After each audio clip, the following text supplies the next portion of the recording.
So we are come to ask our people. All we need from our around Mr. Isma Holloway. People of Albany, at this time we want to welcome His Excellency Dr. George Morlue, Weah, President of the Republic of Liberia.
The people are where's all?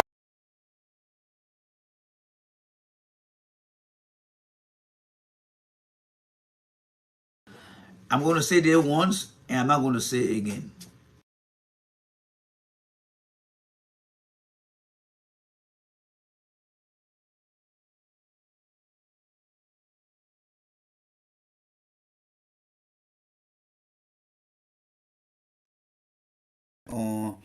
And I have to be between here and there, so let me sincerely apologize to every one of you guys. We did push the goalpost a little bit to 3 o'clock, but we're not able to make it at 3 o'clock. We're not able to make it at 4 o'clock. Nevertheless, we are here, and we are here big time, and I will make it up to you guys today. So we might be targeting between 2 to 3 hours today. Yes, 2 to 3 hours today. We are going to be taking calls. We are going to be reading messages, and we are going to get under some people's skin. And depending on how you take it, well, it's up to you. But we are getting close. This is the 5th week of the election. So I believe that we are into the election season now, full time. This is the 5th Saturday by my count. And we are going to look at Joseph Boycott today. And we're going to look at Mr. President Weah. And then we'll have the GRND view. So please share the video, guys. Please share the video. As you can see, today we are going to present again another conversation. As you can see here, we are going to laser focus on this Trenton issue here. We're going to laser focus on this, and I want you to join me and be part of history, because the reason this thing started, you will see in the video, it started from us here on the platform.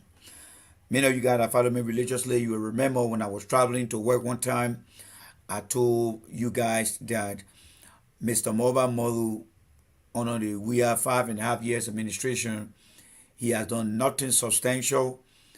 He has been able to poorly perform with CDC lawsuit, and he was coming in with, I think if I'm right, 30 or 100% of confidence to have Mr. Weah re-elected. Those of you that follow me on our show, you will know exactly what I'm talking about.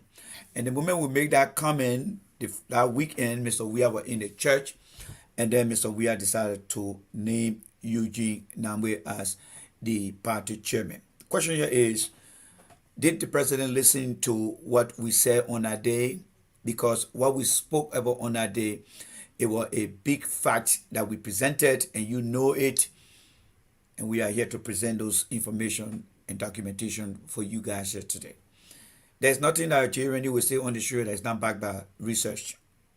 What set me apart from any other person on their platform is because, one, I am documented orientated. I keep document, I keep history. And you're going to see someone here today and you'll be very, very amazed. Secondly, I'm data driven.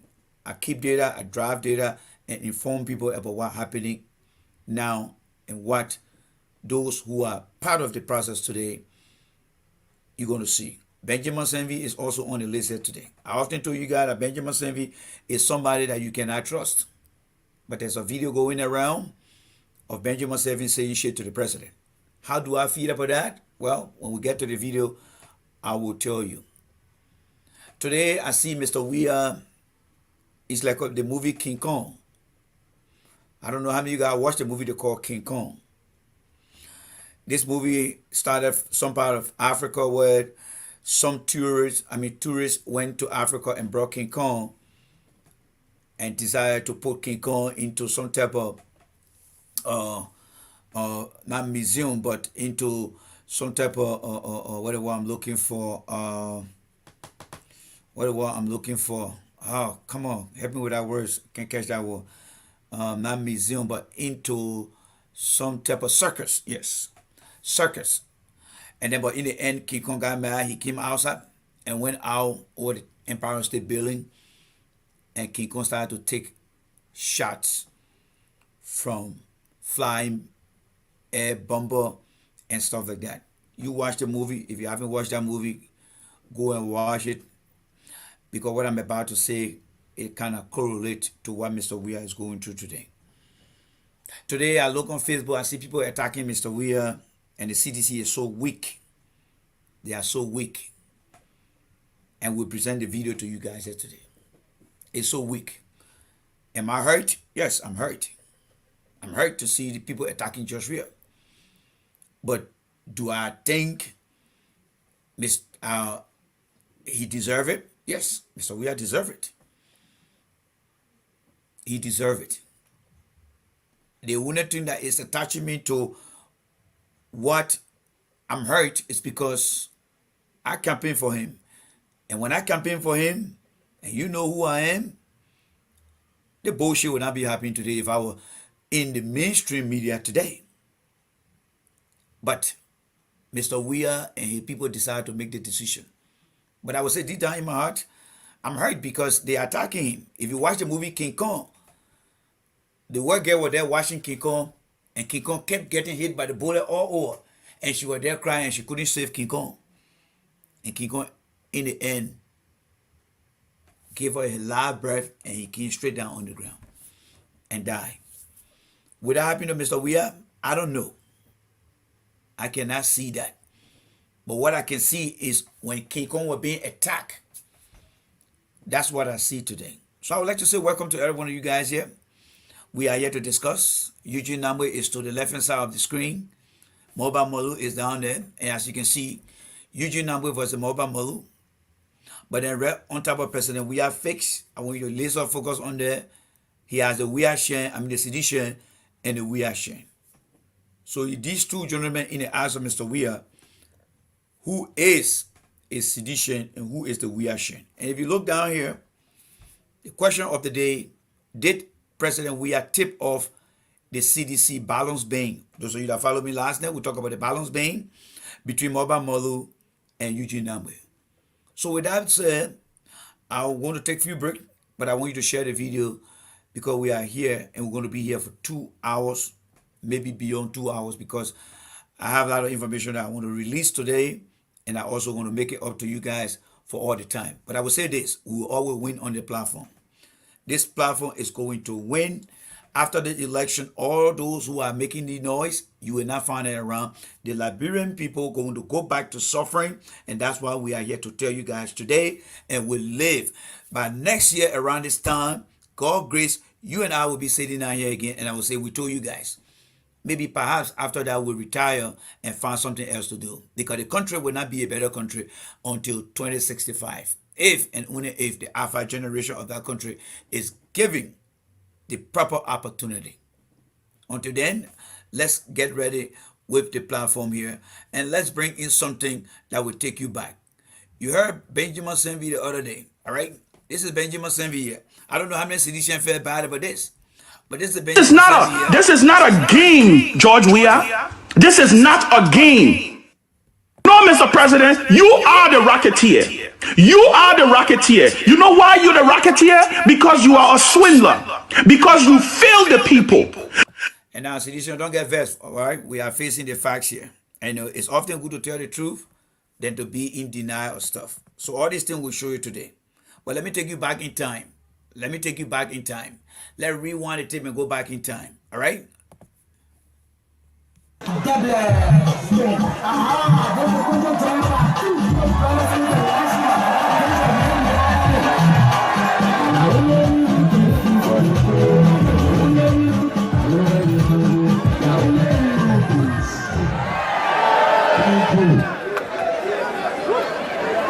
Thank you. I know that's the work of Talasco and Mulbah Morlue, because I specifically said that I was looking forward to dancing that song.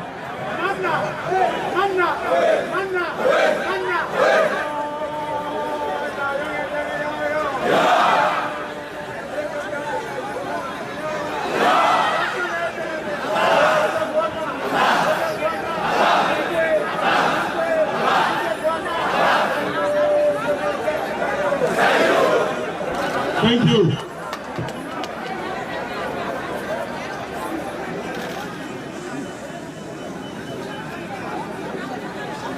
The Honorable His Excellency Ambassador, Senator, and I will add Africa's legend,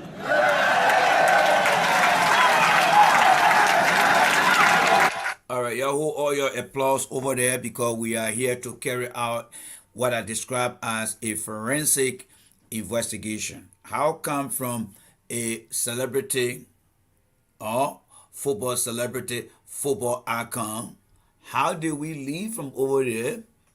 All right, how did we leave from Benjamin Senvi giving President Weah this very prestigious respect and greeting, praises, to this point here?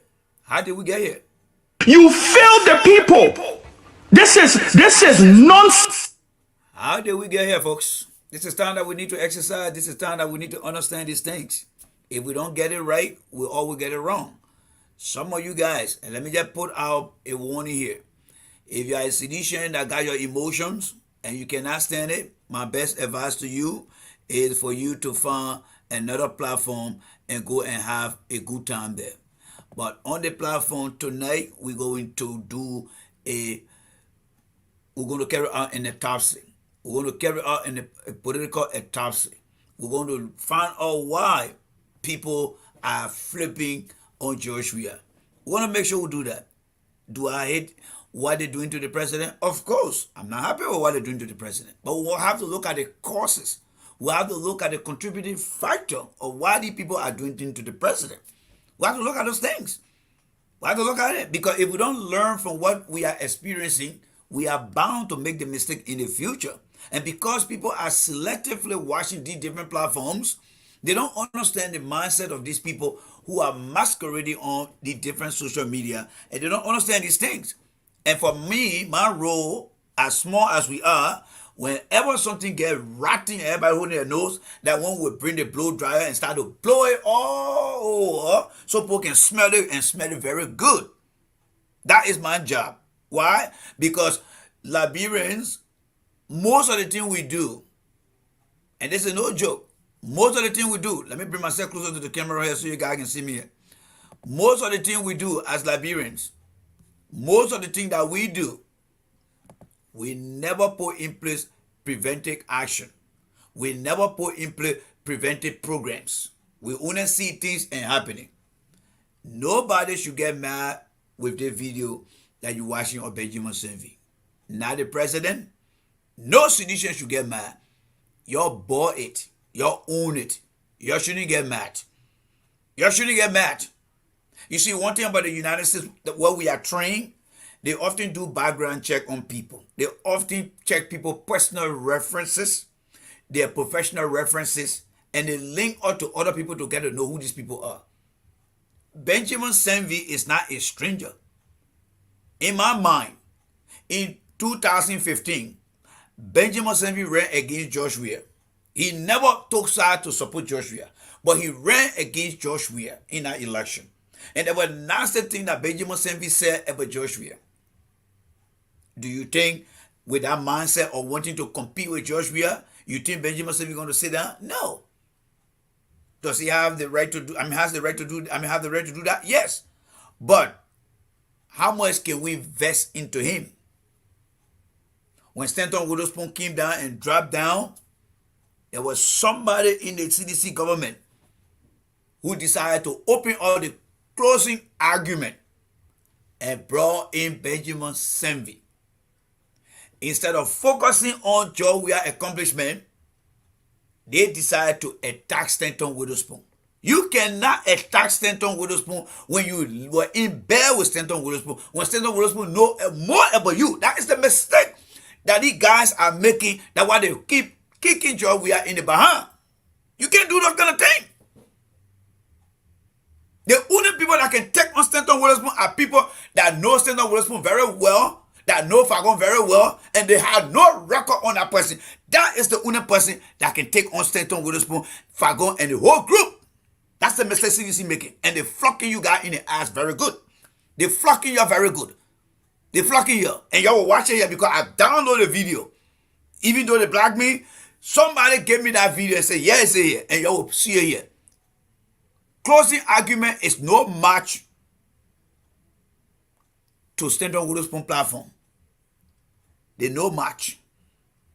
Closing argument is no match for Stanton Witherspoon. If y'all know what I know, take the free advice.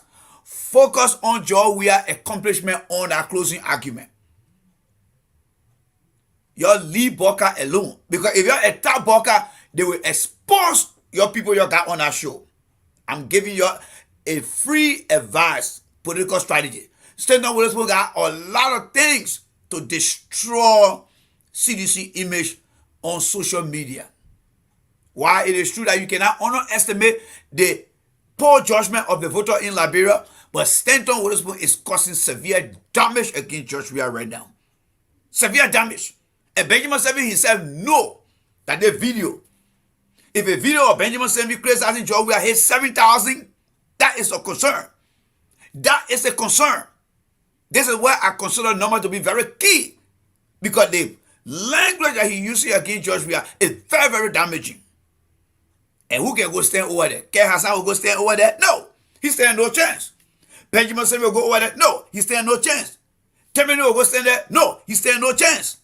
Because all these guys were whining and dining in Stanton, stolen Witherspoon money, and he know what he did for them, so they cannot in any shape and form go after Stanton. Stanton got nothing to lose. He already went to the court and said, I'm guilty.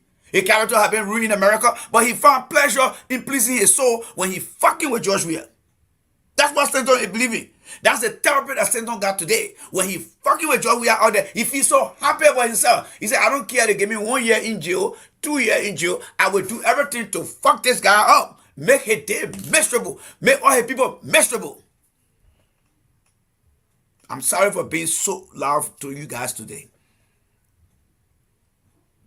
The only person that can defeat Stanton Witherspoon is people that don't know Stanton Witherspoon. And the people that know Stanton Witherspoon and Stanton Witherspoon don't know these people. But there's somebody that Stanton Witherspoon keep dead in that place. And that's Samuel Tuer.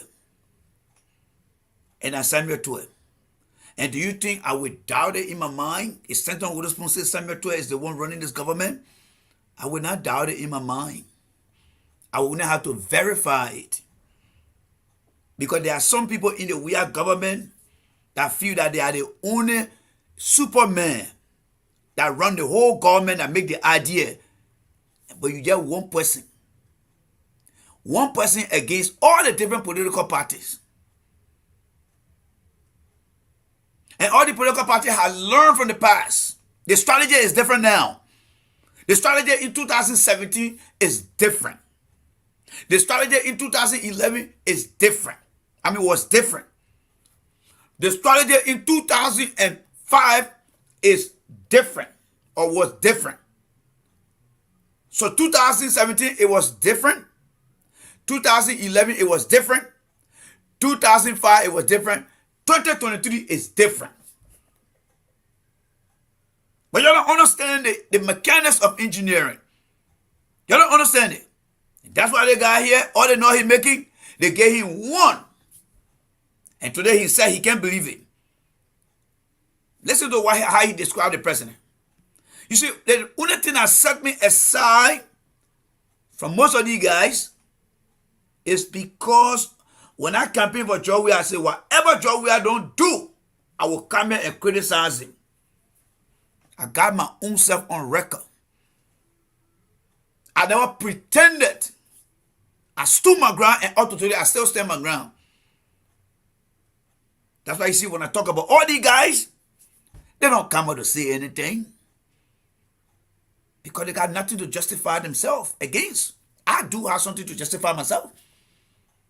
If I stand before George Weah today, he said, well, why you criticizing me? I'll say, bring my tape. There you go. Watch that tape, Mr. Weah, and listen to me. I stand by that. It was my commitment to the people. But one by one, Stanton will cause severe damage.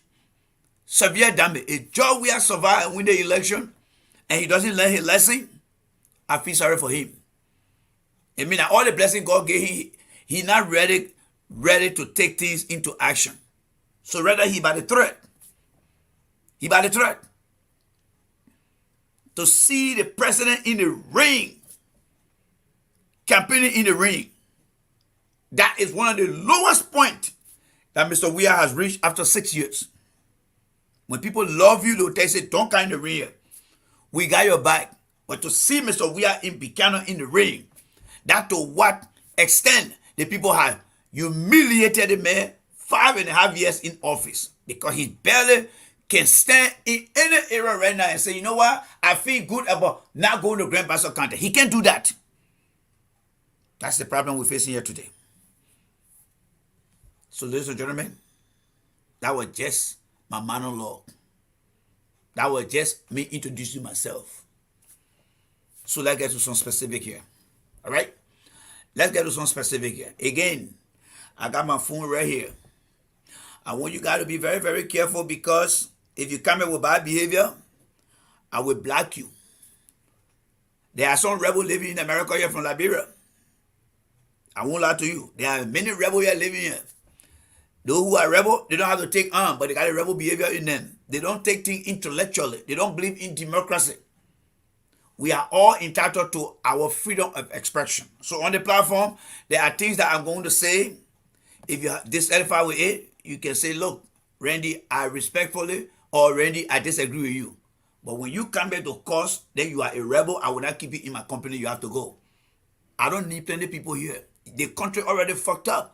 You're praising criminals. The people that are in America that nobody can even say hello to them in their community. That the people you take to be hero in your country, called Liberia, and in your community of Liberians here. So I got it. Most of you guys, I mean, the place you're coming from, I don't know where you guys are coming from. I don't know where you guys are coming from. So when I say my thing here, please be very respectful to me. You have the choice to stay here or leave. Like I said, that country will only start getting better by 2065. So for now, everybody only going after their own and enjoying their own.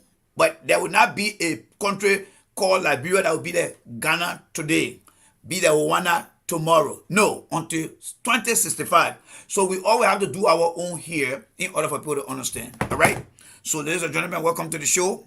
And I would just like to start the show with what I describe as part of my, how they call it, my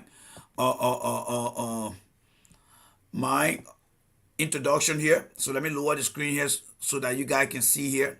So the topic today, we are going to be looking directly at here, as you can see here, Eugene Nagbe. We're going to discuss Eugene Nagbe, all right?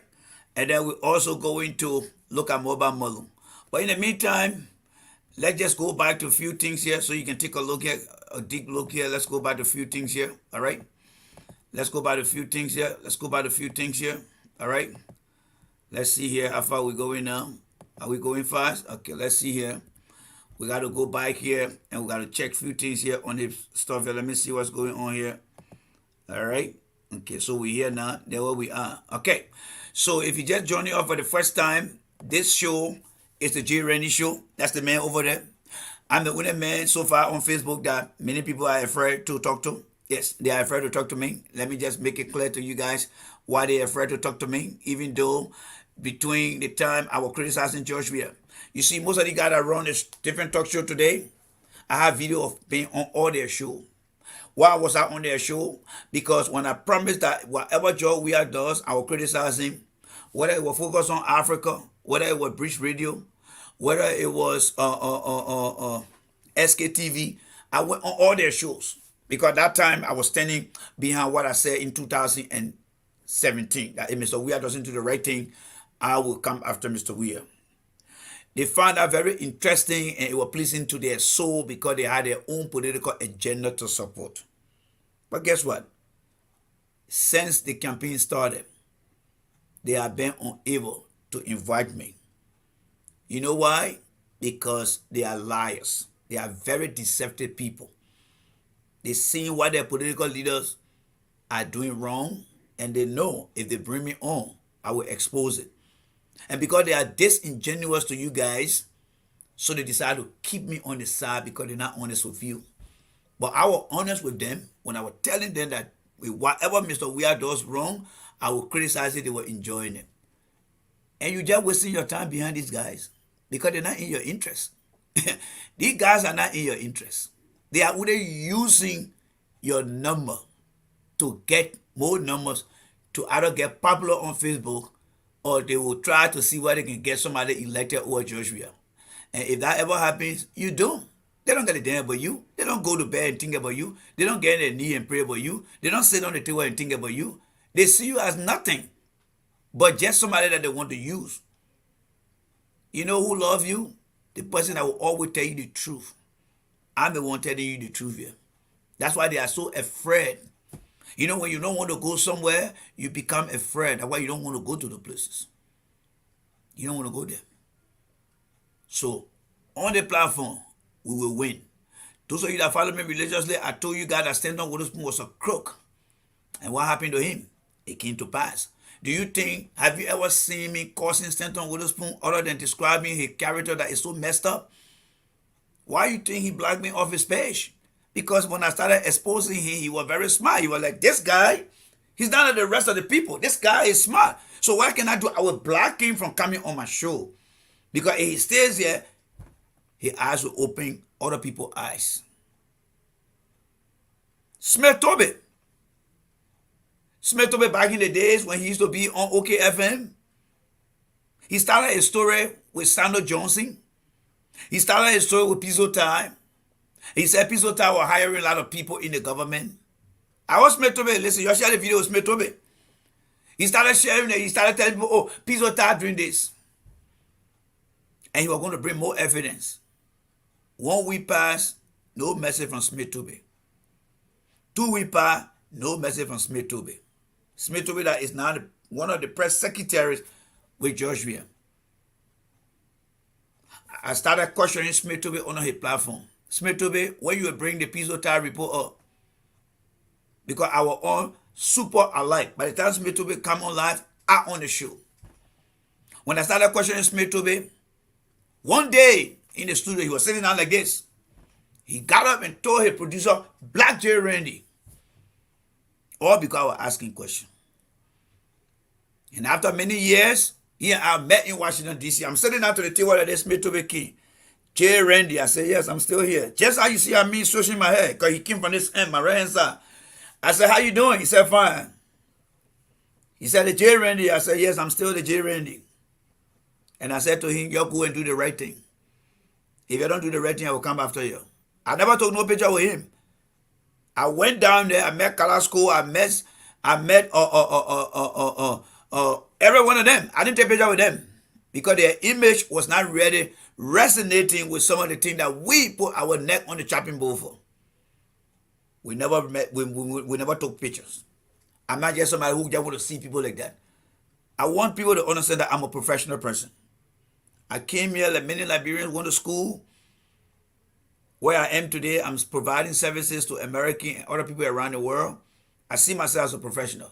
I don't see myself as a mere Liberian or a mere partisan chasing behind political party. No. I see myself as an asset and added value to the Liberian government or to the people of Liberia. I don't scoop low to people because I need political position or I need some type of recommendation from the people. No.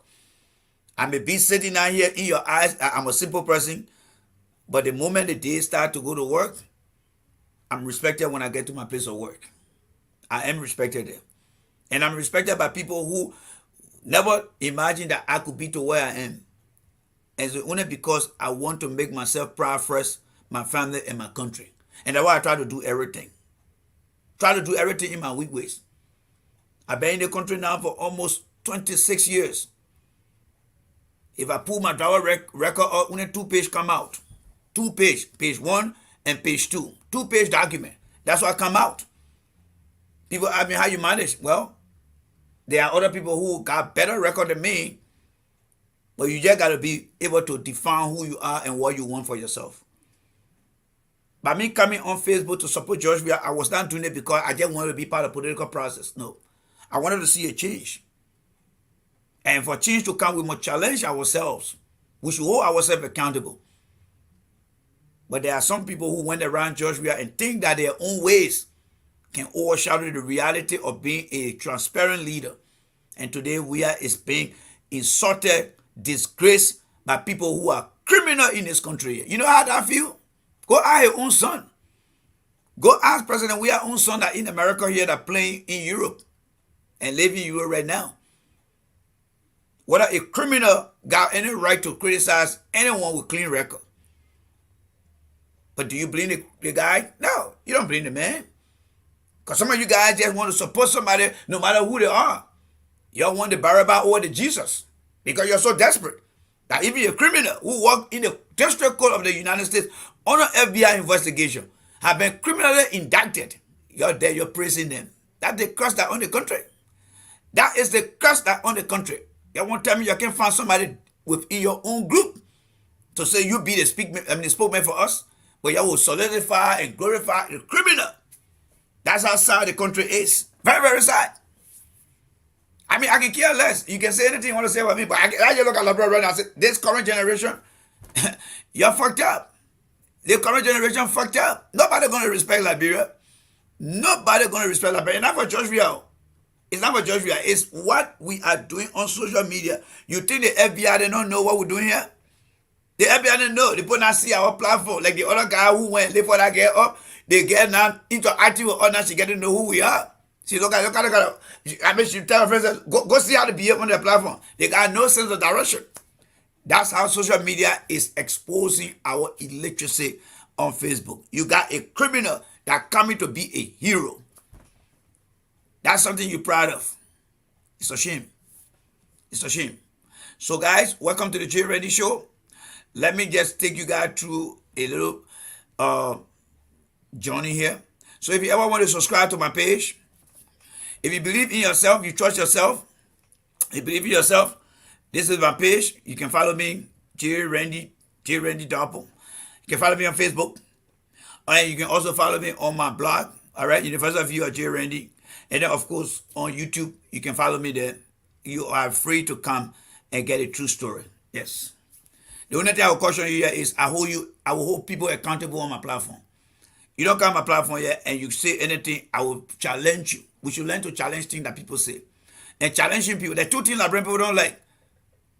Stand against them with the truth by challenging them or holding them accountable. You will not be their friends. Because we were never brought up as a society that said we should hold each other accountable. We were never brought up. were brought up just praising people. Jerry Rawlings denied that idea when he was running, when he was leading his people. The Ghanaian kingdom, he said, oh, Papa J, thank you. He said, no, don't thank me. Thank the Ghanaian people. Thank the black man. Don't thank me. But in Liberia, we wholeheartedly welcome those kind of ideas. So that's my page there. Follow me, guys, and let's make things happen in our country. We are fighting against a system that encourages corrupt people. They are teaching the younger generation back home that when you come to America, you can live for a woman like that, then you are a hero back home. When you see a guy who gave money, and he has been indicted, he's a hero. Those are the things that we are fighting against because we are all not in support of that. So I appreciate you guys coming here. All right? You work hard for yourself. Tomorrow is Labor Day. Some people don't labor. They cheat and they steal. So tomorrow, Labor Day, it's not for God to stand on with a spoon. No, it doesn't fit in our rank and file of Labor Day because he cheat on other people to survive. That's why the culture is teaching us here. So you can get angry all you want, but this is just J. Randy. I'm in America just like most of you guys. But I have respect for myself. And I have respect for my country. And I have respect for my fellow Liberians who work hard. And that's why I use all the tools to challenge things that happen. It's up to you. We are all Liberians. But when one Liberian does something, it affects us. But those who know us personally in the society will say, he's not one of them. And when they use that phrase, it means that they are all of them over there. But he or she is not one of them. I take pride in that when somebody say, he is not one of them. So whatever you guys are doing out there, it's a shame. Yeah, it is a shame. So let's get into this. You see the good for nothing people? These two ladies here, they are disgraced. Yes, let me repeat myself again. These two ladies, they are disgraced to the women who of Liberia. These two ladies here. And I mean what I say. These two ladies are disgraced. The one you see on your right hand side, her name is Madara Cooper. All right? Her name is Madara Cooper. Madara Cooper came in the country as a refugee. Yes, she came in the country as a refugee. She lived in Newark. She had opportunity to walk on the Broadway. She was making good name for herself. But she didn't believe in herself. She never believed in herself. Madara Cooper came and went as far as walking on the Broadway. But she never believed in herself. She allowed somebody to drag her into politics. And she went to Liberia instead of encouraging young girls to be the Tyra Banks. She never realized her dream to be the Tyra Banks. She was a model here. I will not lie to you. I will give it to her. She was a model here. Whatever got in her head, she went to Liberia and jumped into politics. And today, yes, she is there today. There she is today. In the car, sitting down with red cup in their hands. When last have you seen a campaign, the American men will say on the campaign trail, seeing people on live Facebook holding red cup and drinking while they're in the car? While they're in the car. And you know what happened? Who said I didn't know that they were not driving? I just want to understand their mindset. And I want to understand the response from their followers. Instead of them telling me, say, you know what, J. Rainey, these people, they are not driving. They are just in the car having good time. But majority of the response I got, they cursing me, they doing this, they doing that. And I just look at the society, yes. When you put the reality among the ignorance, this is what you get. And it's all because of the two useless women. They are not teaching our people how to be responsible. And that's why the people are responding like that. You are running a campaign. There's nothing wrong with you on Facebook holding a bottle of water and having conversation. Holding a bottle of water and having a conversation. You are going to start teaching the younger generation that, yeah, there are times that you can be dehydrated. And there are times that you have to drink. So whether you're on live camera, try to show things that are acceptable to the young people's eyes. Water is transparent. Water is transparent. When last have you seen any container that water is in that is so dark that you cannot see? Water is transparent. These two ladies, they are introducing our young girls into being an alcoholic. That's what they're doing. Normally Kanga live on the western side of Pennsylvania. What did she do here? Nothing. She only survived on her father's name. That's how come she got elected. And there's nothing she done for the people of Grand Bassa County. That's all she want to do, passing around. That's the people you said they must take over from George Weah. You think the people are going to be any better than what you're seeing right now? These people are nothing but a society dropout that only found themselves to be opportune to be given the position because the mindset of our people is not at that level to actually look for the right people. Mandela Cooper and Nnamdi Kanga, they are disgrace. They are complete disgrace to our society. Disgrace. These are embarrassing people. You think anyone, whether a person from South Africa, from Ghana, from Kenya will be running a campaign and you see them over there. Look at that one, how she all open like this. Look at her. These are the people who say they want to be in power, in charge. These are a bunch of player girls who have been so fortunate because of the ignorance of the people back home. They are giving them lucrative job. So they think by them coming on Facebook, they think they will be able to get away with those kind of nasty, unprofessional behavior when some of us see it. When we see it, we will question their integrity. Nnamdi Kanga is nothing but a disgrace to her womanhood. All right? There are fine Bassa women in. All right? I remember when I was in the 7th grade. I think I told you guys some of the story here before. I was in the 7th grade going down to school. One time I was going down to school. And walking on the boulevard, I saw the beautiful Bassa woman. Yes, very, very beautiful. That time was just maybe in my 15 or 16 years. I was very young at the time. She was there standing up, she was there talking to her friend. I think she had just came from America. That was around 1986.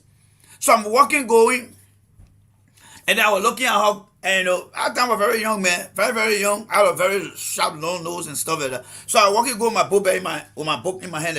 I started walking, going. And then I started looking at her. She was talking to one of her friends.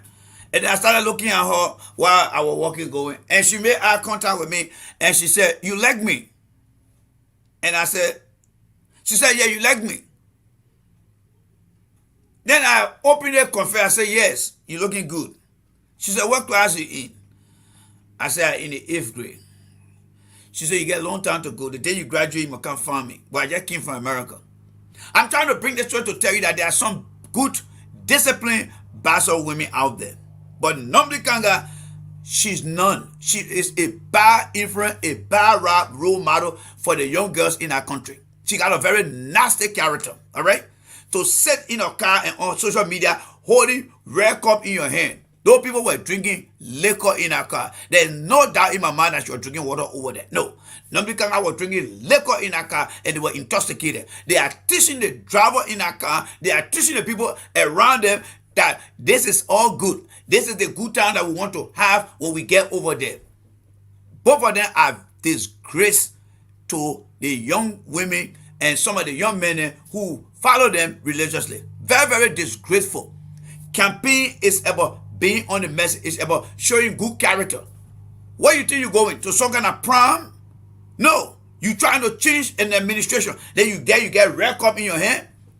That's how nasty these people are. That's how good for nothing they are. And some of us here who are very, very disciplined, we will let them know. Nnamdi Kanga is nobody. She is a disgrace to her father. She is a disgrace to her family. She is a disgrace to the young children. And those who believe in Nnamdi Kanga, you are wasting your time. This woman is so embarrassing that I don't even want to see her around. Even Joe Parker, in as much as I disagree with Joe Parker, I don't want to see her around Joe Parker. She worked for Dan. And I don't want on the other side there too. She joined the same fray too because she's a loser too. She can come back here now because there are many young girls in now that have taken Mandela Cooper place now in the United States. Nothing she can do now. Nothing. She's a total loser. You think that only men can lose? No. A female in Liberia, they are losers too. They are losers. Mandela Cooper now is like a parasite, a political parasite. She finding somewhere now to just stick on right now. That's what she's trying to do now. But she got no vision now for herself. All she want to do is to just stick around. So she just think what she's doing is cool. But they forget to know, these are things they live in America. They never saw people who they admire. They never saw them. These people are good for nothing individual. Let me tell you right now. Nnamdi Kanga is nothing but an embarrassment, a total embarrassment to herself, her family, and even her children. Her children. And Ada Lawrence, may his soul rest in peace, he will be embarrassed of her. He will be embarrassed of her. All right? He will be embarrassed of her to live that kind of nasty life around here and passing around here. That's who she is. Call yourself senator, passing around with red cup in a car. What you think this is? People's lives are on the line. Instead of you putting on your thinking cap and representing yourself, then you passing around with red bottle. These people are good. I mean, they are good for nothing people. These people right here, they are good for nothing people. They ain't work for them. These people right here is here. Complete humiliation. But who do you blame? Blame the people that are behind there, right? Y'all can go ahead and keep cursing me. Y'all are in Liberia, y'all can go ahead and keep cursing me. Even in America, you can keep cursing me. But I will tell you the truth. These two female, they ain't work for them. They do not work for them. Without government job, they cannot survive. I tell you that one right now.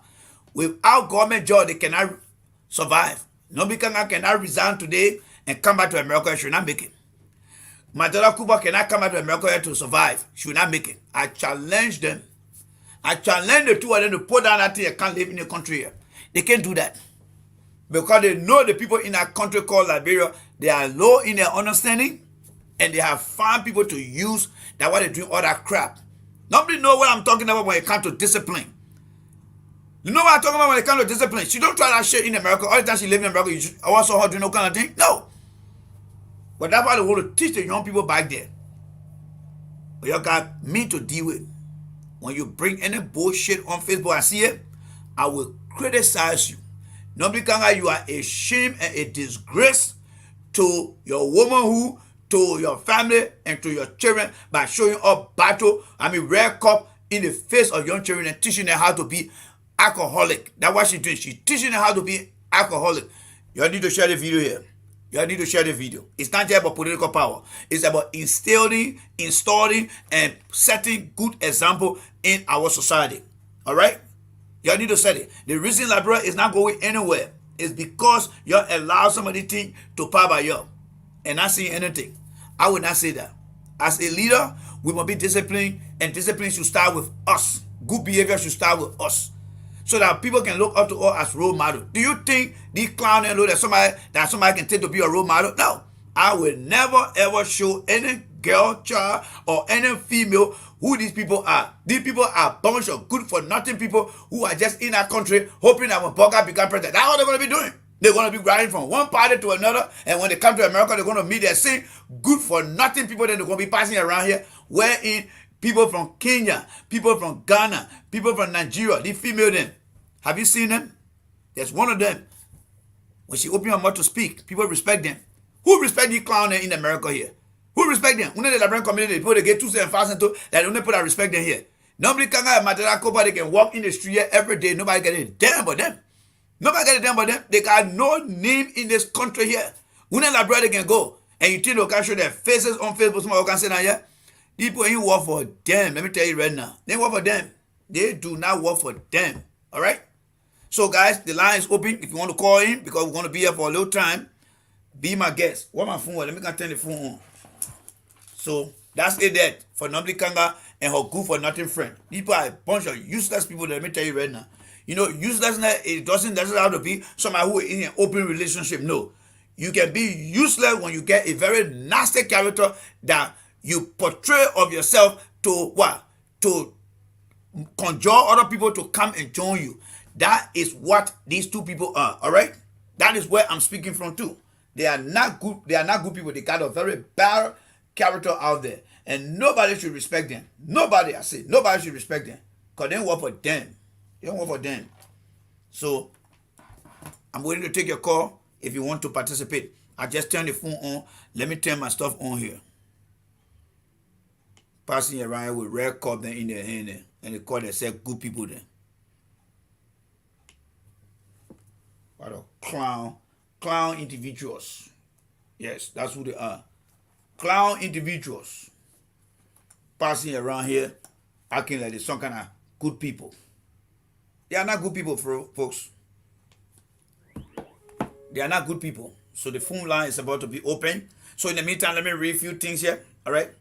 Let me read a few things. Pamela said, tell them the two of them are in the same boat. Yes, they are, Vivian. Two of them are in the same boat. Good for nothing people. Good for nothing. They are ashamed. Randy, your people in Liberia do not want to hear the truth. They will hear it by force, my brother John or Emmanuel. They will hear the truth. They will hear the truth. All right. LIB guy, you say, I told you the last time. Every time you see the senator, she is in her car engaging in some dubious act. Mrs. Cooper used to live in New York. Yes, she used to live in New York. Here, not doing anything. Thank you. That's where they all used to be. Nothing. So now they go to Liberia and they want, they do that. We will expose them in this place. The Liberian people will get to know them. These two useless individuals, you think they're going to do anything? Normally were there in power. Her senator for 9 years. When she was interviewed on Spoon, and I got a video here. I have that video here. That woman get a good, ugly mind to tell her own people that she doesn't know how difficult it was to maneuver in the different part of Grand Bassa County after serving for 9 years. After serving for 9 years.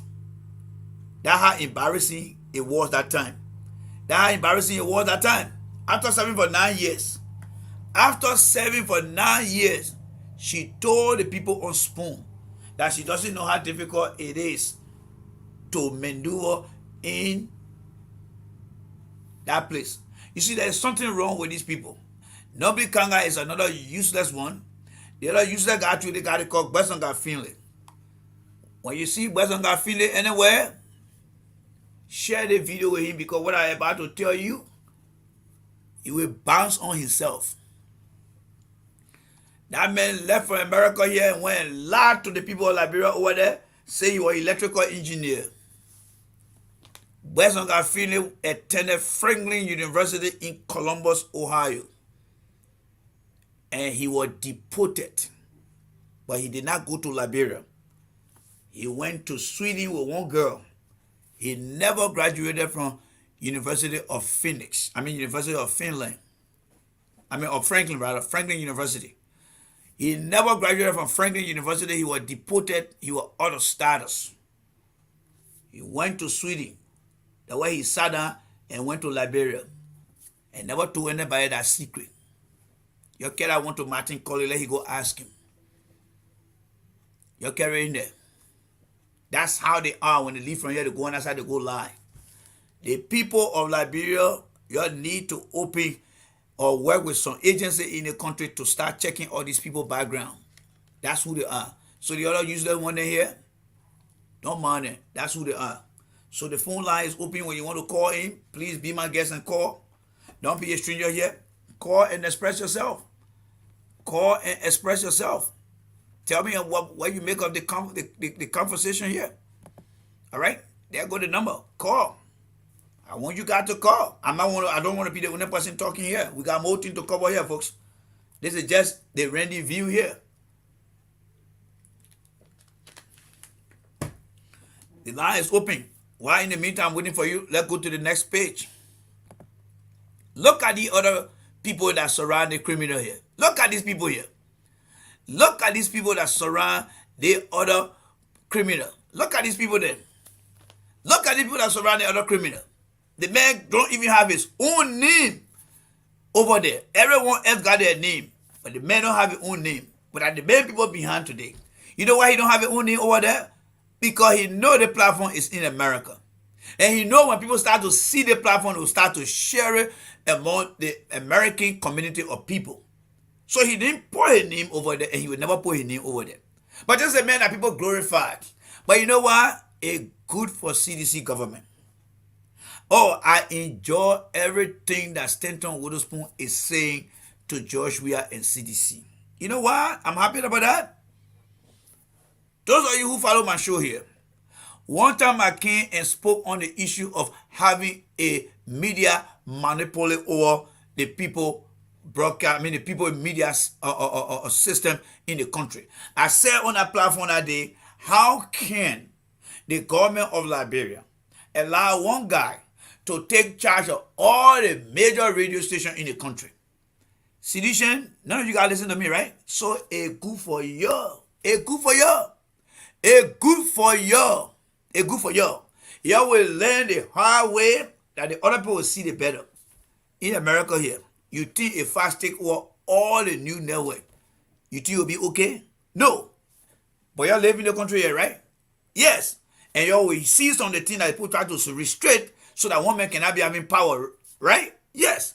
But when I say it to you, the Liberian, especially the sedition, you don't see it as true. So I enjoy Stanton every day when he cursing and insulting George Weah, because you guys were the one that supported it. You guys were the one that made him who he is. Because if someone would have said, look, all the other major radio stations, you should study to different platforms. Stanton cannot buy all the major radio stations. But you sat down there, when we were making that noise, you accepted it. Now you try to shut him down. The Supreme Court said no, because the international press is watching. The world is watching. So let us come to Mr. Stanton Witherspoon to start this conversation. Ready? Let's go. Updating us on the events that are happening in our country. I hope that the airport administration get to the bottom line of the CCTV saga. It's all right. It's discouraging that your prior information.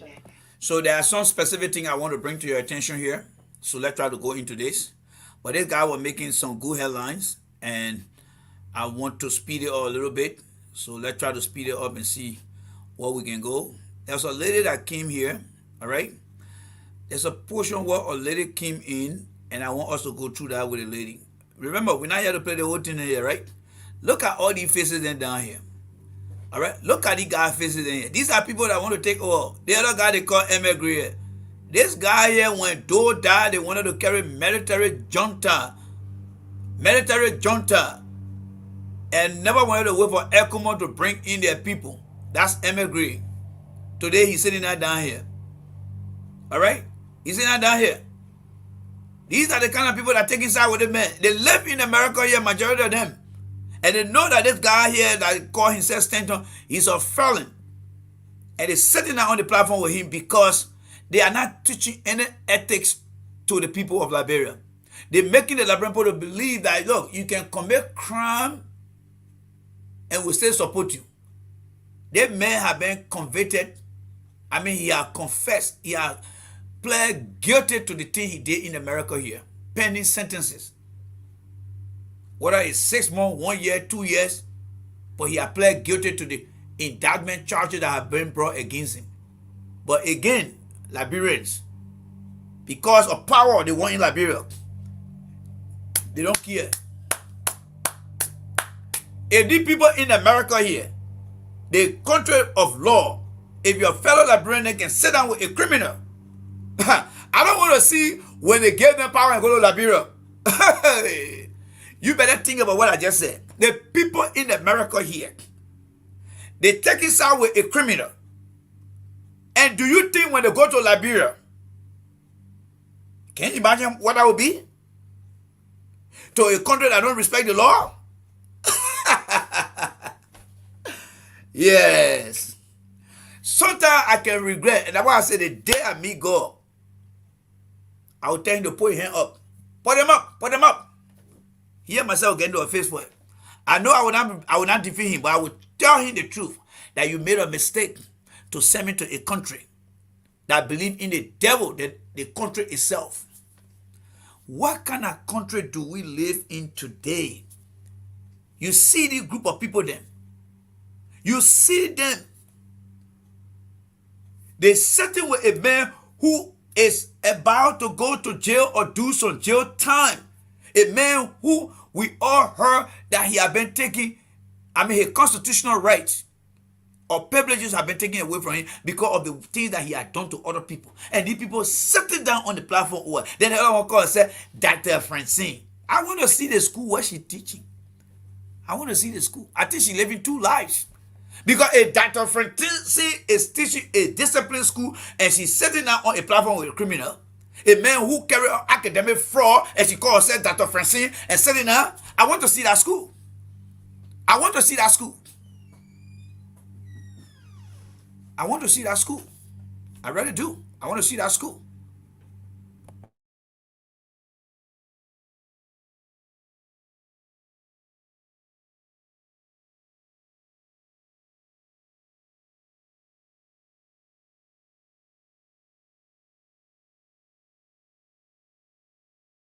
Let me play something here for you guys. Let me let the tape play. I'll be right back, okay? Let me let the tape play. Let the tape play. Let me go attend to something. I'll be right back. So let's listen to these guys. Ask Daniel Sando, ask Prince, ask Gibson. I'll be right back. Akisanya is from Liberty Party. Sure. Your man Nagbe came from the UP. He was from CDC, but he joined UP and remained, even as minister. Then, what you call him? Kanyo Babala was in Liberty Party. He jumped from the CDC, jumped Liberty Party, got a pickup, and went to South Africa. Daniel Sando Ala. So they resurfaced, and now, they resurfaced. They hijacked the men and party. Look at Omen Jukuju.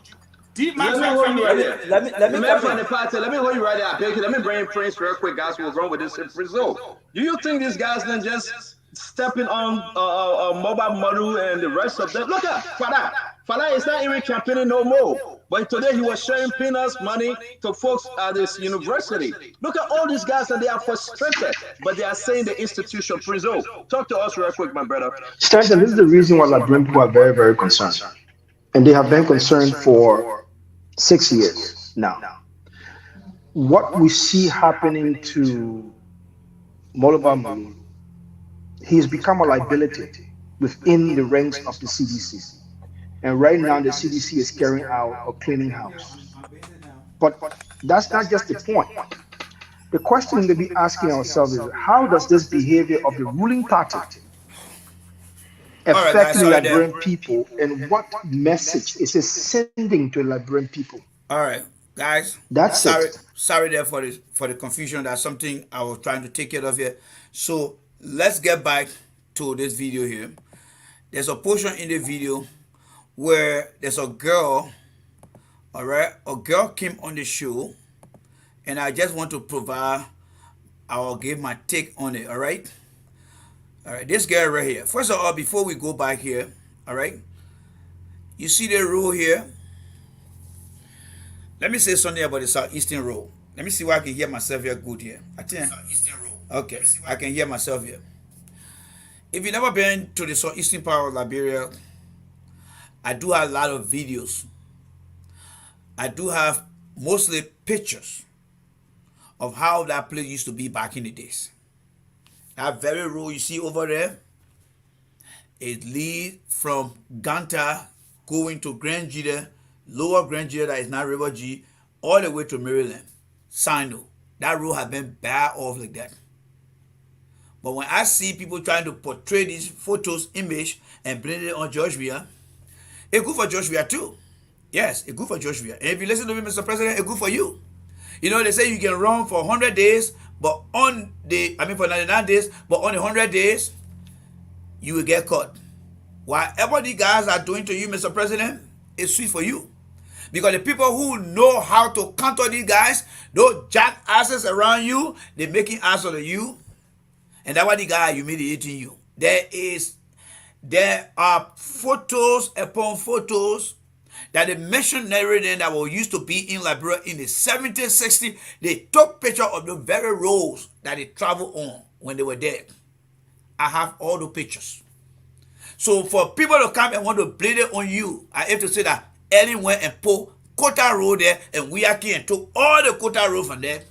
Your people that behind you today cannot even articulate what you have done versus how long it has been there. That's why these jackasses then today will screw you, Weah. Because the people around you that felt that, oh, they must be the crab mentality, they must put everything around here. Do you think I will feel sorry for you when the guys do that to you? No, I wouldn't come here and American man say and come and rub it in. If you win, well, you have to take what you are experiencing today and make it better. And make it better. You know, there's one thing Alexander Cummings said. You know what Alexander Cummings said? This is breaking news for you guys. Alexander Cummings once said, CDC got too many professional people. But the people on the ground, they are afraid of them. Boy, do I think Alexander Cummings is wrong? No, he's 100% correct. He's 100% correct. Even if Mr. Alexander Cummings tell the Liberian people that he doesn't have any passport but you're Liberian, I will put that one down small. This one, I will give you a big hand clap.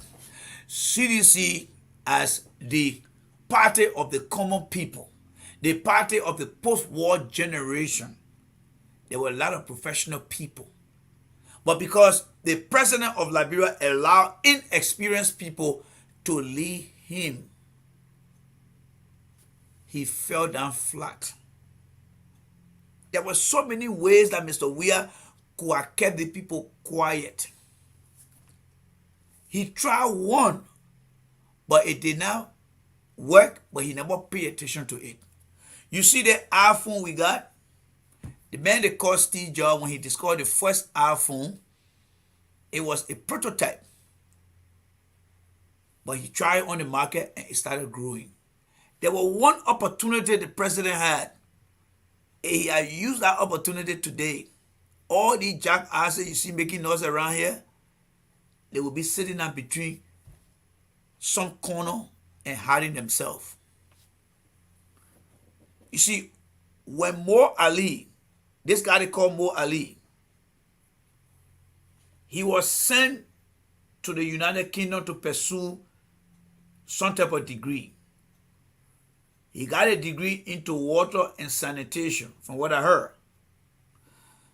Mo Ali came back to the country, and the people, the Weah government told him, say, we want to send you to go to the southeastern part of the country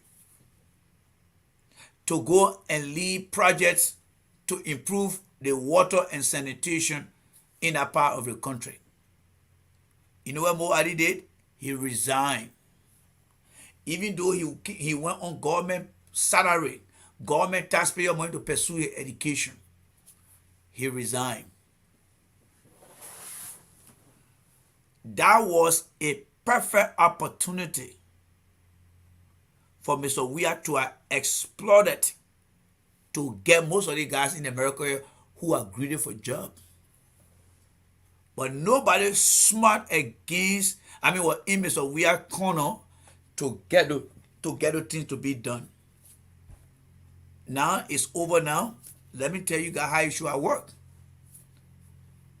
All the guys who were one time beyond CDC, whether it is D-Flow, whether it is Vanisaki, whether it is Aseva Tokba, all the presidents should have done, assign the guys in the different counties, get them position. You think they're going to take it? They're not going to take it. Because they're not used to that environment.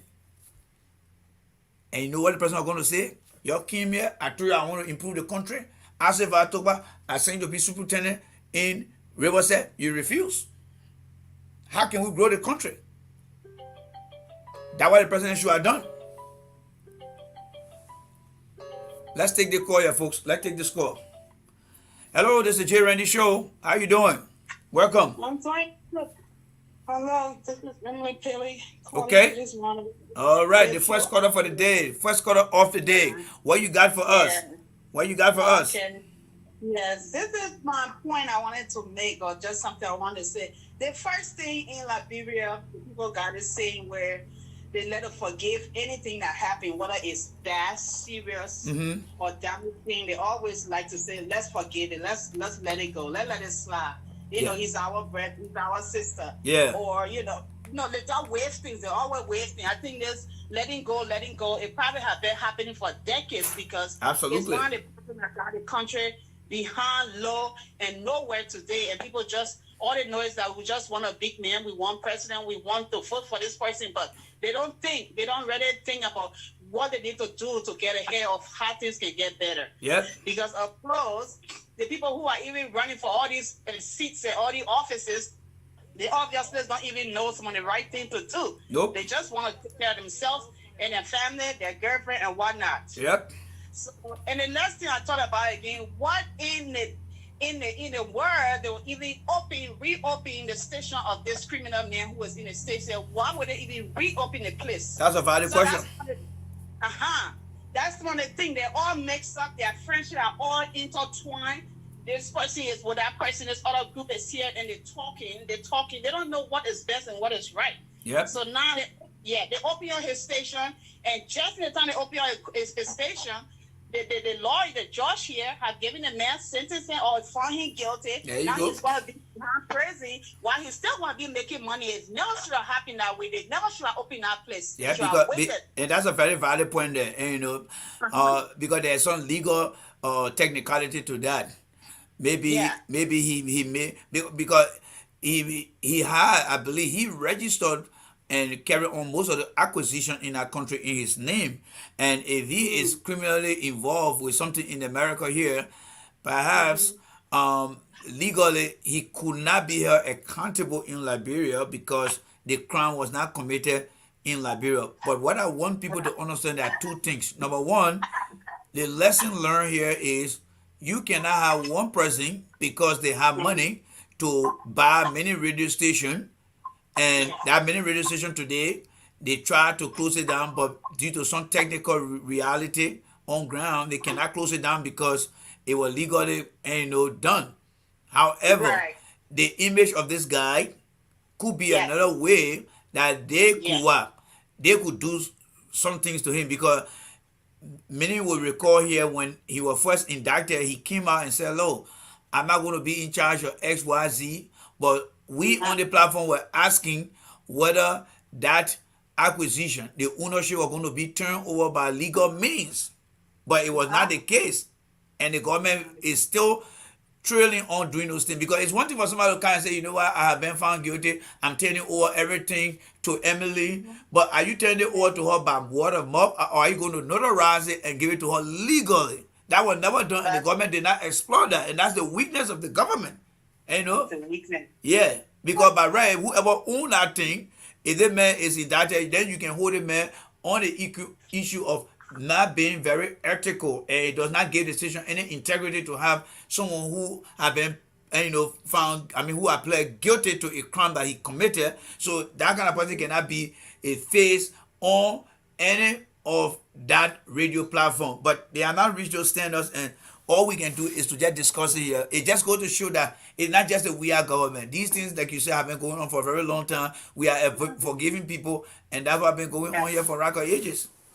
Wrongfully forgiven. Yeah. Wrongfully forgiven, because even when you're serving God, you have to put your foot down. You have to, like Christians and people of God, they shoot straight. They don't just wait, they shoot straight. And they have to tell you that what you're doing, that is of the devil. Move up and let me see somebody else that will do it right for me. So for them to even, the station is open and they set it over there day and night, giving their points and still talking about people. They forget about their own backyard. And he will keep on talking until he entered jail. Then he will not talk, or he will not have no land to speak to. Yeah, he got nothing to lose. He has nothing to lose. And he got nothing to lose when he comes to Liberia. He has nothing to lose. So that who he is. He has nothing to lose. But we have to make sure that we understand these things and let these people know about that such a character cannot live in America here. What's your take on these two ladies and Stu? I want to hear from you so we can move on. I'm really ashamed of their attitude, and for them to have themselves posted on Facebook with red cups in their hand. In the whole world, everybody know those red cups that are not visible, something in there in our cup is always illegal, or something there that is not good for the next person. And for the country, the way it is with the drugs and the alcohol all around the places like that, they should have a little common sense to show an example, to say, you know, we can't be drinking this, or we can't be doing this, or we can't be, you know, in the open doing such a thing, because you don't know who's watching us. But this woman who is a senator, she doesn't have regard for herself, really. Not at all. She don't know the job she's signed for. She doesn't understand it. She don't know it. She's not doing the job. She's getting free money, and then she's all around enjoying herself and watching it up in the people's face and see, look what I can do. That's exactly what she's doing. That's exactly. I'm not able to help you, but y'all voted for me, so I will just do whatever I want to do. What pleases me is what I want to do. But there you go. It's a shame on them. There you go. It's a shame on them. There you go. It's a shame on them. Okay. They are the same girls of the same fellows that do that thing, but the time is coming, all the things, the people in their business is gonna be over. We know. Yep. Once you have faith, you know that all the people's business is gonna be over. The noise is getting ready to stop. It's gonna stop, it's gonna go away, and we're moving on to something very clean and beautiful. So thank you very much. Thank you very much. Let's get to the other topic. You can always call back, okay? Let's get to the other topic. Can I say one last thing? I was coming to do something real quick. All right, go ahead. I just want to speak to all of the friends and family that come on the line. I want to tell you, because today, pop in today, that the money, whatever we put in this, on the Jay Rennie Appa show, on the podcast show, will not lose. We planting seed for the new Liberia. Thank that you. We shouldn't regret when we spend $50, $100, $200. Don't doubt it. This is the only platform I have ever spoken truth in the entire history since some of us started getting close to politics, and knowing our country have been on the rough path and people have been using us for too long. So don't regret it. This place is going to go forward. This podcast is going to go further. So support the law, bring what you have, and don't have any doubt. This is where God is using this land to open things toward the end. Y'all will be called. Jay will need most of y'all to be. He will call most of y'all. So don't regret for putting your money in that place. Thank you. Thank you so much. Thank you so much. I didn't see that coming from you. Thank you so much. Thank you. Thank you. You're welcome. Thank you. Right. Bye. Thank you. I mean, I'm so glad that, a female is speaking on my behalf. And, yes, I'm so glad, but I want to thank her so much. And for those of you who have made your contribution so far, thank you as well. All right? Thank you as well. We're getting another call coming in again. We're getting another call. Let's take this call right now. Welcome to the J. Randy Show. Yes, sir. How you doing? This is Sergio Morlue, a.k.a. Frank. Yes, sir. Yes, sir. Yes, sir. Yes, sir. Thank you for chiming in. Yes, what you got for our people out there listening? Yes, I just called to make 2 points quick all about spoon talk. Okay. The issue of Dr. Francine still on that platform, sometimes it bothers me. Yeah. Because I think she is a professor. I think she's teaching at some colleges or some school, I don't know. Yeah. But if you are molding the minds of young Americans, Mm-hmm.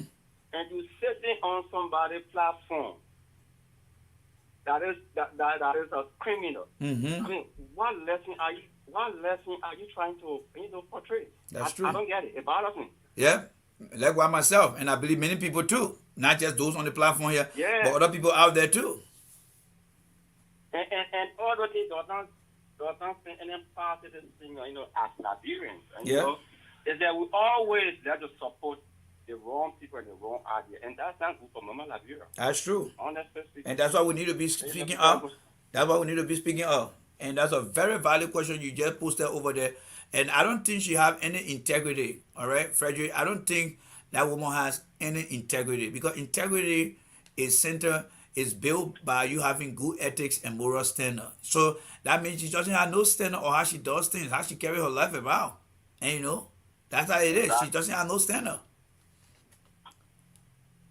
And just to get to my second point, still on spoon. Okay. Now, I don't know the criteria that are set for one man to own a radio station or television station in Liberia. Yeah. I don't know whether these are some of the things that I guess in George, that administration made some big mistakes. I think you are, call on educated and experienced Liberians to come. If there was really experienced Liberians, I don't think that's going to happen, that easily for one minute on 4-5 radio stations. That's true. I don't know because whether they can visit those blueprints. I don't know whether they can visit those, those documents, go back or visit, all the for one man. The way it should have been done. For one man to. The way it should have been done, let's just say for the sake of the conversation, there isn't any law on the books in Liberia that prohibit one man to own more than 3 stations, especially 3 major stations.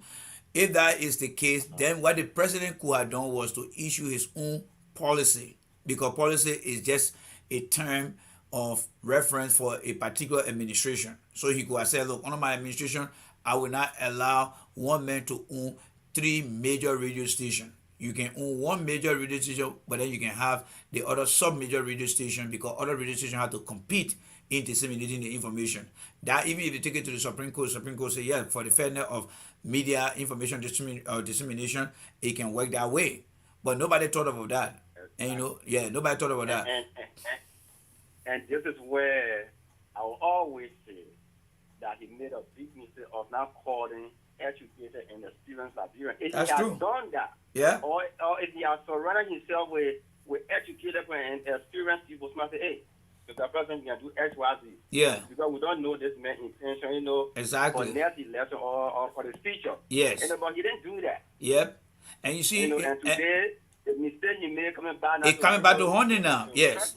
It's coming back to haunting. I mean, if you look at how the media landscape in other countries are controlled, it doesn't give one person a monopoly over the others. And that's why they allow themselves. I don't know from the initial stage whether this thing they thought it was going to be in their favor, but there are times that you have to leave room for disappointment, because you can never know. People can change. And like this guy. So the lesson learned, and the lesson there now is, I mean, they just have to keep fighting it, but they don't have anyone right now to really combat these guys. Like I said from the beginning of the show, Benjamin Senvi, and that's the next topic we'll be coming to after we get done with his video. Benjamin Senvi, all the guys on the closing argument, they are in no position to go against Stanton. Why? Because they were in bed with Stanton. They know what the guy has done, and the guy got more record on them than they have on him.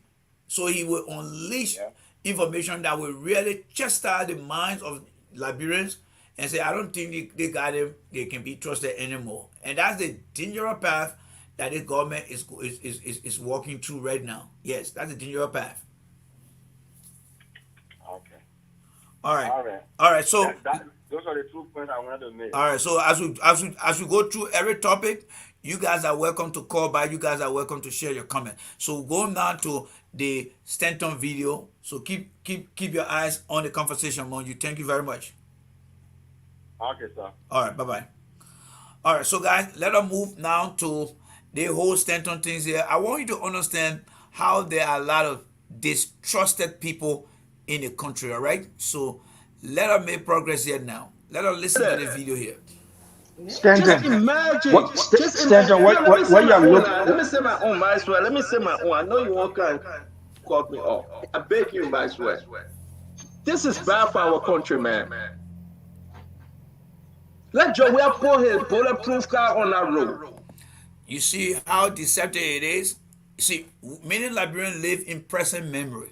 We had no history of our government. We had no history of our landscape in our country. The bad rules in our country has been in existence for a very long time. Because from the foundation of the country in 1847, the settlers that came, they never cared for the interior part of the country. They left that place undone. They left that place unattended. Little by little, from Samuel Kayando, people start to open all that road. Today, the cost to complete a road is so high and expensive than what it used to be in the 60s, in the 50s. But nothing was done. But you see, one of the problems with Mr. Weah is his government inability to educate our people. to educate our people. So that is why you have a guy like Witherspoon, a criminal guy like that, is coming out and playing on the people ignorant minds, making them to believe that this role, it was never like that. You may think what he's saying is simple, but to the ignorant minds of people, they believe in him. Because that guy took a lot of stolen money and gave it to the people in Liberia. On a day he used to call, God can bless you. And our people, most of them, they didn't know where the men were getting the money from. So with a little assistance he are giving them, because they are getting accustomed to receiving things, they're going to believe most of the things he's going to be saying. And that's why giving him the power not to say these things, as you listen to him right now. It will never come back. It's not designed for the rule. It's heavier than even the normal. But you lied to Sano County, Maryland, Grand Crew, and the Eugene Fagon man who sat in an African stool, never did anything in this country, is the man he gave that position to, Deputy Minister for Press and Public Affairs. A man who's supposed to be telling the people about this role, the history of this role, is the same man today, sitting down on another platform, humiliating them. Until sedition get to understand that people who tell them the truth, they are not there to hate the president, but they are there to challenge the president and his people to find the rightful people. Until sedition understand those things, this election is going to be a very good lesson learned for them. That people you gave power to, people you trusted, are the same people that are destroying you today. You can hold God responsible for that. You can hold God responsible for that. So let's listen more. Judah and in other places, you lie and say you face the people role. You lie. Look at. They can't. You know what? That's why the people don't have no fuel in those places. The future. Stop. So these are the things we're talking about because it's bad. John Weah sent it to his brother-in-law. And we sit over here, we say these things, then you get stupidicians. Some of them who are my friends, you sure that I don't use these words? You already use it. I beg you, Daniel Sando, don't send this thing in my text message. I respect them.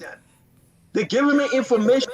Look, you see, one thing Liberians need to understand, people need to know where this Stanton man came from, when he was in Liberia, what he did, when he was in the refugee camp, what he did.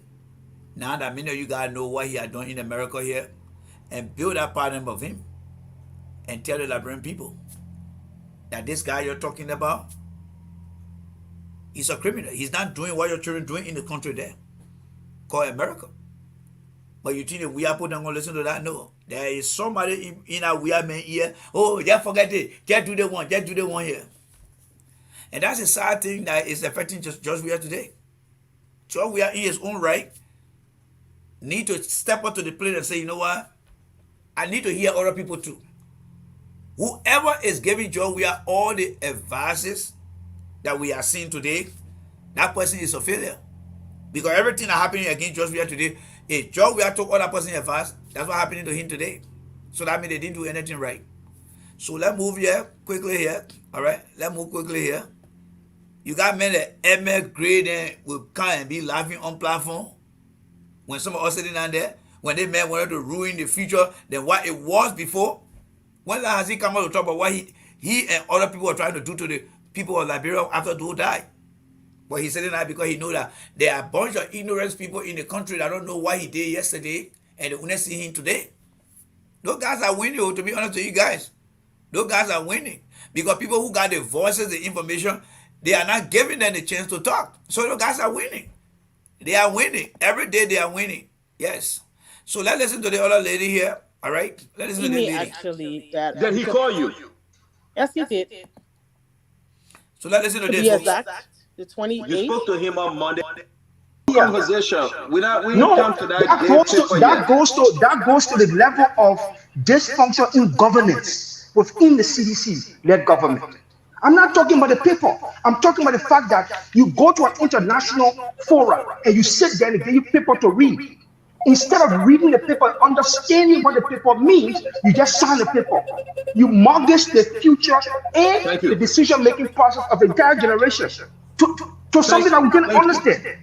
Thank you. Somebody's cell phone is going off. Can you mute yourself, please? I'm going to bring in our sister. She came on, she called on the show, late night show, maybe 2 days ago. And when she called Fagon, everybody started calling her, even personal, we are call her. Becker said, please do not support us. Please, please, please don't do that to us. And it was wickedness, you know. So I'm going to bring in Fatima Bintu Salih just for a few minutes. You know, she got something to So let me hold you tell. guys. Let me hold you guys right there, right? You listen to that guy making his allegation that this lady called Fagon and the president called her. The question that I want you to think about: why should the president call her in the first place? If he ever did, why should she call? I mean, why should he call her in the first place? President gotta be very careful. You see, these people around the president, they ignore the right people and go after the wrong people. You follow me on that, folks? The people around the president, they ignore the right people and follow the wrong people. If this is true, what this guy is talking about, this guy who has been found guilty and is spending sentences, if what he is about to say, and this will be validated by what the lady is saying, if that is true, then the president open himself up for this conversation. So let's listen to what the lady is going to say. All right, let's listen. You know, Mulbah Morlue and the rest of them. Fagon, she says she know you. I don't know how, but I will leave that one between you. She from Cape Man, you from Bomi. You're a very terrible man, Fagon. So I will just adjust. Fatima, thank you for joining Spoon. And thank you for coming to talk to your people again.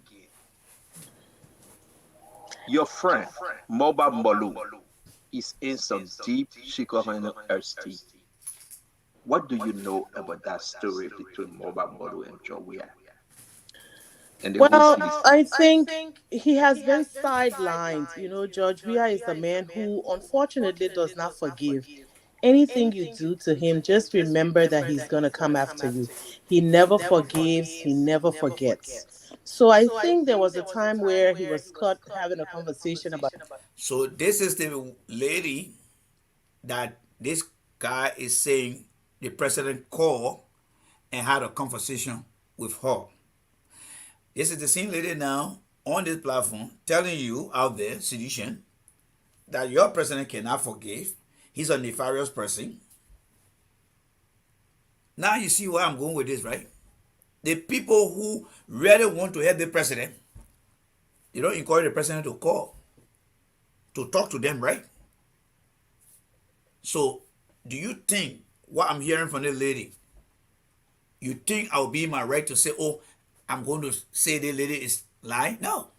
The president deserves what the lady is saying. So let's listen to it. Don't get vexed. I will play. I will take my own time to play. Y'all listen to it. George Weah, his selfishness and all that he was doing to the party. And since that time, he had been sidelined.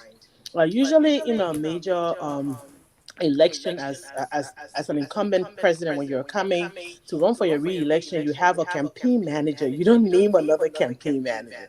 I mean, he will be the one to list his partners that will take over in different aspects of the campaign. But then Eugene Nagbe was named, and he felt a certain kind of way. But then the sad part about it is that he said, oh, and I kind of told him, I said, but why are you still trying to promote him? Why are you still trying to run the? He said, no, I'm doing it for CDC because CDC is an institution. I said, but I don't understand if he's not, he's not giving you money to You run the. say you spoke to, are you saying that you spoke to Mulbah Morlue? When? Monday, to be exact, the You 28th. spoke to him on Monday, and your question you asked him. I was like, he asked me, he said, why are you doing this? Why are you going online? And because I've been having a little podcast and I've been talking to the Liberian people and encouraging them to to understand what this election means. I myself, I'm going to Liberia for the first time. I think the only achievement that I can pinpoint and put my finger on that George Weah has done for the Liberian people is dual citizenship. And with that aspect of it, I respect that. And that's the only thing I think he's done. So what was your question, or what was my your question to question Mulbah? So the lady is telling you guys that the only thing that Mr. Weah has done is only dual citizenship. But yet and still, she's saying that the president spoke to her. Really? Citizen, you're running away now? Oh my man, Anson Jabba, they put running away. Citizen, you're running away now?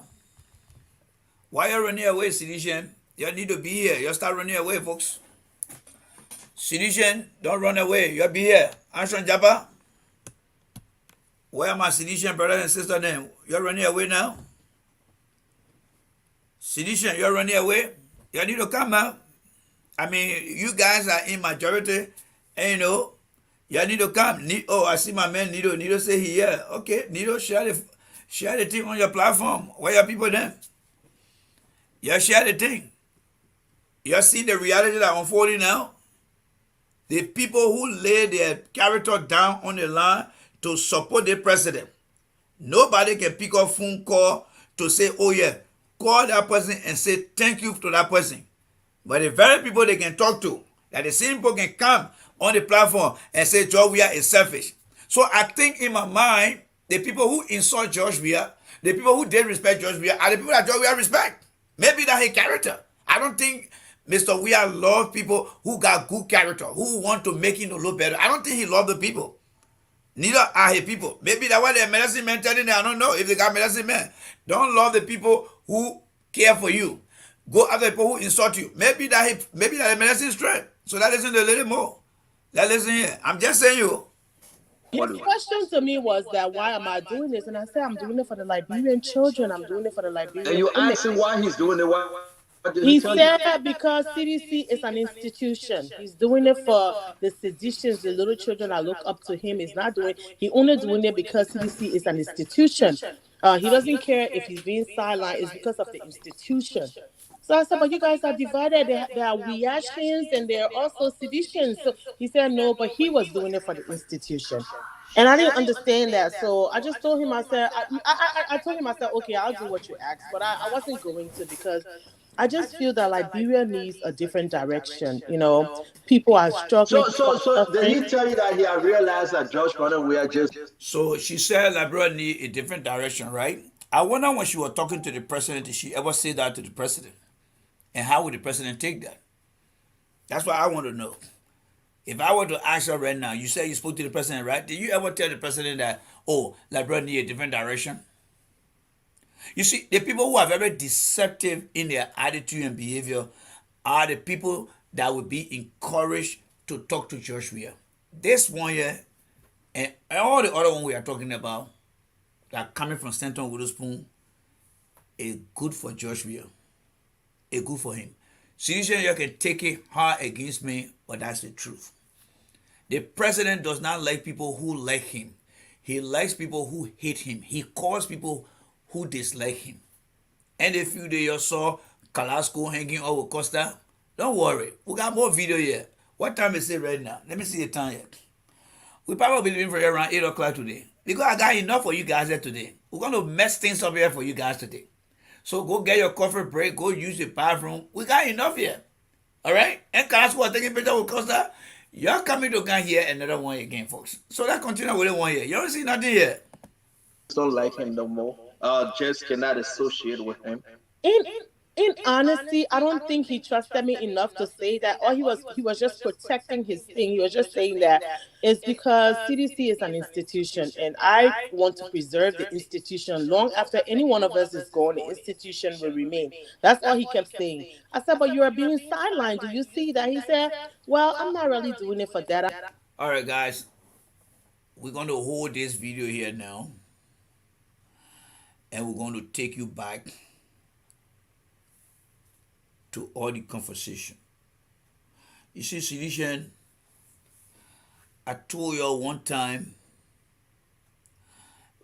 and there was a guy who called.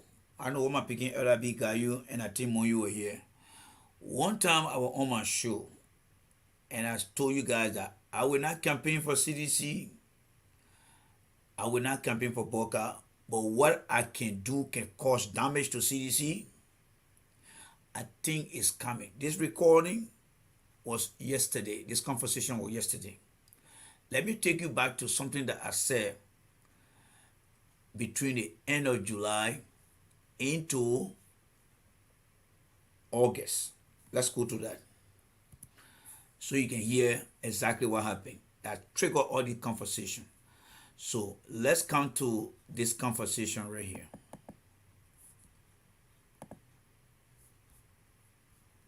All right. I told you guys that Eugene Nagbe and Mulbah Morlue, they are in no way to make President Weah to get re-elected. Let me tell you guys what's going on here. Remember the tape, that recording that how they call it, Mulbah Morlue brought up. That tape Mulbah Morlue brought, that Henry Costa took from Mulbah Morlue, and actually he was trying to, he was saying all kind of things about the president. That, in how much we think that it's beyond us now, it's not actually beyond us. You will recall that tape, it brought a very sour taste between Mulbah Morlue, President Weah, and most of CDC behind Mr. Weah. It killed Mulbah Morlue's spirit for a very long time. And since that time, Mulbah Morlue's role as the party chairman has been very, very declining. Yes, it has been declining very, very fast. Every campaign that Mr. Mulbah Morlue ran for the CDC government to have people elected, it did not do too well. So the question here is, do you think Mulbah Morlue is trying to get back at the president? And I'm just asking the question because that's who I am. That's who I am. Because the relationship between Mulbah Morlue, the president, since that leak came out, where Mulbah Morlue actually expressed himself, he has not been doing so well in making sure that the party get XYZ. It came a time where he said, oh, we're going to close certain regional CDC offices. And through that time, up to the election time, there had been a series of not so good relationship between Mulbah Morlue and the president. So we went through 5.5 years of Mulbah Morlue relationship. Do you think what you have seen, the poor performance of Mulbah Morlue, do you think Mulbah Morlue is actually really serious about George Weah winning election? Or he just saying, you know what, I will get back at this president, but I'm going to be very quiet, doing my thing? Because if you think about it, and the reason I'm asking this question, the very people that Mulbah Morlue used to have legislative and other special elections are the same people that Mulbah Morlue has appointed to run this president campaign. Fellow Liberians, understand the logic here, don't get very emotional here. Understand the logic and don't get very, very emotional here. All right? So I'm just giving you some facts about what happened, and I'm trying to apply that to what I see today, and that's why I'm asking this question. And that's why I'm saying, do you really think that Mulbah Morlue is actually in the interest of President Weah winning election? Do you really think so? Let's have the conversation. There's nothing wrong with having the hypothetical conversation because. So, when you listen to yesterday conversation, you should be asking yourself where it came from. It came from nowhere, but on this platform. You will also remember when I was going to work one morning, I was also saying the same thing too. In the car that day, where I said Mulbah Morlue has done nothing much to do XYZ. His performance is bad and is putting George Weah in XYZ. Guess who capitalizing on it now? These people here are capitalizing on it. They are. I'm doing it for CDC. That's what he said. So let me pause you there and bring in Fagon and bring in the rest of the team. It's good to have you on the show, by the way. And Thank again, I will say this: I've never met you before in my life. You came on late night show and you like our program and you participated. So it's wise that you come to the biggest audience and speak to Liberians today. Fagon, Mulbah Morlue is moving towards something. I'm not doing it for Joey. I care less about George Weah. So what they're doing here now is they're trying to spin it around and not want to go straight because they don't want to get the credit. But you know and I know that our analysis on this platform broke things down for you when we ask the question, is Mulbah Morlue trying to get by George Weah? When that statement was made, the following Sunday is where George Weah was able to tell Mulbah Morlue in a church after announcing Eugene Nagbe. This one, I will give it to the president.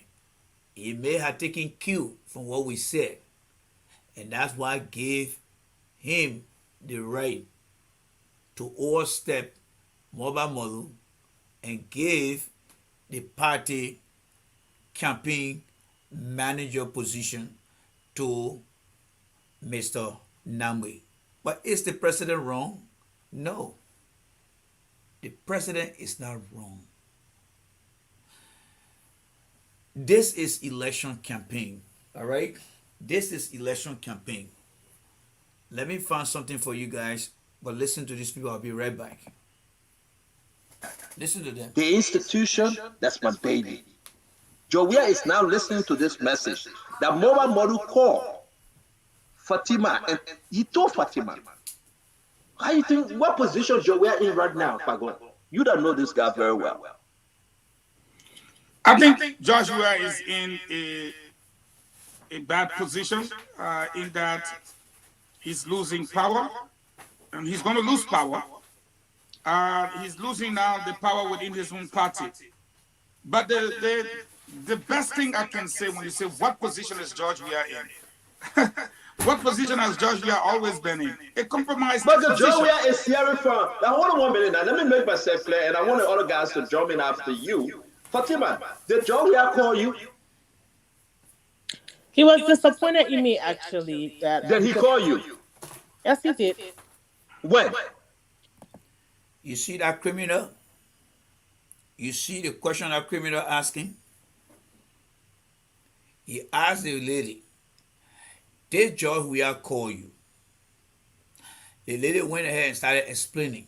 But because he wants to make sure that his question is laser focused on a yes or no to prove to George Weah that he got contact into George Weah, that's why he asking that question. But you will remember, few days ago, when Gilman and Michael were in Florida, and George asking, when did you become a United States citizen? He couldn't answer that question. This guy is nothing but a crook, and he's going to fuck a lot of people up in our country. And you guys are going back to that country. Some of you guys, the people who will remain unskilled, unemployed, will fuck some of you guys up. You are looking at a born crook who know how to play a game. You see a fella like that? He is nothing but a born natural crook. He asking again specific question that will pin his point to what exactly he's trying to achieve from that question. Listen to him. I said on Monday the 28th. So then listen now, I'll pause you right there. I want you to hear something. And you always say, hear me and hear me well, Fagon. Mulbah Morlue is calling her. George Weah is calling her. Mulbah Morlue is telling her, say, no. That's the point he wanted to make. That's why he asked her again. Because when he said, George Weah called you, she said, yeah, you were disappointed in me. That was not a satisfactory answer for him. Because he want to delineate, he want to separate Mulbah Morlue calling her, yes, it's confirmed. And he also want to certify, we are call you, I want that yes. Yes. Now he can say, I can flock you to garden right now and make sure that Joe, we are hear me. But again, sedition is good for you guys. These are the same people that went to Monrovia and you gave them escort, you carrying them around. It's sweet for you. This is my part of time now. And Joe Howard can say this is my part of time. This is my part of time. Am I hurt? I'm hurt. But am I going to cry? I'm going to be strong. But this is my time. It's sweet for you. It's sweet for you. Stand on with a spoon. Enjoy yourself, my brother. Go ahead. No. I'm not doing it for Joe Weah indirectly, but I'm doing it for the institution. My question to you, now Joe Weah know that Mulbah Morlue is dipping from the bowl he's drinking from in a sense that he called him Fatima, who is his sister he grew up with from Vata. I know this story. And then Mulbah Morlue said, I care less about Joe Weah. Joe Weah is mad tonight, Joe. He has to be mad. Did you listen to Lester Tinney? Lester Tinney said, I don't care. In fact, he used the F word. There are people. What is solution then? Where my sister Joanna then that was backing Eugene Fagon yesterday? When Fagon was saying things and somebody to counter Fagon, where is Joanna today? Where is Joanna Zulu? I remember one time she killed my platform was insulting me. Fagon, go ahead. Express yourself. Go ahead, Fagon. It's sweet for sedition today. It's sweet for them tomorrow. If they cannot learn from advice, they will learn from the truth. It can hurt. So Fagon, go ahead. Anytime Stanton Witherspoon come on any of his platform and say things that get to George Weah, I will bring it here and I will play it because my role is to present the truth to you guys, right? So go ahead, Fagon. Go ahead, Fagon. You the man. Go ahead. So pissed. Okay? And here is why. People suffered, like Irene Gray said. You know my story, so forget about my story. But there were people who suffered to bring this guy to power. And the people who fought these very people are the people you now say are your friends. That one Fagon is right. That one Fagon is right. Let me start what I'm doing and give Fagon a hand clap. Fagon is right. Fagon is right. You right on that one? Am I lying, Sedition? Yo, come on, man. What? Tomorrow is Sunday, right? And tomorrow is Monday, right? Today's Sunday, right? And y'all want to church? Come on, guys. Y'all want to church today, man. Come on. Sedition. I want to see the thumbs up.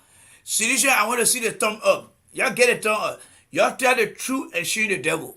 Fagon is right. Y'all tell the truth and shame the devil. If you don't do it, you'll put Joe Weah in a bad situation right now. You know Fagon right only one year. I don't get along with Fagon. I told you Fagon was doing UPS job, he run away. You know how to tell you the truth. But then 1 year you got to agree now. That Fagon is right.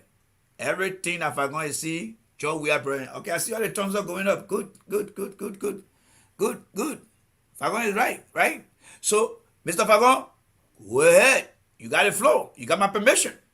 I don't care how many students getting mad here. CDC will learn the hard way. We got more to come, oh. We got more to come. Let's listen to Fagon here. More to come.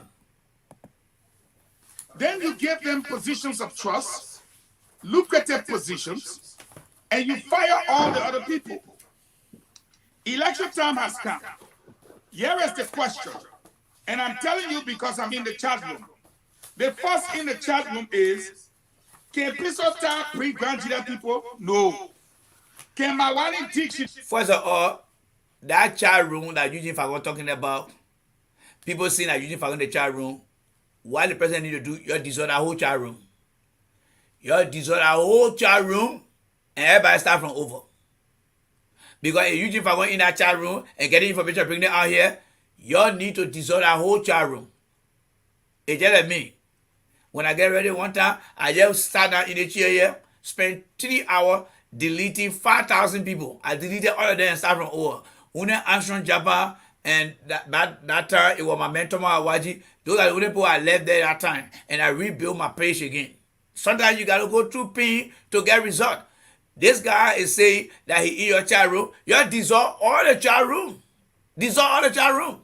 But they're not going to do it. You're going to take my fire again? No, they're not going to take my fire again. They will not take my fire. They will not take my fire again. They will come and say, look at that man, go pee, go sleep. All right, I just come and pee again. But I will not sleep because I stay here. But later on, I'll go to sleep. You're going to keep running that platform there. He will keep coming outside with secret here. The next thing was I bringing picture here. Dissolve that damn chat room and any other chat room, Mr. Weah, or any other type official, dissolve everything. Dissolve it. That's it. Dissolve it. Let me progress. You know where she's from? No. Eugene Nagbe ever been to anyone in the country? No. Kanye Bagbala, where can he go? People talk to him? Nowhere. Israel Akinsanya, where you know country? So, you know, the guys are getting angry. You would think it's all about the money. But Stanton, I'm in the various chat rooms. It's about using the people and dumping them. Then, you know, campaign time, everybody on their platform. He talking about using the people and dumping them. You talking to a criminal that the American people prevented from using the people and dumping them. And then you talking on a platform and saying that, oh, it's about using the people. What a contradiction. And it's only happening because the selective listening audience of Liberians on Facebook, they are willing to sell their soul to the devil than to shame the devil and give God the glory. They're sitting here because they dislike Joshua, but they are allowing a guy who is not even brave enough to put his own name on his name tag, as you see everybody. All because he knows that he is not privileged to do or say what he see to the American public here. That's the man, that the man is on his platform. These people are not in power. They're in America here. They're supporting a guy that the American has taken his constitutional rights away, and they're supporting him. I don't want to see if they go to Liberia and take power. Thank God some are not going back over there. Thank God we'll be here, we'll just be seeing it. But the people that are back there, only the devil will come from hell and come and save them. Honor these kind of people them. But y'all that are supporting the platform them, you guys are the one that are encouraging people to carry on the nasty behavior. The problem in Liberia is with Liberians themselves. It's not nobody else. Liberians themselves. They see the problem and they're walking into it and they're even praising it. Hosanna, welcome, Mr. Problem. You did it with a crook. Who's supporting Joseph Boyka? Boyka looked like somebody that will actually bring change to Liberia when he's encouraging this kind of behavior. What happened to Jeremiah Wright? Those of you that followed the Obama election in 2009. What did Obama say in Philadelphia about Jeremiah Wright? He said, I can no longer bear the consequences of Jeremiah's bad behavior. This man had been with my family and myself. He consecrated my 2 children in his church. But to where we have gone today, I cannot no longer support Jeremiah Wright. And today, I'm letting Jeremiah Wright go. Obama stood for what was right. Liberians in America here, the American government has said this man is indicted because he's a criminal. And the man said, went to court and said, yes, Josh, you're right. And the judge said, based on your bad behavior, we are going to take away constitutional rights that you are entitled to any well-abiding citizen. But the Liberian people who are in America, but live in the Liberia America, as I always say, they decide to support this man. But those who live in the United States of America, but are Liberians, we are saying to them, this man got no character. Now, do you believe now when I tell you guys that there are 2 kinds of Liberians? The Liberians who live in the Liberia America and will do things the Liberian way. And there are Liberians who live in the United States and will do things the United States way. Do you not believe it now from the platform you see here? I rest my case. I rest my case. That country is cursed by the devil. It was never blessed like other African countries. That country is controlled by the devil. It's not Joshua. It's in the people. It's in some or many Liberians. It's not in Joshua. The devilish behavior is not in Joshua, it's in the people. The people in America here who call themselves Liberians, they know what the man did. They cannot do it because it would jeopardize whatever they own in this country. But when it comes to only things that benefit them, they will ignore it because it's not affecting them in America. That's the man they want to care to Liberia. Do you see any future in there? Do you see any future in that country? From the Joe Boca, not acting like Obama. Not acting like Obama.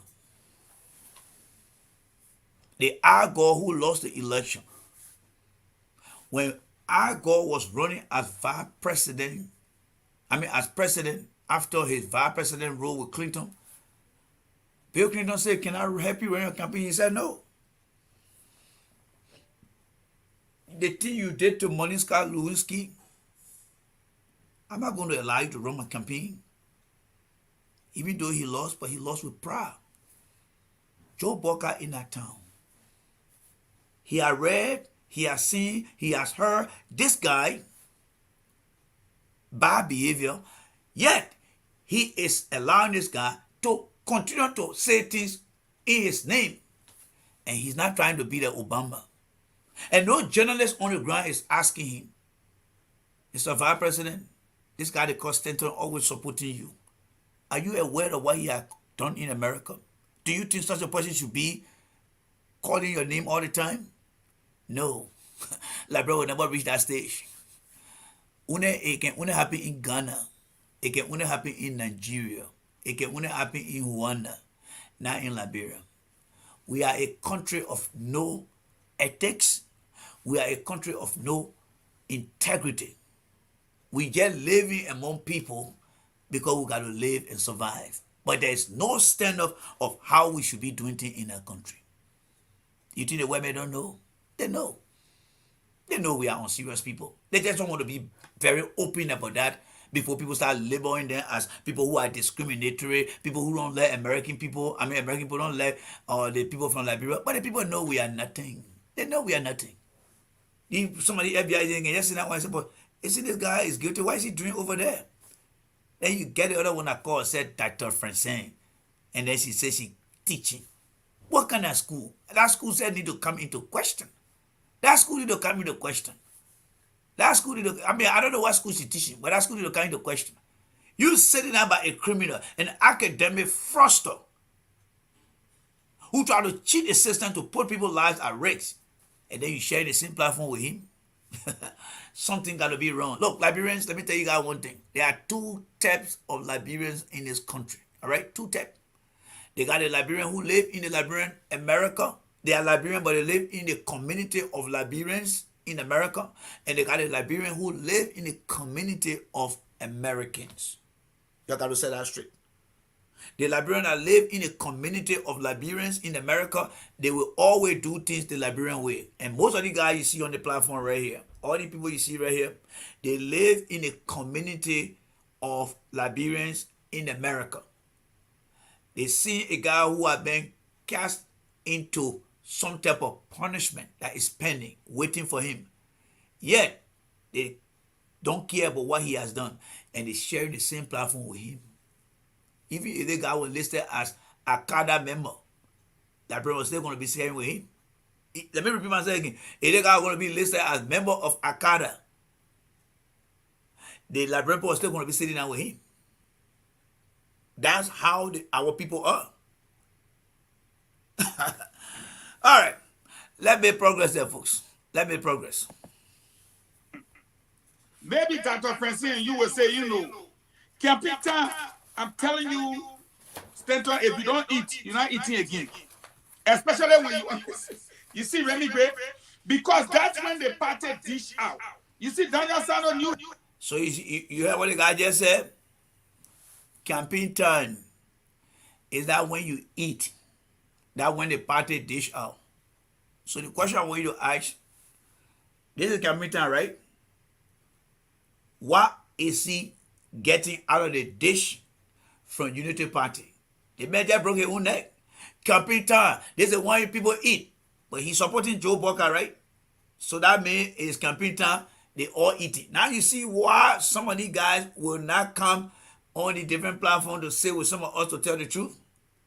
They are all getting their leg cut. All because they are not there, so they say anything. He just exposed himself.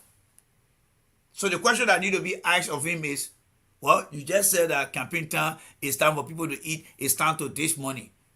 Are you getting something from Unity Party too? The fighting center was just do that day, you just hate you say black.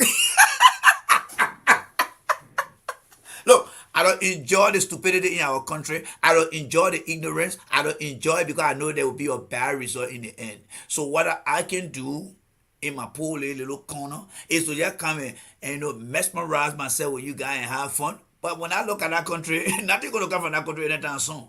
Only by 2065. CDC they're enjoying their own. When they finish, the other people go enjoy their own. That's how it will be. And in the end, the country will remain unchanged.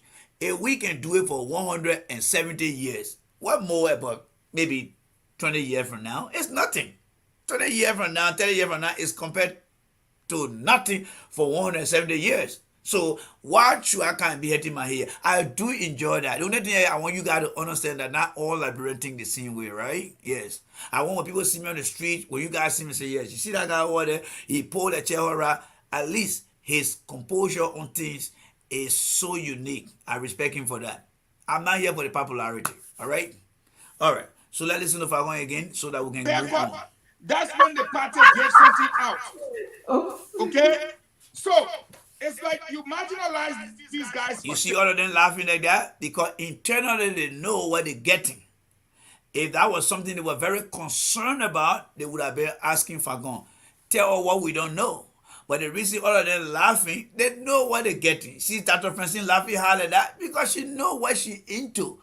Every one of them know what they're into. But they play on the Liberian people's mind because the Liberian people's mind is not forensically inclined to see and interpret what the guy is saying. They are challenged.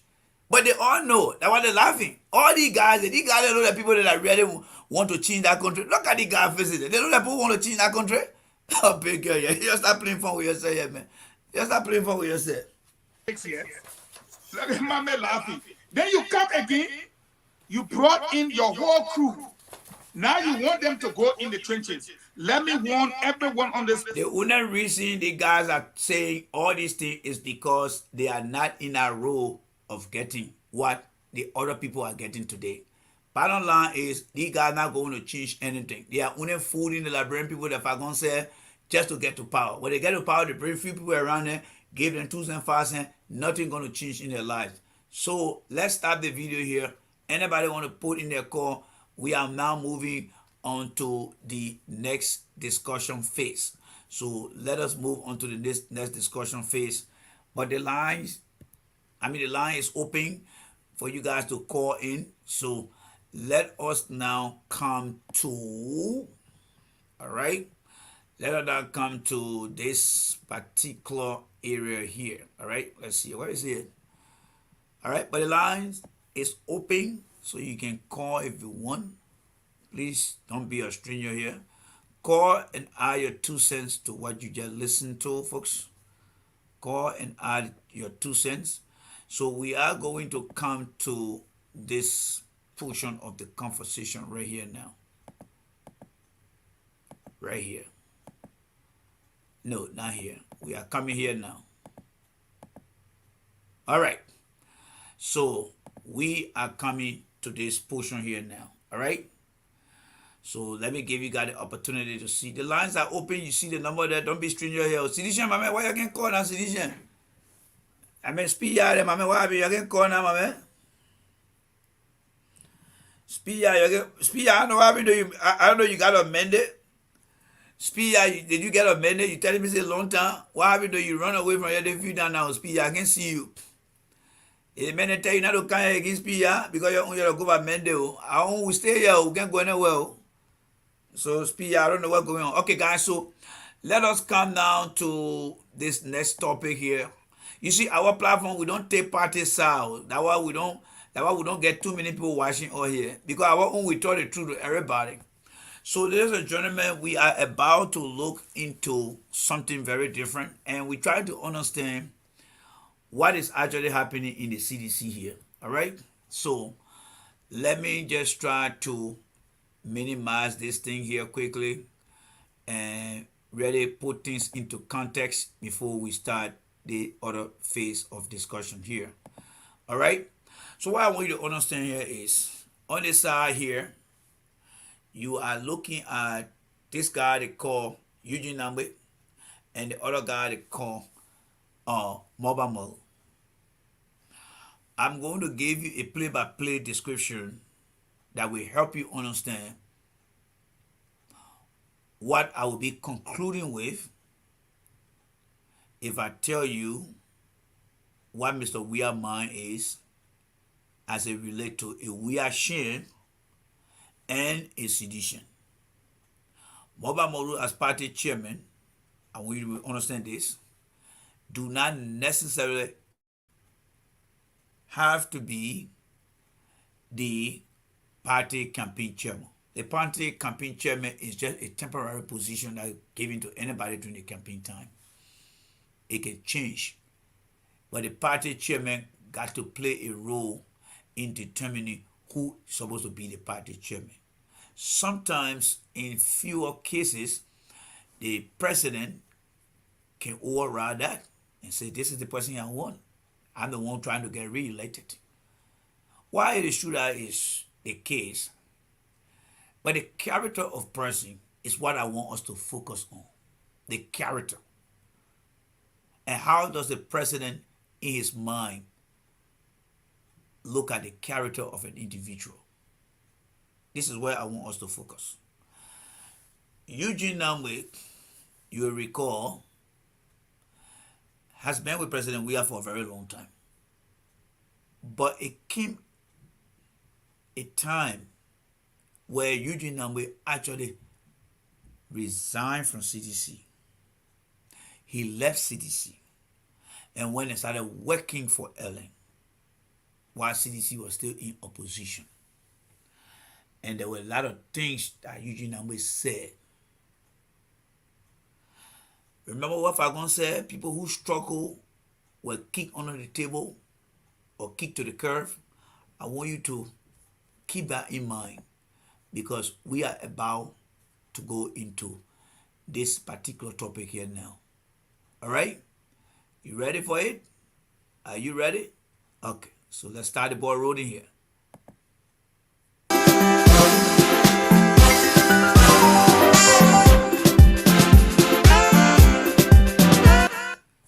I want you to look at the year over there.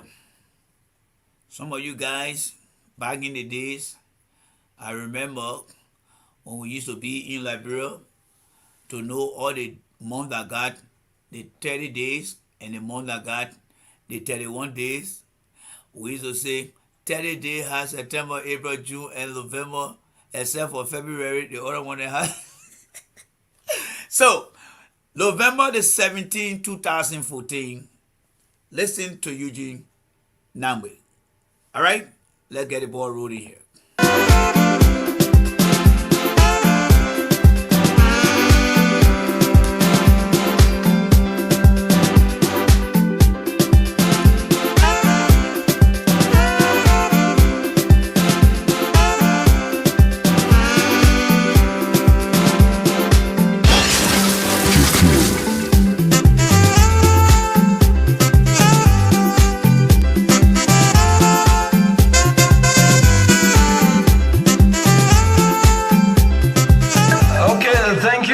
A prayer from the Liberian Senate that we've been playing here for some time. The time is 27 minutes past 8 o'clock. This is the True Breakfast Show, where if you've been following developments here, especially during the weekend, our political space has been bombarded with a lot of startling revelations and comments, specifically from political actors.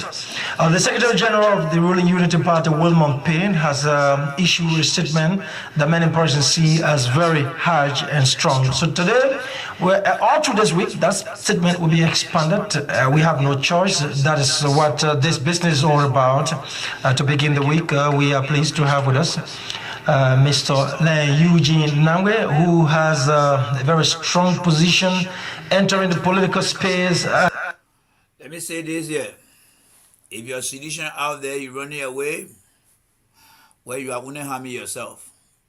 You are only harming yourself. Yes, you are harming yourself, because I want you to understand how the president make his decision, and I'm going to provide my own analysis. Do you blame Stanton Witherspoon for what he's doing? No, because Stanton Witherspoon believe that he got right to say what he's saying, and he got reason to say those things. So if you're a sedition and you come here, you're running away because you don't want to hear what's going on, because you're running away from the truth. And if you don't stand in the truth, God will not be on your side. Let's listen here, folks.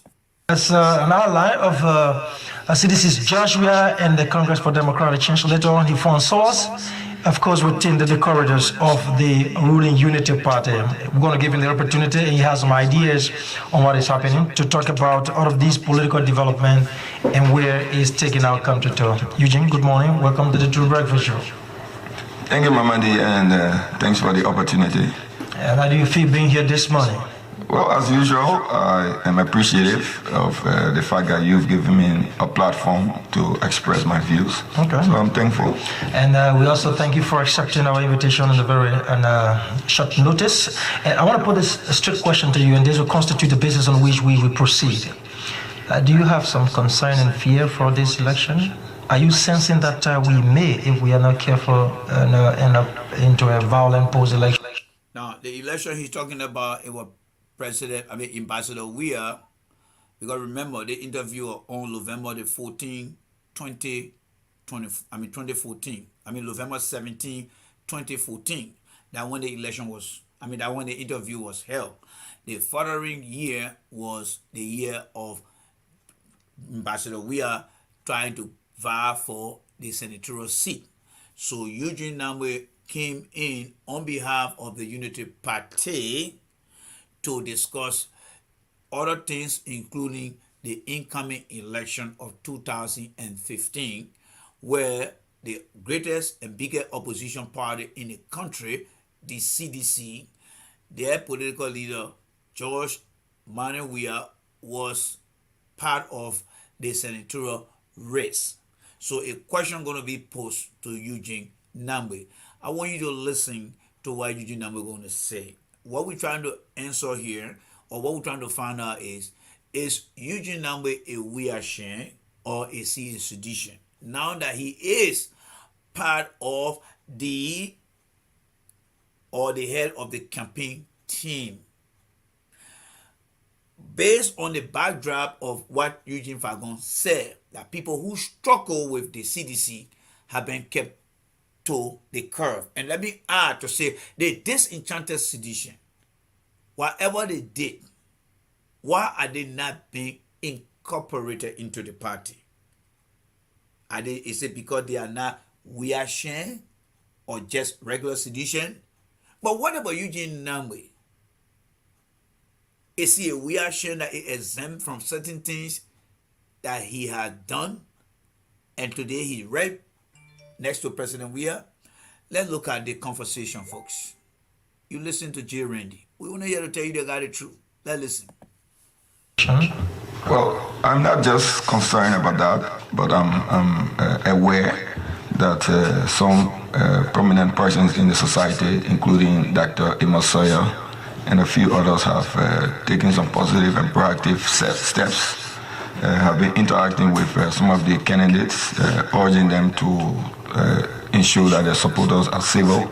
I think Dr. Sawyer also met with Ambassador Weah. He has met with people from Mr. Salih's campaign and then from Ben Semley's campaign. So he's taking a personal initiative. That's my understanding, and I think it's a good thing because we have to be civil. Politics is about exchanging ideas and then putting yourself forward so that the best candidate gets elected. I think we should keep it at that. But personally, have you received any indication that something like that will happen, violence? Well, I'm confident that the people of Liberia will continue to reject violence. So it is this confidence that I'm riding upon. And but yet still, we have to urge all of the actors to continue to ensure that their supporters remain focused on the core issues of the campaign and eschew violence. But I'm confident that people of Liberia don't want violence, and therefore there wouldn't be any violence. You've come a long way. You was one within the ranks and files of the Congress for Democratic Change and first Secretary General of that party, and you led the party to win the election. And later on, we saw you leaving the party for the Unity Party. What is your understanding of some of the things we are now seeing within the Congress for Democratic Change, and your own understanding within the rank and file of Mr. Robert Salif's campaign? Let me stop it there.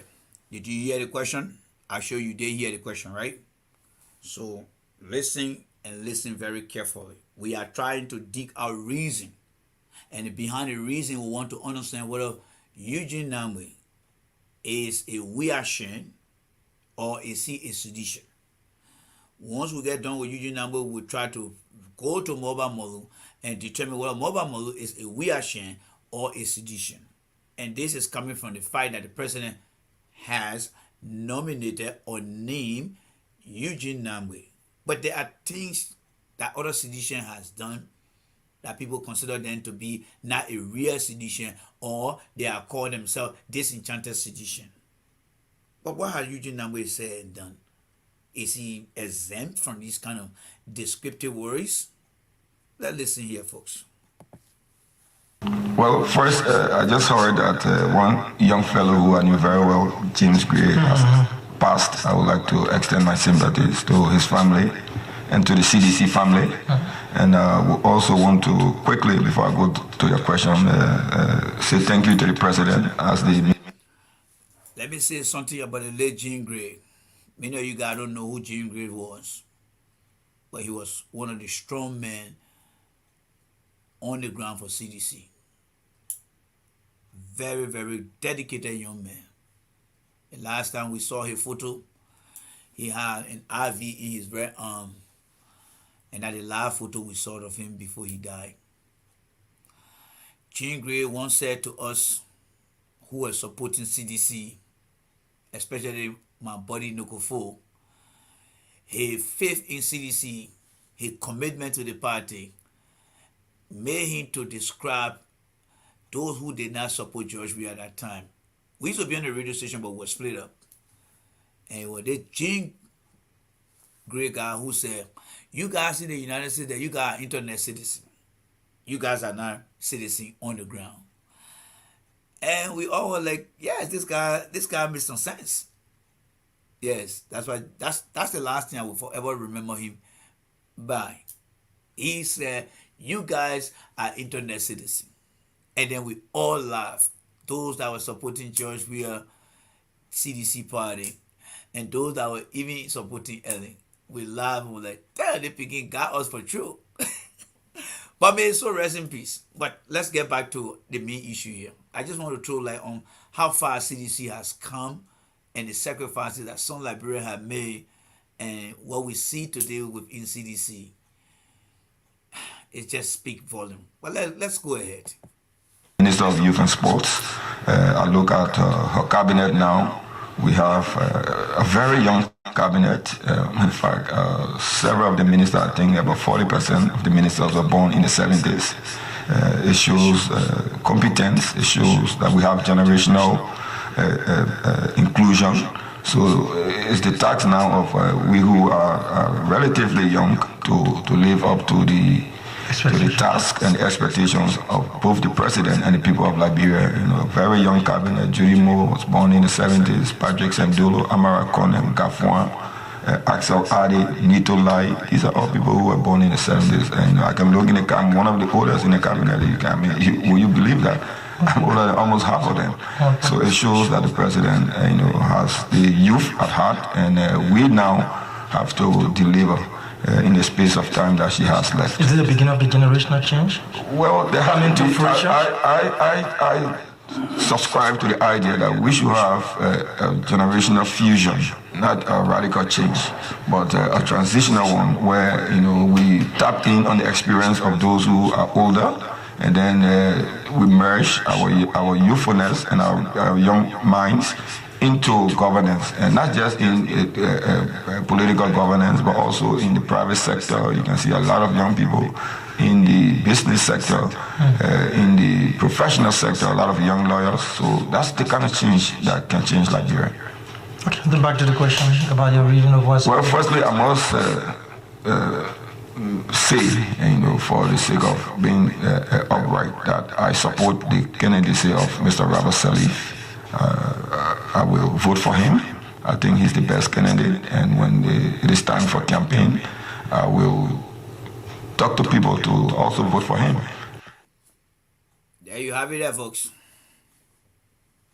George Weah was running for the senatorial position in Morlue County. Mulbah Morlue was around. Eugene Nagbe was around. In that same year, November 17, 2014, Mulbah Morlue said, I will vote for George Weah. Eugene Nagbe said, Robert Salif was the best candidate, and he will vote. Not only will he vote for Robert Salif, he will also encourage other people. Let's keep moving on. We are here just to present the facts. Librarian point like the truth. When my man Emmanuel here, Emmanuel said Librarian point like the truth. But for us, we are only presenting the facts. We are trying to determine whether Eugene Nagbe, this guy, is a Weah-Shen or a sedition, or is Mulbah Morlue a Weah-Shen or a sedition. But we're presenting facts so that we can get to understand. We are looking at the constant variable than the variation of things. Mulbah Morlue has been a constant variable. Eugene Nagbe, as you know, you are with Ellen, so he been a dangling variable. Jumping here and there, boom, boom, boom, boom, boom, boom, boom, boom. That's why he has been. All right. So let's continue here. And I'll give the reasons why I think, but it's not campaign, even though some people have started campaigning already. I have to say this before I make my comments. Okay, so that we know where you're coming from. Yes, I support him 100%, and I offer political advice to his campaign, and I will continue to do so. But a few things have happened, and I'm not an official of the Unity Party. I'm a floor member, as they say. And, no, you're a member of the Unity Party. Yeah, but I'm a floor member. Yeah, but your support for Robert Salif in the face of the Unity Party referring to as an enemy, you reconcile that? That's the point I want to get to. The statement by the Secretary General is not representative of the views of the rank and file of the Unity Party. How do you know that? Because though I'm a floor member, I know there was no executive committee meeting called, at which time it was agreed that such a statement would be issued. I think it was unilateral. And it therefore cannot be representative of the views of the rank and file of the party. President of the party. I'm not saying he didn't speak for the Unity Party, but if it is a policy statement that will have some legal bearing, because one of the things he said was... So I want you to understand this from the conversation, folks. There is nothing wrong with you leaving your party to participate in a government. When Obama took office, he kept the Secretary of Defense and he kept Bob Mueller. Those two guys were Republicans. They did not switch party line to work in Obama government. You listen to Eugene Nagbe, who and Mr. Weah, 2005, 2011 were sedition.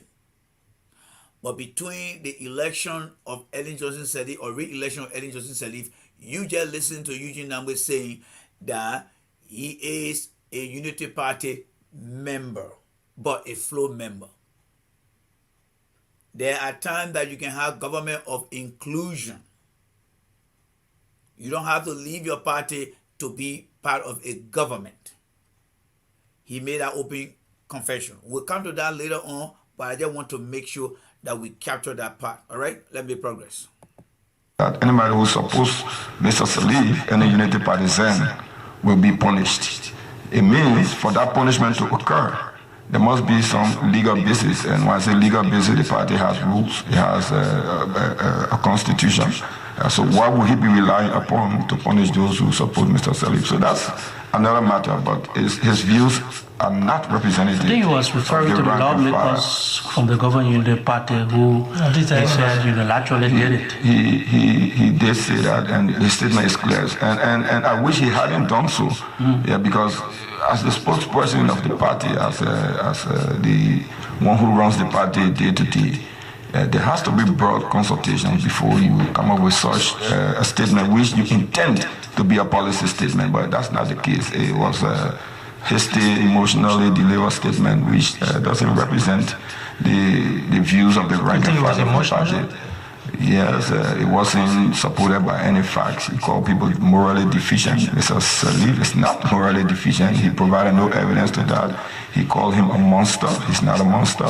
Mr. P didn't provide any evidence. He just threw out emotional words, and it is very unfortunate. It has become a pattern for the Secretary General to go on radio and spew out vile hate, which is not the nature of the party. So the party has some dysfunctional issues that has to be addressed. I think the Secretary General and the leadership under their watch to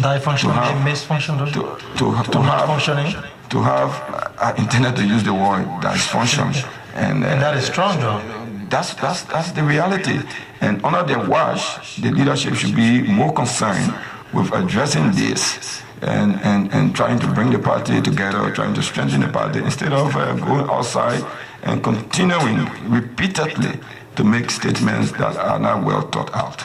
So when did you realize this? But I have called the Secretary General to check on several occasions. I remember he went on radio and said I should resign. When he had scant information about the issue he was discussing, he also called for the resignation of Minister Brown, and that trend has continued. And I think, as a member of the party, that somebody has to stand up to this sort of behavior. And the consequences, what would they be? It's a political institution. There has to be diversity within the political institution itself. And for the Secretary General to come and make such a statement is so unfortunate that he has to be checked. What are you reading? What do you think is behind this?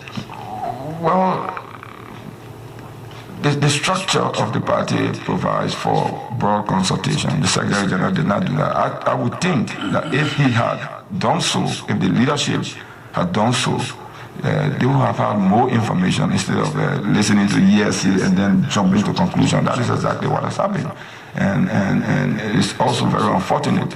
I think what is driving this is a sort of paranoia that some of the chosen candidates, that in some cases, Mr. P is from Nima, the United Party endorsed the candidacy of Prince Johnson. But he didn't comment on that, though. Because of his own parochial interests. So now he goes on the attack against another candidate who I don't see as being the enemy, and I disagree with Mr. P when he says that Mr. Salif is an enemy of the United Party. Why do you think he's not an enemy? He is not an enemy. In fact, though he's not a card-carrying member of the United Party, Rap is not a member of the United Party. But in 2011, he went in the slums, in the ghettos, he campaigned, he pointed to his works, and he was a strong partner of the United Party in 2011. And he has continued to initiate programs that is contributive to the work of the United Party. So how can such a man be an enemy of the party? He's not an enemy. In fact, I think otherwise he's a friend.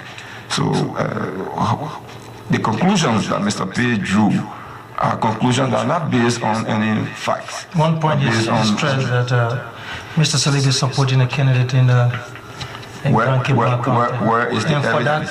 Where is the evidence? There's no evidence to that, and I don't believe it. In fact, I spoke to Mr. Salif a couple of days ago, and he was categorical. He doesn't know Masali well. He has not supported Masali because they have put that to him, that he's supporting Ibe Masali, which he has not. I mean, but what if he were? He's not a member of the United Party.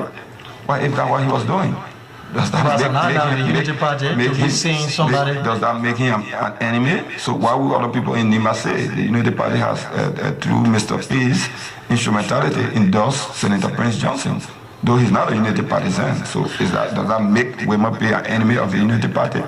I think we should focus on adjusting some of the structural dysfunction within the party. Mr. President, you've mentioned the word dysfunction more than 3 times. Let me come to this. Is this a vivid expression that the unity party is not intact, given the fact that the Secretary General will issue a statement that does not represent a consensus of the party leadership?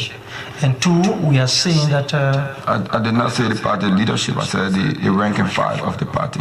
All right, guys, so I'm not a member of the leadership, but I'm a member of the rank and file. The question is, does that represent the fact that the unity party is not intact? There are issues within the party that require...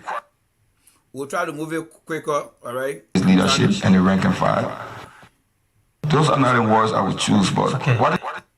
And all of the leadership and the rank and file will have to join together so that we can fix the problems that are existing within the party. Where do we start? Well, the beginning has to start from the leadership. There has to be broader consultations before key policy statements are made. There has to be a broader consultation at the district level. What will happen if the... Ordinarily, when you call the name Unity Party, the fair assumption would be that this is a party that brings together mature, experienced politicians. To see that you be issuing a statement and based on the description you just gave, it's the nature of politics, sadly, that there are times when people will divert from the core issues in the party, and this is one case. But the party has the mechanisms necessary to fix itself, and I think we should resort to those mechanisms so that some of the issues we have in the party now can be fixed. When you left the CDC, coming this far. All right. So, guys, I really wanted you guys to get a deep dive of the conversation. So now he is about to hit, I believe, the key points of this video here.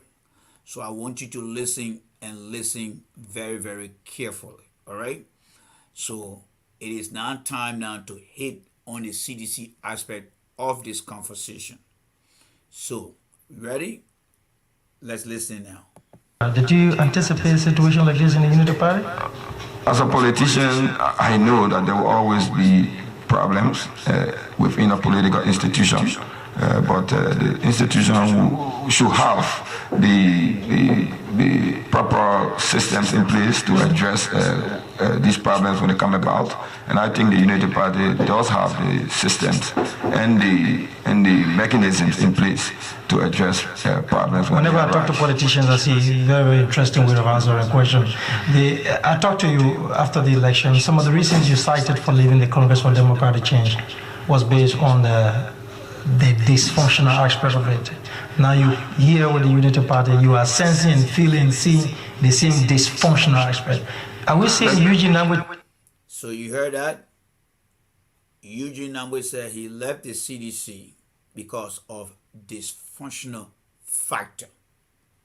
So the question here is, those who today are being called not real sedition,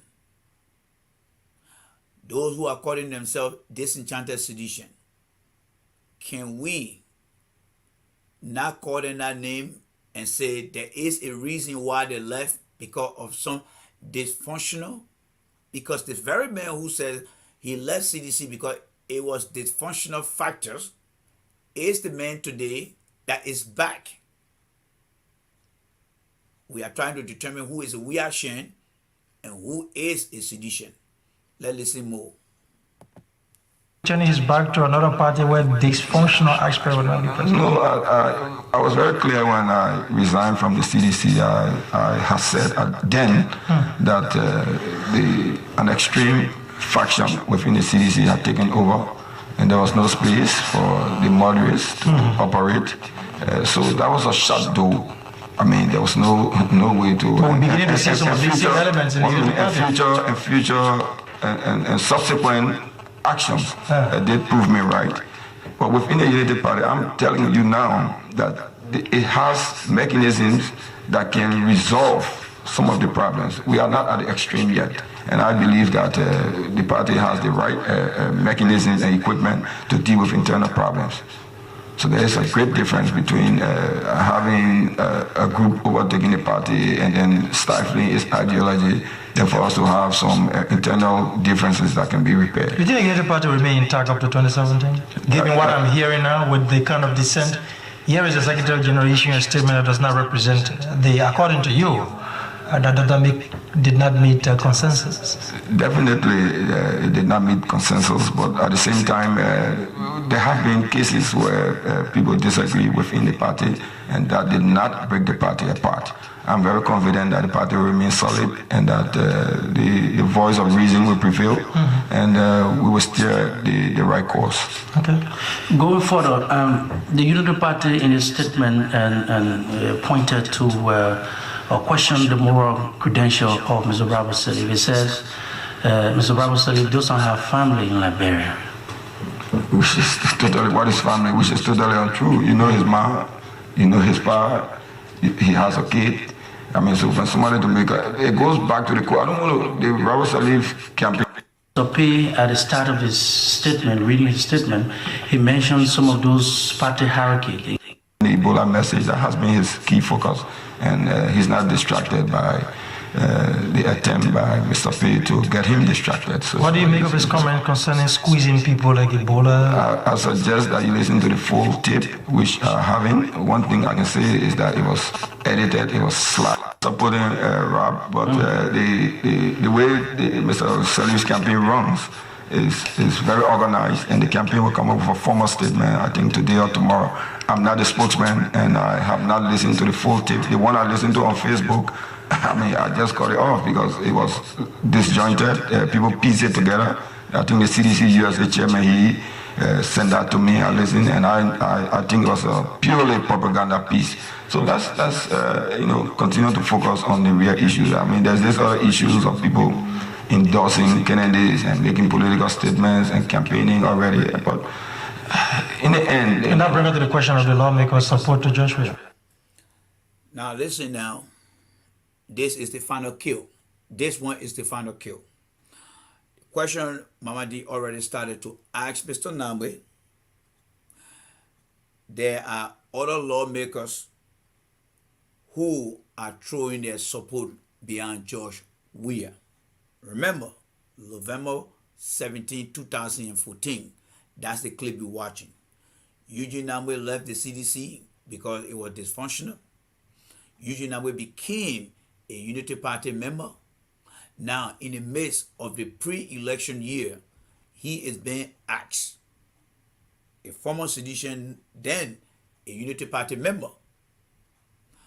There are other lawmakers supporting Ambassador Weah for the senatorial seat. Listen to what he's coming to say here now. We are trying to determine whether the Weah Shin are people with certain privileges. They can go anywhere and do anything and say anything. They will come back. I remember back in the days when we were growing up in Liberia, they said the God-chosen people were the Jews. They will never go to hell. And I was asking myself, but if they did bad thing, and the person told me they will never go to hell. So the Weah Shin, we are trying to determine what people say, what people do to Mr. Weah, and these very people, the thing they say, there are other people who may have said, you know what, I left because of the functional reason, or said something, but today they are not in Weah's circle. So let's listen to Eugene Nagbe. Let's hear what he said and determine what is currently going on right now. Because we'll be going to that video right now. Let's listen in. Listen, I think the endorsement by some of these lawmakers will be an albatross on the neck of Mr. Weah. What does that mean? It will be a heavy weight on his neck. It will be a negative, not a positive. If you have unpopular people like Bill Tuareg endorsing you, a man who put no vote in his own community, who has lost the respect of the people of his district, to come and endorse you, how does that contribute? About your partisan? How does that contribute? Because though he's my partisan, he did not perform. He did not live up to the wishes of his constituents. That extends to your party. And now, you know, somebody asked me, say, why is it that you're not going to support Mr. Weah? Am I? You hear that? somebody asked him, why is it that you're not going to support Mr. Weah? This is a former CDC man about to describe the answer from the question I was asked of him about George Weah. Let's listen. My question to them was, is Mr. Weah really on the ballot? Yes, his picture is there, but he's a poster child for various political interests. You heard that? He is a poster child. Somebody that they're going to be busting around. That's what Eugene Nagbe said. And we have the recording here. What are we trying to determine here, folks? Who is a Weah Shem? Who is a Weah Shem? He just on the ballot. He means nothing. He's a poster child. Let's listen to him again. So if I cast a vote for my brother Mr. Weah, I will not really be voting for Mr. Weah. I'll be voting for Bill Twaway. If I cast a vote for Mr. Weah, I will not be casting a vote for him, but Mr. Bill Twaway. What was he saying? Anybody who will take this video here and don't give me credit, may God swear you, may God don't bless you. Anybody who will copy the video here, may God swear you, may God don't bless you if you don't give me credit for the video here. Because I obtained the video here legally from Mamadi when you were alive. So anybody who will take the video here and want to use it for purpose, may God fire you.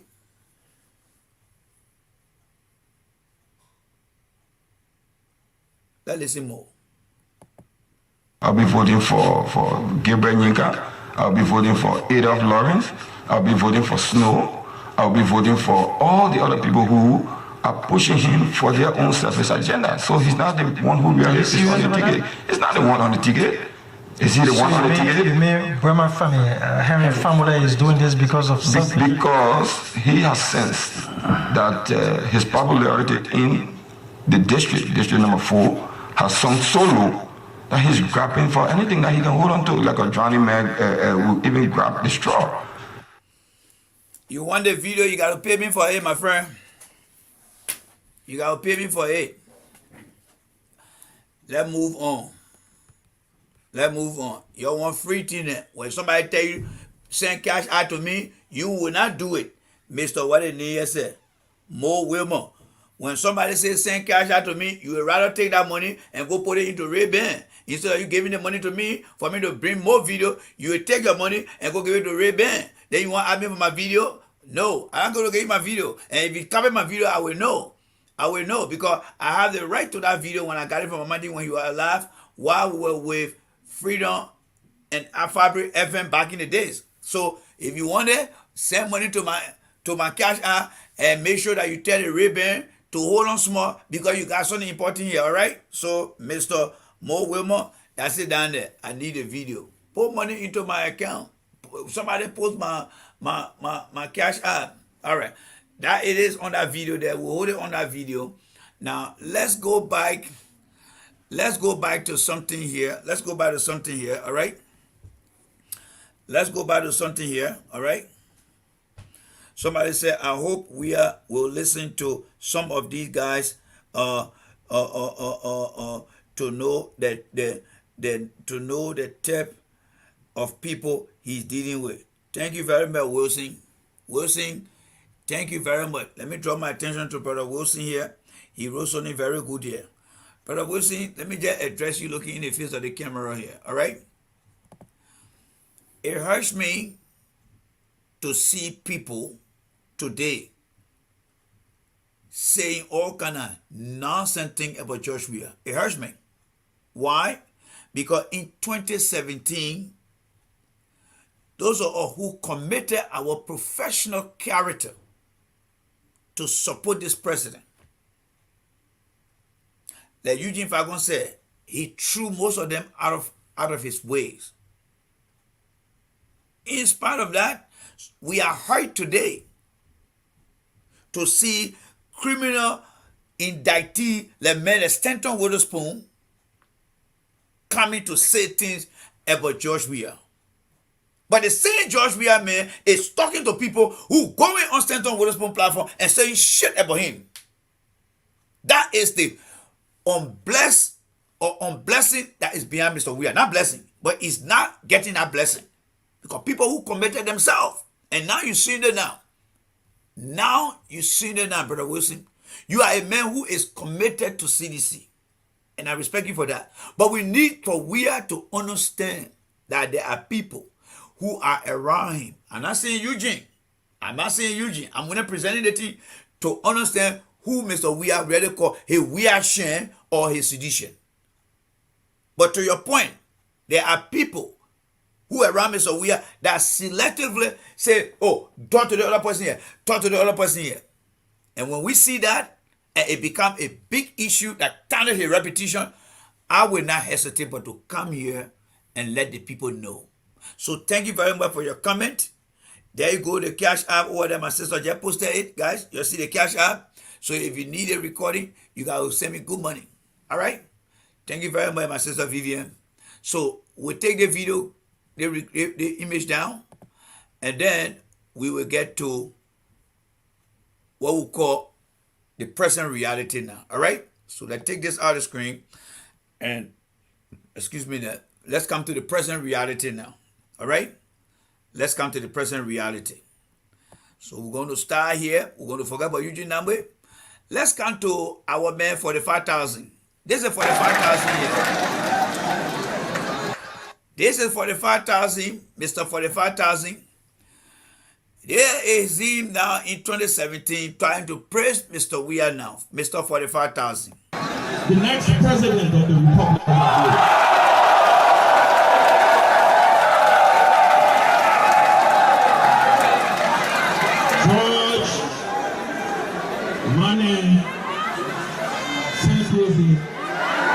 Usman,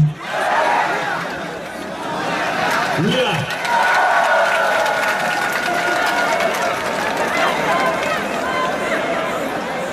Your Excellency, Chief Nieswakoko. You see the funny guy here? The funny guy they call Benjamin Senvi.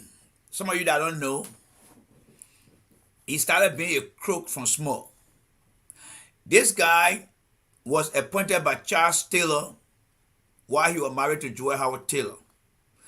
He became the first youth chairman to help work with Taylor to reintegrate the young people who were victims of the war. Benjamin Senvi hasn't told you guys about that role. He got good money. He got good money from Taylor because he was the first youth chairman when Taylor became president to bring the young people out of their misery and reintegrate them. What did he do? Nothing. But Une self-promoted himself. When Taylor left, he was Une stuck with Joel Howard Taylor now. That is when Charles Taylor left. He was stuck with Joel Howard Taylor. And no matter what he was doing behind Charles Walker Bronskin, he did respect the Charles Walker Bronskin. When the election of George Weah went face to face with Joseph Boycott, Benjamin Senvi, Musa Berete, and Harrison Conway, they came on the CDC compound. That is the video there. Without Charles Walker Bronskin approval, they came and threw their support behind George Weah. Which is politics. I don't have no qualm with that. But when Weah took office and started to name his cabinet, that when Benjamin Senvi got very, very upset with George Weah and decided to move from this position to... You are the racketeer. You are the racketeer. You know why you're the racketeer? Because you are a swindler. Because you failed the people. You failed the people. But remember, this guy did not campaign for George Weah. This guy never came out to tell anyone on our stage, Mr. President, we're giving you your support, and if you screw up, our Benjamin Singh will come here and criticize you. Bottom line, he wanted position. And because he was not given that position, Harrison Conway was sent to FDA. Musa Belede wanted to get more contracts, he got it. Benjamin Senvi did not get anything, even though he didn't campaign for the president. That when the video came out, where many of you guys have seen it. And do you think I regret what Benjamin Senvi is doing? No. Whoever is the brain behind the closing argument should be blamed for bringing Benjamin Senvi. Because if they had done their due diligence, the closing argument should have been comprised of brand new people. People that should have been vetted. Look at the list critically and say, we are going against Stanton Witherspoon. We need to make sure that we bring people who are very good, because if the closing argument is going to support George Weah, we want to make sure that we bring people who did not want and down with Stanton Witherspoon, but they did not do it. They didn't do it. And if you think Stanton Witherspoon going to put his hand between your legs and don't expose Kev Hassan and don't expose Benjamin Senvi, you're wasting your time. So let's enjoy ourselves with Benjamin Senvi, the man who was saying Segozi or Zakozi or Zegazi. Yeah, he there right now, branding the president now right in the face. So what can we do on our platform here? If you screw all over, we will celebrate the screw up. Benjamin Senvi, it is your time now to criticize Mr. Weah. I'm going to let you do what you do to go and fill up my bottle. So go ahead and enjoy yourself. Mr. Weah, I hope you're listening. It's called Learn Lesson, all right? So Mr. Weah, enjoy yourself with Benjamin Senvi here. No, Mr. President, you are the racketeer. You are the racketeer. You know why you're the racketeer? Because you are a swindler. Because you failed the people. You failed the people. This is nonsense, George Weah. This is nonsense.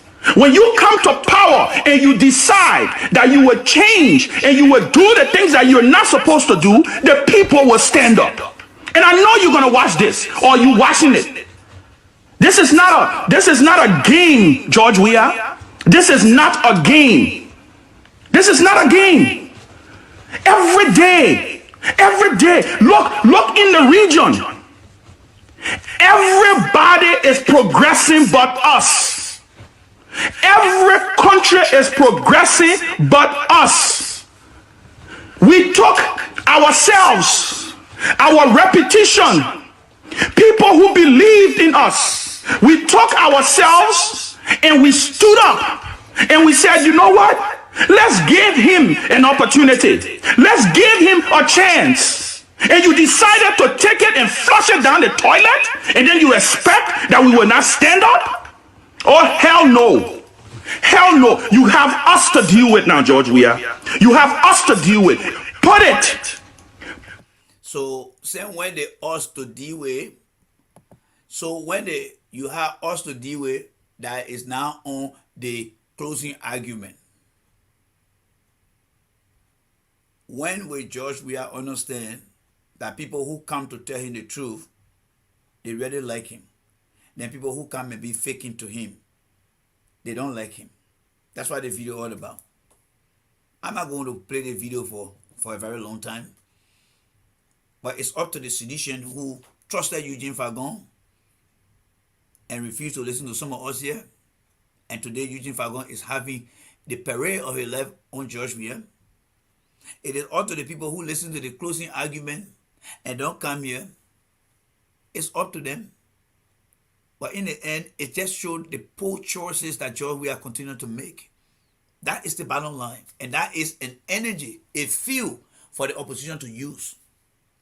All the people who said things against George Weah that he praised is giving George Weah poor rating in terms of making decisions, and is being used as an energy, fuel, power for the opposition. That's why the moment they put the guy thing up, I think by now it should be around 8,000 or 9,000 now views. People supposed to know who the guy is. When I started telling you from the beginning, the mayor took $45,000 from the government. Next thing I know, the man there taking picture with Josh Weah. Next thing I know, the man in car with Joel Howard Taylor. Next thing we know, the man is working with Charlene Bronsky with Cummings. These are the people then. Now, let's come to Mulbah Morlue. I will say this here. You listen to Eugene Nagbe. Yes, you listen to Eugene Nagbe. All right? You listen to Eugene Nagbe. You listen to how he described George Weah. And I clearly understand that Mulbah Morlue got a very bad record, because I said that so many times. Mulbah Morlue, this guy right here, he took over the chairmanship after Mr. McGill was named as Minister of Presidential Affairs, State for Presidential Affairs. Mulbah Morlue took over that office. But whatever the situation was, Mulbah Morlue did not demonstrate any leadership. Mulbah Morlue did not come out to tell anybody whether he had logistical problem, whether he had capacity problem. Whatever problem Mulbah Morlue was encountering as a chairman of the party, he never came out to announce to the media that he needed help, some type of help. But what we understand, the seat that were in charge of CDC, they lose those seats to other opposition. And it all happened on a Mulbah Morlue watch.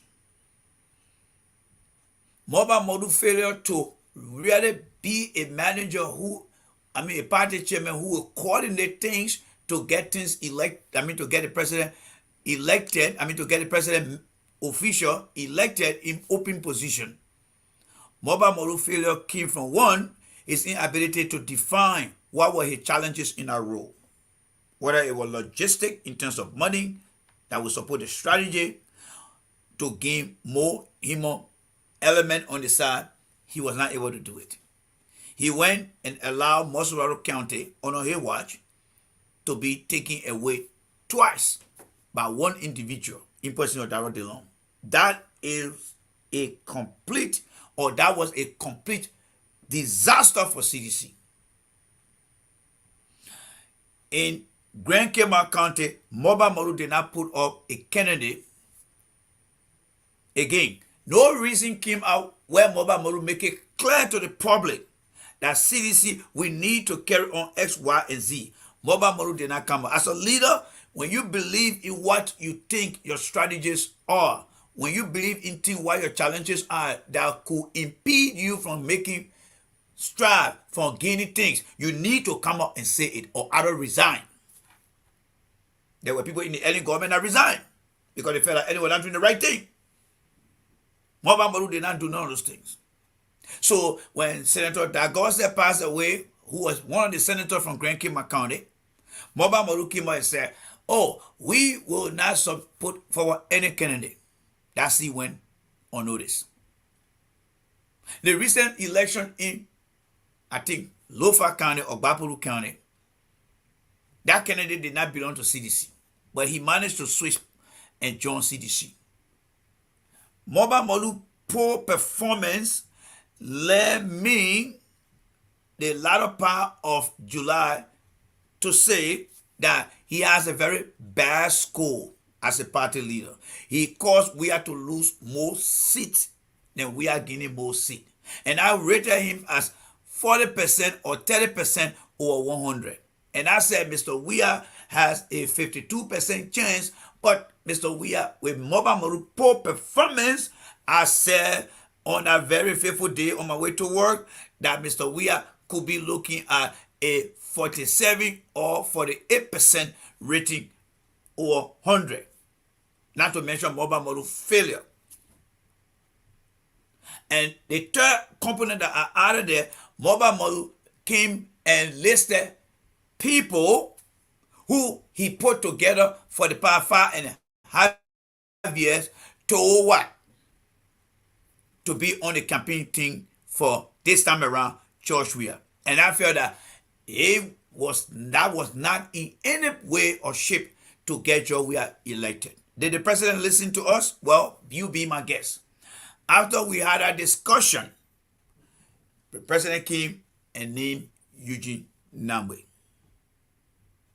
The question here now is, did Mr. Weah's decision favor Eugene Nagbe as a Weahian, or is Mr. Weah looking at Eugene Nagbe as someone who is a tough-talking but well-calculated guy? Is it experience versus inexperience? Or is it Weahian versus sedition? For me, Eugene Nagbe, he fit in two categories. And those categories are defined by George Weah. Category 1, Eugene Nagbe in the eyes of George Weah is a Weahian. No matter what he says, Weah will always bring him home. He is a Weahian. Mulbah Morlue, on the other hand, he is a sedition. He is a sedition. So as far as the party relationship goes from George Weah to the two gentlemen, Eugene Nagbe is a Weahian. That is, he is Weah right-hand man. Mulbah Morlue is a sedition. He is the party and part of the party as well. Now, let's look at the experience. Mulbah Morlue sat over there for 5.5 years and never gave us any post-autopsy report that showed that CDC have been struggling, more especially from the defeat of Darius Dillon. Mulbah Morlue did not come out to provide that result. How he provided that result to us, some of us today would have said, look at what Mulbah Morlue have written. This is why the party lost. Mr. Weah, you did not do anything. Mulbah Morlue went cold on that. So he owned that mistake. He had to learn from it. He owned that mistake. He has to learn from it. Now, when it comes to Eugene Nagbe, he has experience. He knows how to carry on his day-to-day, and Mr. Weah believe in him. Because he did it for Ellen, he did it for himself, and now he's doing it for George Weah. So Weah is looking at Eugene Nagbe based on Weah's and experience. George Weah decided to not give Mulbah Morlue that opportunity as a party chairman to elect the campaign chairman. Because make no mistake, folks, for every campaign, there has to be a campaign strategy manager. There has to be a campaign manager, but they all report to the party chairman. But that would be at the description of Mr. Weah. How he wants to conduct it, that's fine. But those are the two things that I wanted to present to you. Eugene Nagbe is a Weahian. Whatever he says, whatever he does, Weah will favor him. On the other hand, Mulbah Morlue is just a sedition. It's just a sedition. If you ask me about the tape, which is the fourth component, yes, it did show and expose George Weah. But what Mulbah Morlue should hold himself accountable for is the fact that when he started to lose seats that belong to CDC, Mulbah Morlue should have come out, or in a better way, he should have came out and make it clear through some type of post-election result and say, look, I have done a post-election result. We suffered defeat based on X, Y, and Z. And the recommendation A, B, and C got to be met. And publish it. And let us see it. So if Mr. Weah decided now to take Eugene Nagbe, and that report, we're going to say, Mr. Weah, you are doing it based on Weah's share. But Mulbah Morlue inability to come up with those things are the reason why I would say Eugene Nagbe coming with the experience over Mr. Mulbah. That's his failure right there. That is the root cause. The failure of Mulbah Morlue not to produce a report. There was no report provided by the party chairman. Failure to identify the weakness of why they lost the election is why the president decided to look the way of Mr. Nagbe. That is the root cause of Mulbah Morlue being rejected today. As far as the tape and other things go, we call those things contributing factor. They contributed to it.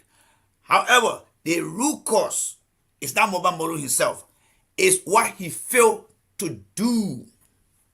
What Mulbah Morlue failed to do after they lost to Darius Dillon back to back. He should have come out with something to show that this is our problem. Mr. Weah, we need to fix the problem. He never did that. Thank you, guys. Let's move on to another thing here. All right? So we're done with that. We are done with that. Now, this is, let me see what I want to be on record here. 1, 2, 3, 4, 5. So today is September the 2nd. Yes, today is September the 2nd. We are going to listen to Mr. Weah. We are back in reality. We are back in reality now. It's time for us now to look at the 5th week of campaign. Mr. Weah was in Grand Bassa County. Mr. Booker, on the other hand, had never learned any blow in terms of his message. He had been out of touch with the people. Nobody understands his agenda. All people know is some type of arrest and listing each letter that represents something but mean nothing in reality. He left and went to Ghana. Nobody knew what he went for. He came back. He's very fired up. He's okay. Yes, the tell. Yes, 9-3. Yes. Yeah, today the tell. Yes, but the month. I'm counting the month. I mean the week. The second. Let me just make this clear to the audience here. Somebody try to remind me or something. The way I'm counting the days here, guys. All right. The way I'm counting the Saturdays. The campaign season opened on the 5th. That was that Saturday in August. And then we bump up to the 12th. And then we bump up to the 19th. And then we bump up to the 26th, which finished up August. That was 1, 2, 3, 4. 4 Saturdays. Now the 5th Saturday, it landed on the 2nd of September. That's what I'm talking about. But today, yes, the person is right. It's the 3rd today. Today is the 3rd and tomorrow is the 4th. So by my count, as far as the campaign season goes, since it started, we are in the 5th week of the campaign season. But today is the 3rd of September. All right. Thank you very much for that reminder. I appreciate you for that. Now, so yesterday concluded the 5th week since the campaign started on the 5th of August. The next time we'll be meeting again. I mean, they will count another Saturday. Will be on the 9th.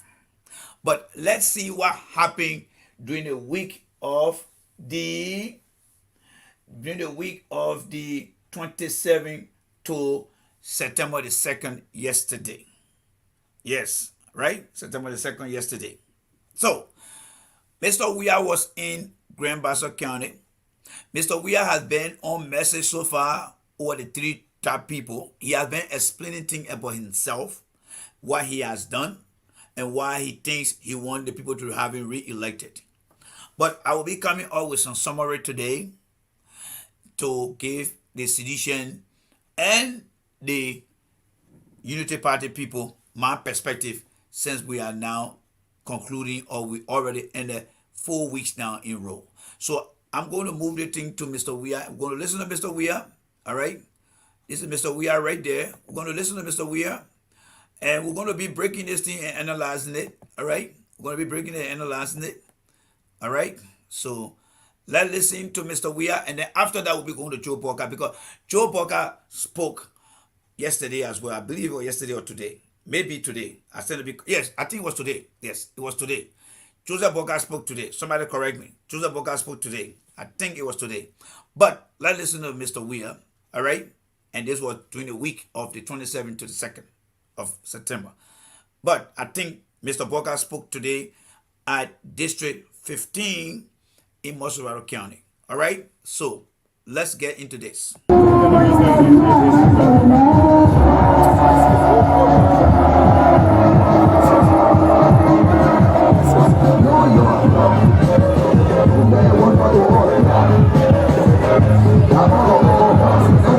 I don't know what was the strategy behind this thing here, folks, about the president coming in the ring. I mean, to me, it means nothing. It means nothing. But what I think needs to be done is what was never done before. Do you think by the president getting on the ring to read a message to the people will really resonate with the people? No. There were times that people were living in the ring trying to reach out to the president. Finabono and Scalasco were saying no to them. So what difference does it make when the president comes and be out in the ring? It means nothing. My point here is somebody should have held an umbrella over the president and give him that respect. They are showing their respect to the man. They are showing that the man is so desperate. But it only comes on the backs of people who have been very selfish to the Liberian people and they want the president to go out there. Now you see how the people are using the president today. They think they got the president back. But those are all out here who got the other vision to see. We know they're trying to make the president be a victim when in fact they made the Liberian people victim to the president. That's what they're doing over there. So you think by standing in the ring, it means anything? No.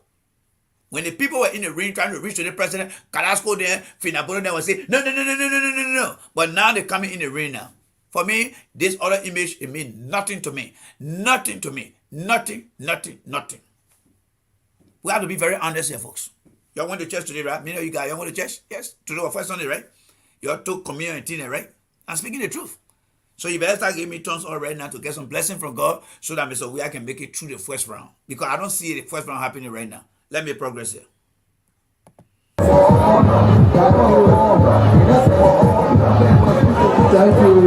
you. You can have your seats. I won't be long. You've been standing on the road, now you're on the rain. I won't be long. I want you to join me for a moment of silence for our Father. Honorable Moses Prayer, who left us many years ago. I said a moment of silence because he was not just a big brother to me, he was a father to me. He brought me into this number 3 compound goblin. May you all stand for a moment of silence.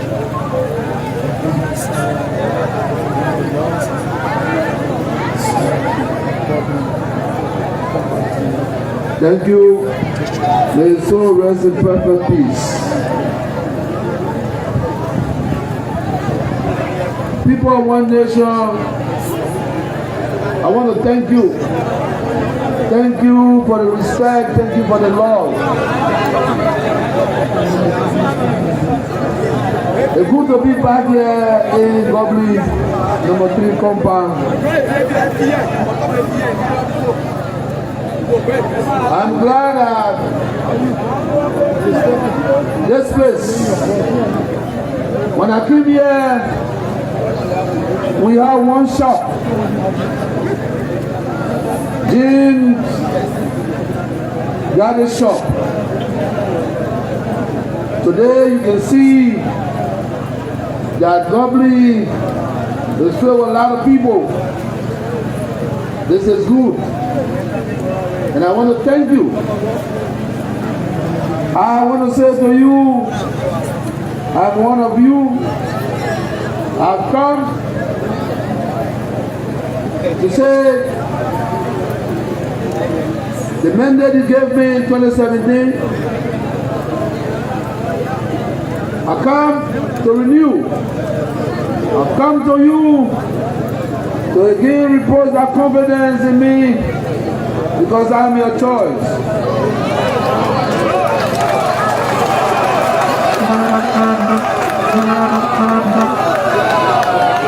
I say to you all on October 10th, vote George Weah, vote Benson and John J.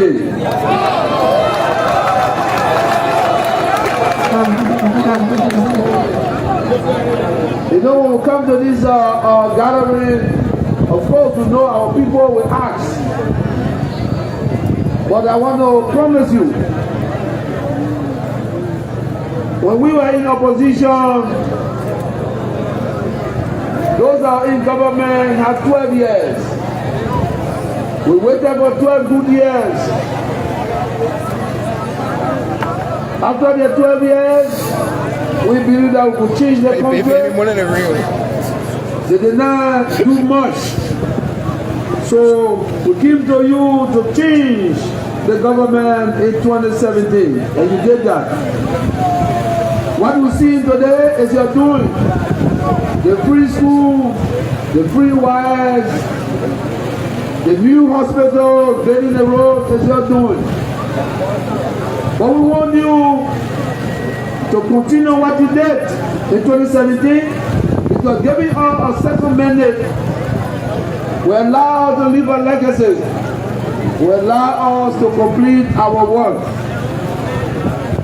Fellow partisans, fellow coalitions, first-time voters, our elders, we want you to continue to believe in us. We have done well for you and we can do more. I said to you, don't mind them. Most of them did not live in Goblin Street. I live in the streets of Goblin.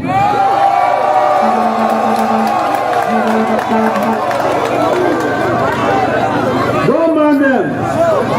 They are coming to you, they're telling you they can rescue you. In 12 years, they did not rescue themselves. They can rescue you today. They will come to you and tell you that building the roads and school fees and what have you is nothing. But ask them, if they come, what are they coming to do? So if the school fee is not good, building a road is not good, building an institution, then there's no need for anybody to move. Because if they say it is not correct, then they don't need to come because they never did it anyway. But they are afraid of you, first-time voters, the fellow citizens. They know that our second term will do more. Because you will be comparing their 12 years to our 12 years. In their 12 years, they did not do much. In our 5 years, we have done so much. So let us join hands. So let me just stop it over there, right? I know most of the things they have given the president is all scripted.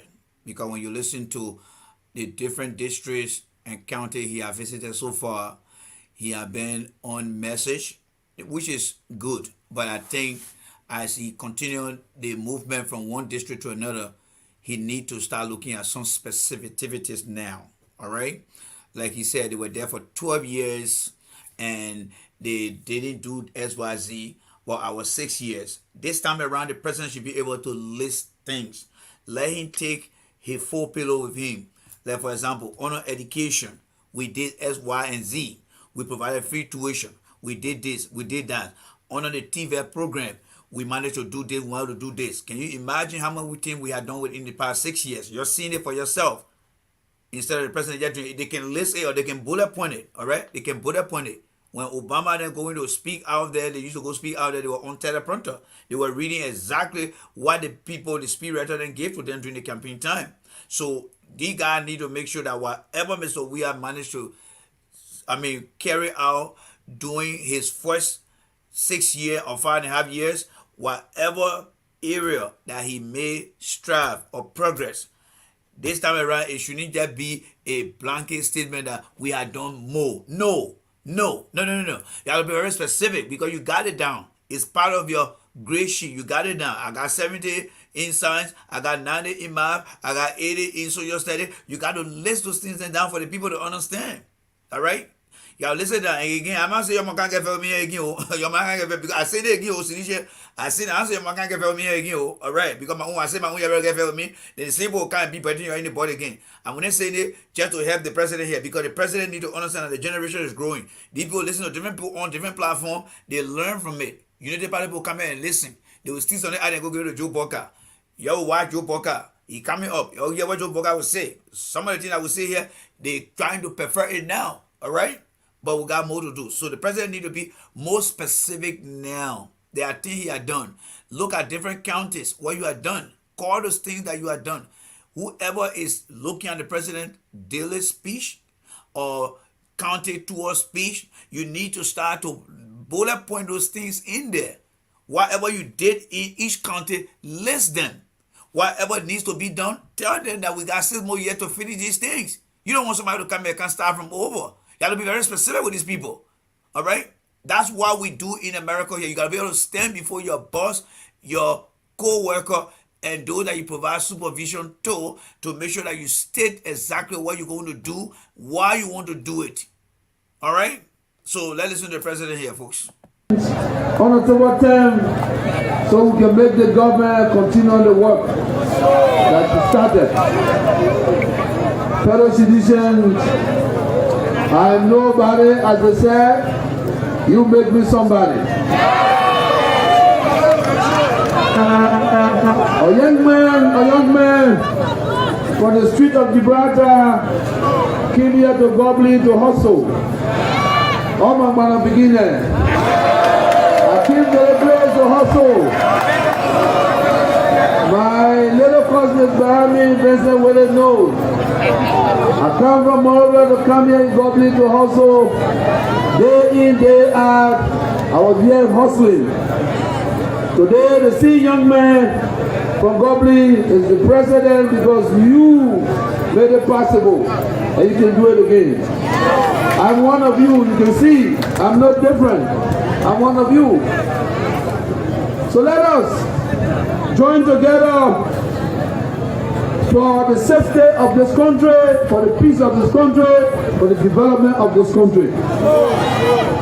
It's important for you to go to school, and that's why we're giving free school.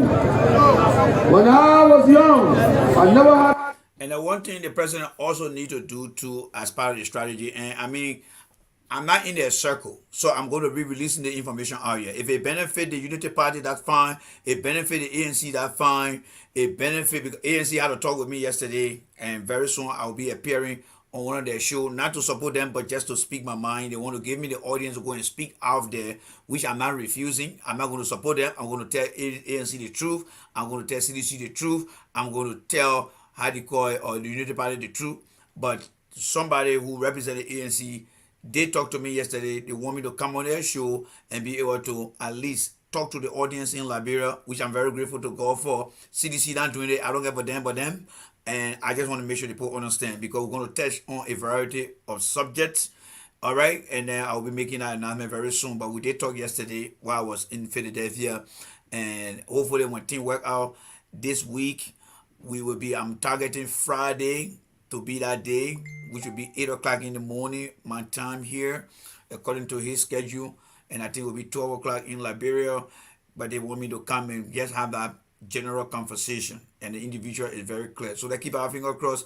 If everything work out, I will let you guys know, and that person will be posting my picture out there, you know. But what I want to bring here as part of the strategy here is, if the president is going to any district, every district is within a county. So let's say he went to this Grand Bassa County. Every accomplishment in Grand Bassa County need to be the priority on that discussion with the people. That's why I need. So you have to customize the president topic. He may hit the general component, but on the top of the list, it need to be things that he had done in Grand Bassa County. Let the Bassa get to understand. If he going to River G, whatever he had done in River G, let it be on the top of River G. Make sure you give them that one first. You customize the message to the people of the county. If there's any other incoming project, you let them know. Then the third part of it will be about what you have done throughout the country. And you asking for the 6 year to be added to the 12 year. But you must make sure. But don't just come with a general statement, because every country will want to know what you have done for them. That way they can walk around and say, oh, he did this, yes, he did this, yes.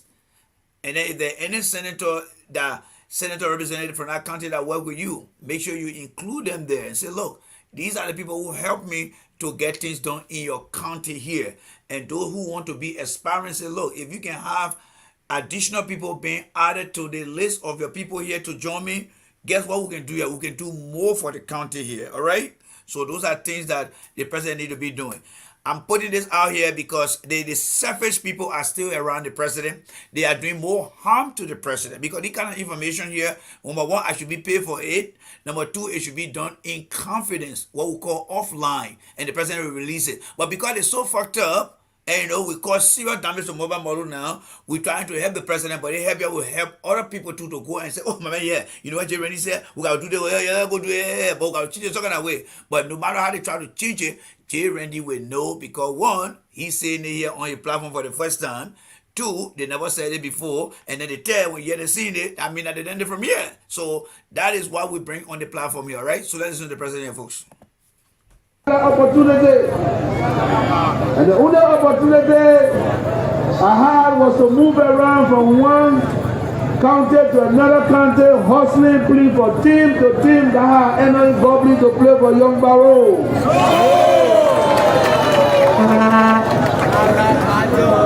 And I made good family here. They took good care of me.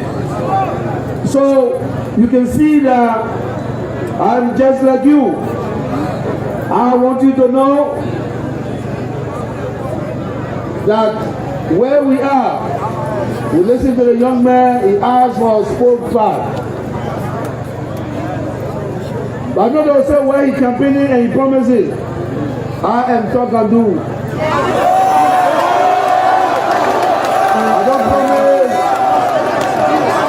I don't promise and don't fulfill my promise.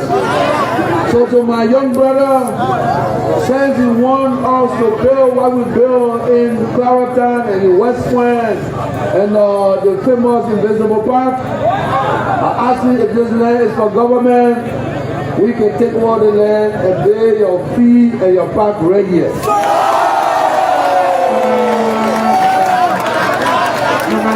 And of course, if you let Benson will come to do the negotiation, it will be good for me, because those are going to be honorable. Now, you see, the message is coming, but it's not coming in what we call in a collaborative way, right?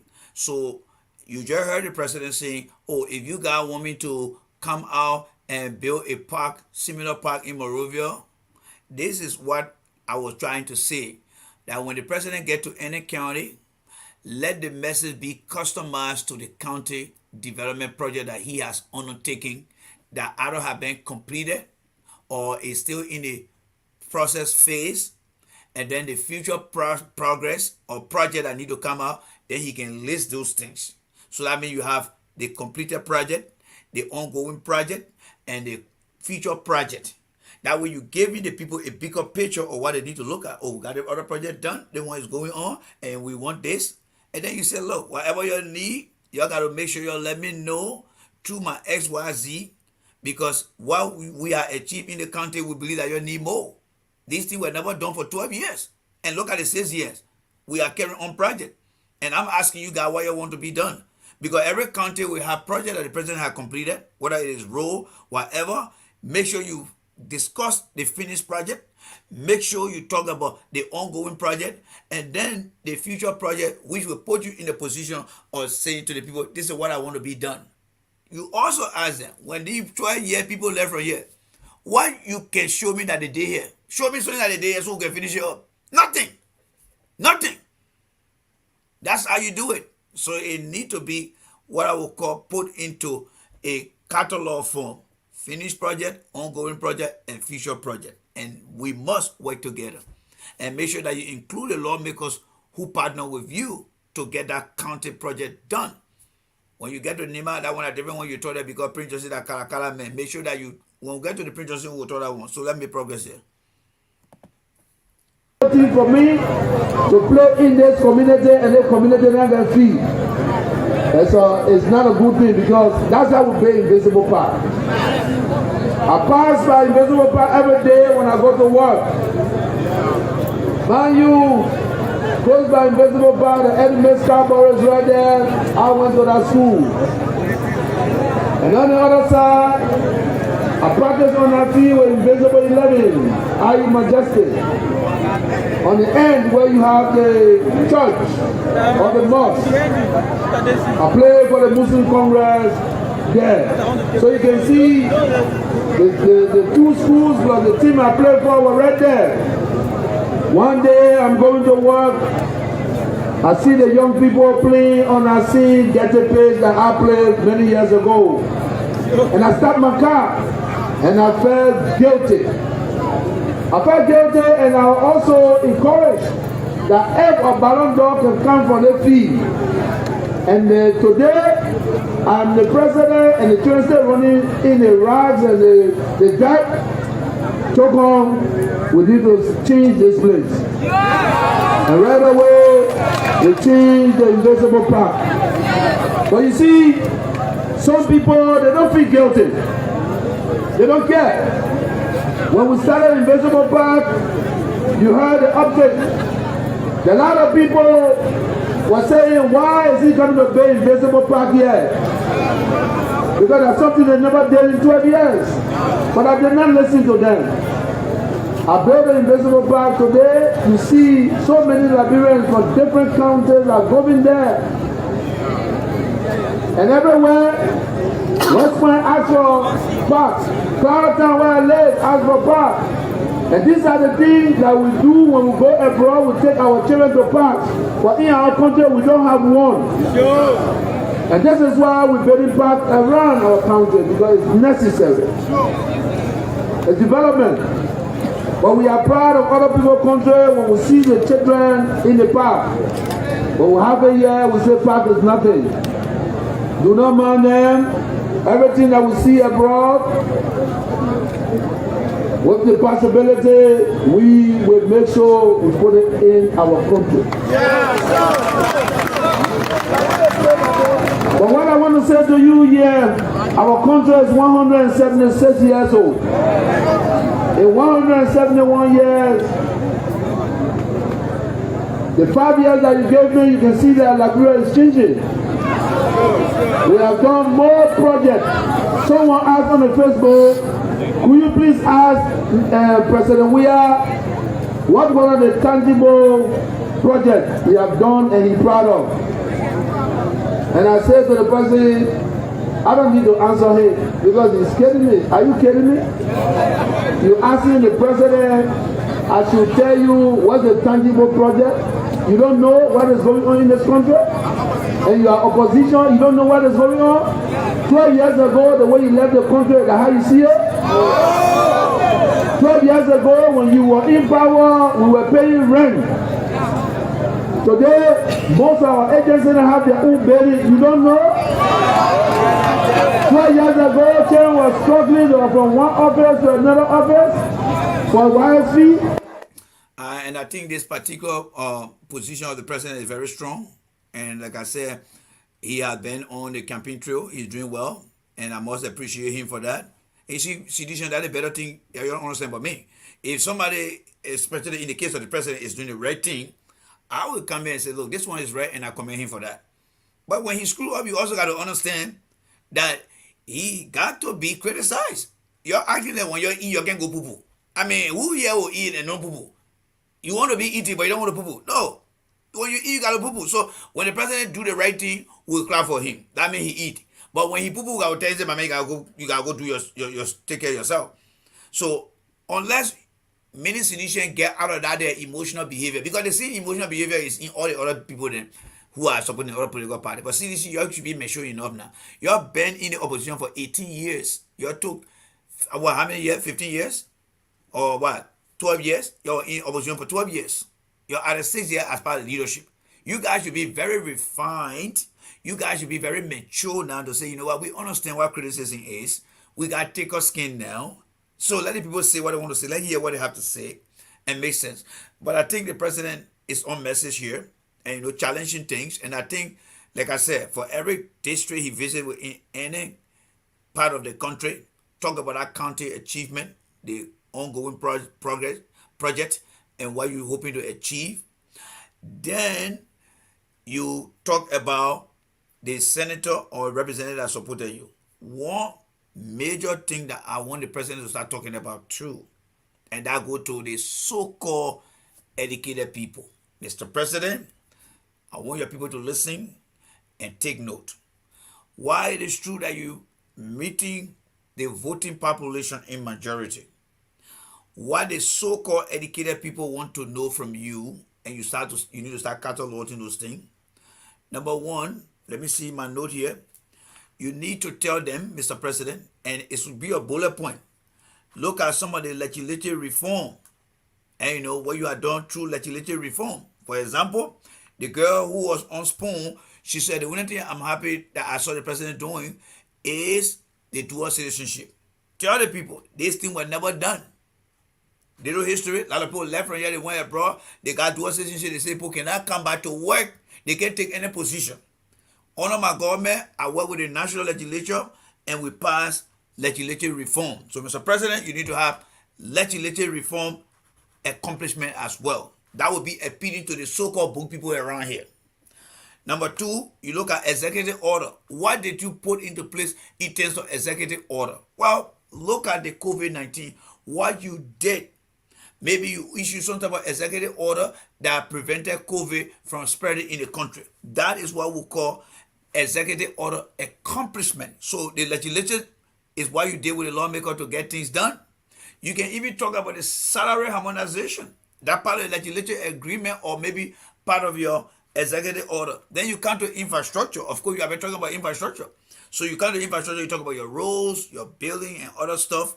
And then whatever you need to do, look at the agricultural sector and try to break it down. But you have to look at your policy and the legislature. What did you do that you combine with the national legislators to pass this law?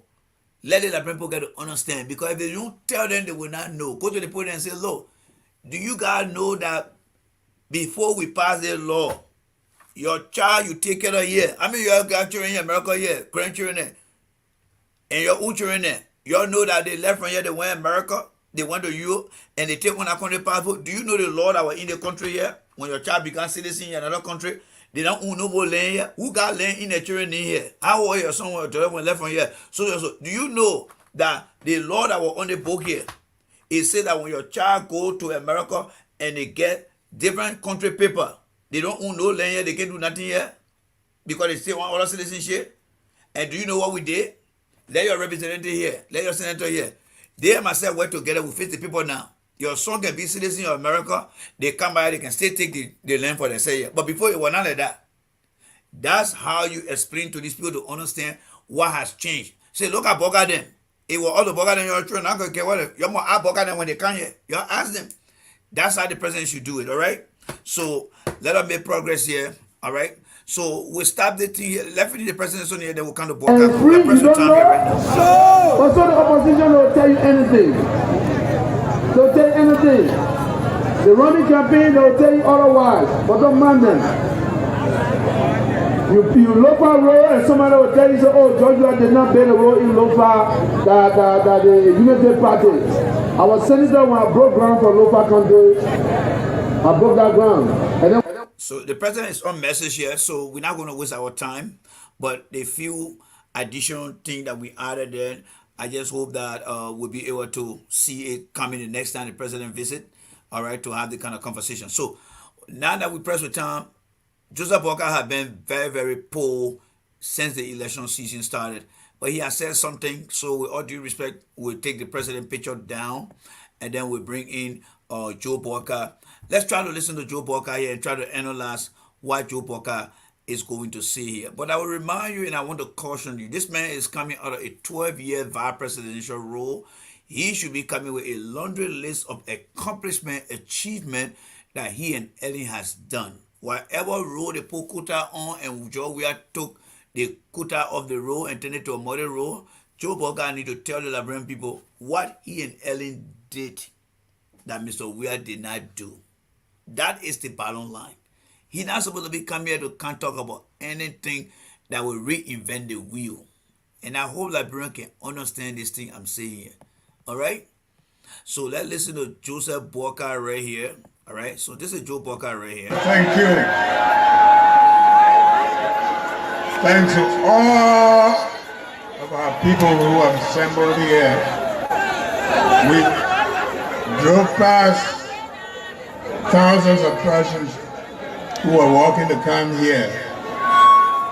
And we want to thank you for coming to listen to the promises we make, and you will hold us accountable. So I will ask our platform guests to please have your seat. Call their names already. We want to thank all of our supporting teams here, the members of the fourth estate, the security. I'm sure the medical team is here. And we want to say to all of you who are coming, God bless you. You know, when they are talking, you look at people's faces, and some of them, they say we have heard it before. You see, the only thing I don't like about the old man is very, very dishonest with the Liberian people. And I just hope that God will teach him some sense. This old man called Joe Walker, he lies a lot.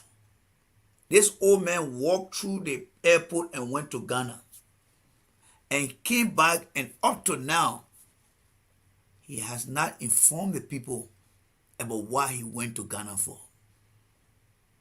That is the problem the old man got about lying too much. He's very dishonest. Now, before I get into detail, there's one thing that I left on the table that I forgot to present to you guys on George Weah. When I listened to that audio, correct me if I'm wrong, when George Weah was saying, or let's say when he was trying to greet everyone, did you guys hear him using the Weah chant over there? Maybe I missed it, but I did not hear anything like Weah chant. I just heard partisan. If that is the case, I didn't hear it. If you heard it, well, send me that clip, and I will follow up on my clip. But I did not hear him saying Weah chant. So what does that tell you about us here? I think they're listening to us. But the shameful thing that I call the listening or shame is for them to come here and say, look, my man, thank you very much. We're listening to you out there. That's what we call the listening or shame. They got the walk of shame and they got the listening or shame. I didn't think he said anything like that. And if that's the case, then he's making progress by listening to us here. And we want to commend him for that. But let's come back to Joe Walker. This old man has medical condition. But he continued to ignore the fact that the medical condition here is a concern. No matter whether it's one or two Liberians or a bunch of Liberians, once there are people in the country who are concerned about his health, he needs to be very open up. He needs to be very, very open up. Let me share a clip with you guys quickly here. All right? Let me share the clip. Let me share the clip here with you guys quickly here so you can take a look here. All right? It's right on my phone here. So let me share a clip with you guys here so you can take a look at it. All right? I forgot to upload this thing here. I don't know whether I can shoot it to you guys, but let me see here. Because we are pressed with time, I will just play off my phone so you can listen to it right here. All right? All right. So this is it right here. All right? I want you to listen to this. All right? I want you to listen to this. Okay. I want you to listen to this. Let me increase the volume. All right? I want you to listen to this. I'm sure you guys can see this perfectly clear, right? All right. So let's play this. What are your thoughts on running for re-election in 2026? What are my thoughts about what? Running for re-election in 2026. That's good.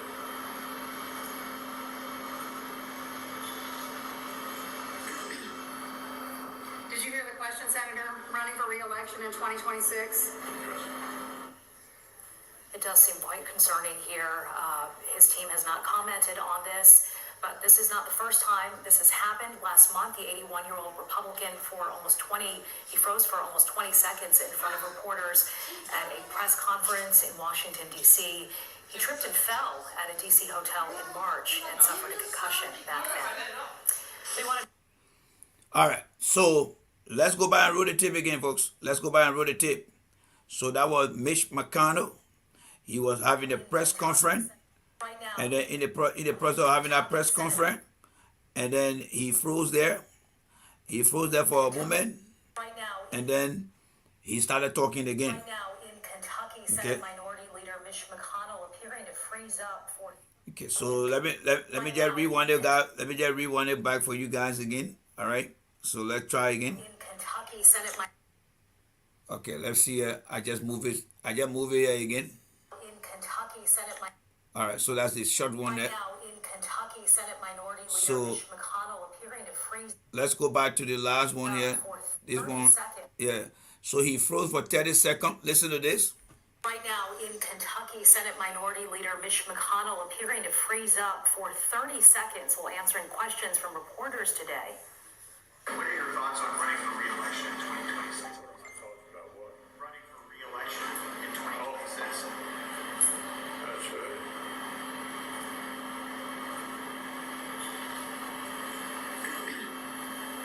Did you hear the question, Senator? Running for re-election in 2026? It does seem quite concerning here. His team has not commented on this, but this is not the first time this has happened. Last month, the 81-year-old Republican he froze for almost 20 seconds in front of reporters at a press conference in Washington, D.C. He tripped and fell at a D.C. hotel in March and suffered a concussion back then. So that was Mitch McConnell. He's getting old. There's another video I would like to share with you guys here too. All right, there's another video I have here. I don't know where we see it. All right, I don't know where I have it, but let me see where I can find it for you guys here quickly, just to make a point here for you guys to see. I think I should have it. It should be on my other phone. All right, but he did go to the hospital, and then the president said he was not bothered with that because he went to the hospital and he got killed. My point here is Joseph Boyka, this old man is very, very dishonest. He is sick, but he hiding his sickness from the people. That is not fair to the Liberian people. If he went to Ghana for treatment, he need to come and let the people know. From the time he fell and went to EAW hospital, came to America twice, went to Ghana, nobody know why he went over there for. But now he back and he think everything is okay. He want for people to just accept things as they see it, but they shouldn't question things as they think that it need to be questioned. That is the dishonesty behind Joseph Boyka. You will not hear the guy Fagon and talking about this thing on the other show. You guys are looking at people who are very, very dishonest. All you guys are very dishonest because they don't love the country. So let's listen to him here. The same people that I want to appeal to you that we are at a point of changing this country for the better. We are at a point where Liberians will become proud people again.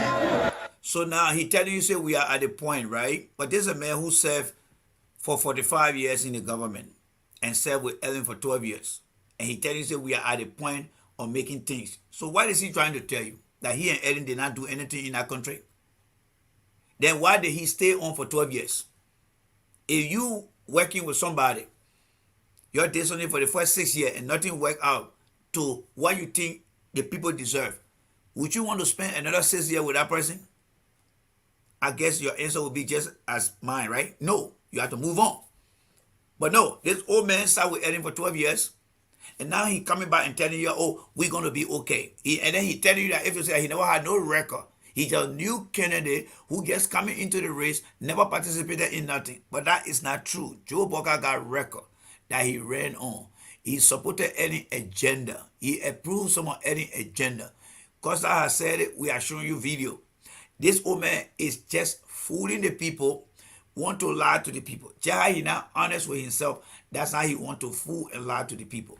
This old man need to tell you guys, what did he and Ellen do for 12 years? Because he was vice president. If anything should happen to Ellen, he was going to take over. What did he do? I mean, what did he and Ellen did that he can show you? To say, you see, education was way up here, but for Weah, education is right here. Your pull me back will take it back to that place where it was when we left. Nothing. Listen to him again. I hear the young people apologizing. And you know, we feel for them. Okay. Because they were looking for a future. Okay. And they have been disappointed. So what future did you and Ellen give to them? You should be saying, we left them with a better future, Joe Boca. You should be telling the young children, say, when we left office, you guys had a better future. But Joe Boca cannot say that. Crooked Stanton Witherspoon will not say that. Because they know Joe Boca, then they not get nobody future.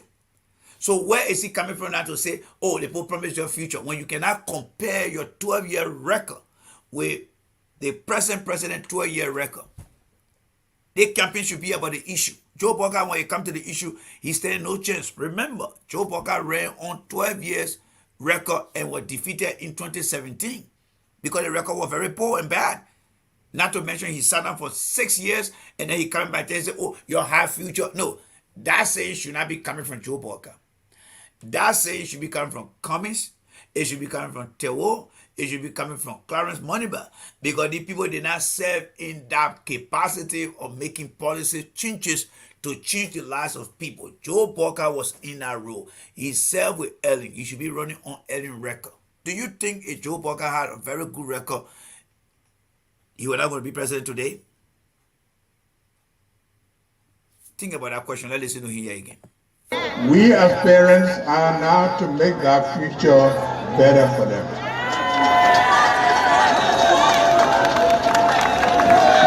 The high prices you pay on the market, we want to investigate. Okay, so high prices on the market, granted. What did you and Ellen do during your time? You see, when you talk about the current situation, then you should talk about the solution you provided or you're provided during your time. Today prices are high, but look at our time. This is what we managed to do to keep prices at an affordable measure. He's not saying it.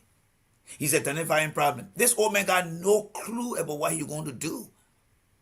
He got no clue. He has no clue. I don't know why he's wearing a face mask around him. Do you guys see any kind of, like, he got mask around him? Let me see it. If rice price is what it is, what made it so? We have an idea. Because if every big person want to have a cut, they put their money in it. Those are the... So how does he know if every person want to have a cut? You see, what Joe Boca is telling you, the Ministry of Agriculture has been suppressing the growth of rice by farmer in the country. Why? Because when Joe Boca then was Minister of Agriculture, what they were doing was they were pumping money into the Lebanese and Indian business people who were importing rice. So that money was helping them to get little cut to get a little cut and suppress the farmers from growing farm.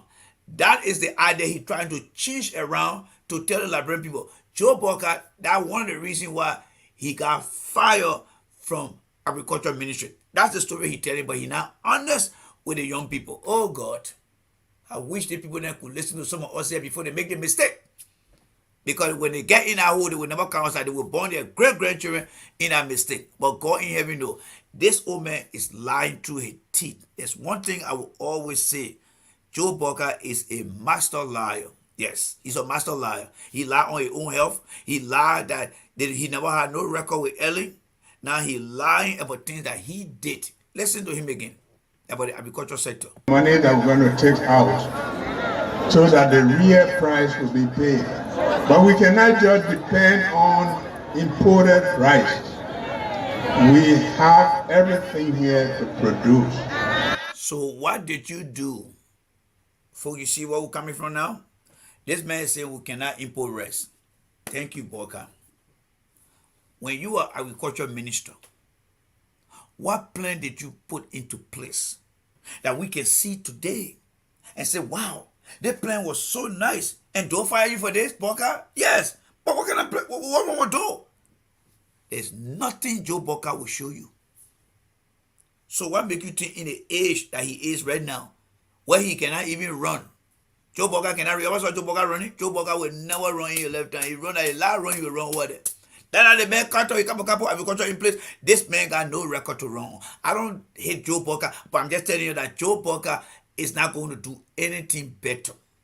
I will make the case for Cummins. I will make the case for Tewo. Because these guys have not been able to take on this role. But for Boca, the old man got nothing, folks. He got nothing. He got a very bad record. He came with a very, very bad record. He's a very dishonest old man. He's not telling you guys what he has done, folks. The old man, I'm talking about his resume now. You got in America, Joe Boca is speaking about what? His resume. What did he do when it comes to agriculture? You know, when it comes to agriculture, you hear Joe, we are talking about, oh, I won a Ballon d'Or, I did this, I did that. When it comes to agriculture, Joe Boca people say, you know what? LPMC, wow. Agriculture minister, wow. Where you want me to start? Let me give you that. No, he can't do that. He cannot do that, folks. The man cannot do that. Let's listen to him here. And our country must produce. Our country must process. Our country must be able to manufacture. The thing that Joe Boca is saying, don't you think you can say those things? Of course you can say them. Our country need to produce. We need to manufacture. We need to distribute. We need to store. You can say those things, right? Yes. The reason you'll be able to say it because you are knowledgeable. But the difference between you and Boca, he served in this role. And Boca cannot tell you what he did, what type of vision he had at the Ministry of Agriculture. What was his vision? What did he put down on paper? Because whatever you envision in your mind, it can still be part of your reality today. And you'll be able to discuss it. Oh, want to manufacture, want to do this, want to do this. Do you know how many people you walk across Monrovia and ask them, what is your vision of having an agricultural sector? Oh, Randy, we want to invest. We want to produce, we want to distribute, we want to sell out there. So if somebody of an Irish age who never worked before and decided to tell what Joe Boca is telling the Liberian people, what made Joe Boca different? This man got no record to run on, folks. Every record of Joe Boca has been very, very bad. The man is incompetent to do anything. And that is why he got no record from the past. I don't mean to grade the old man that day, but the year that he got in America, your experience come with years. It's not your education.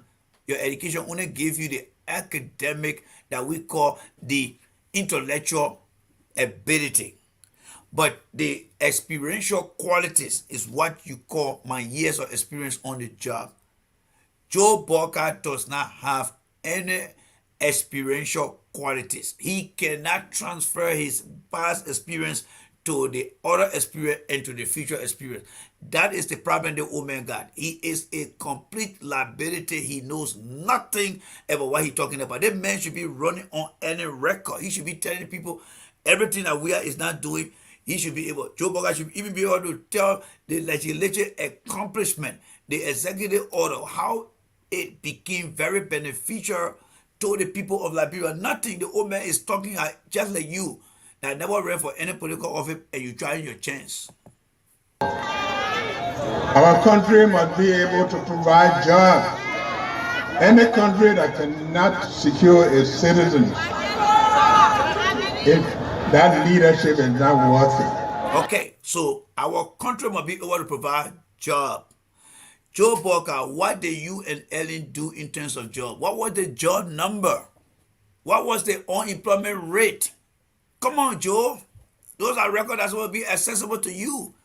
What was the rate? How many people were employed? And how many people not employed today? Bring the comparison. You were there for 12 years. The president challenging you. You were there for 12 years and you cannot even get no reason for 12 years? I mean, what kind of country we have like this, man? Come on, man. Liberian, man. You're going to put pride on yourself too, man. The man talking, you have to say, number 7 in the government? Please, man. Oh, my God. Yeah.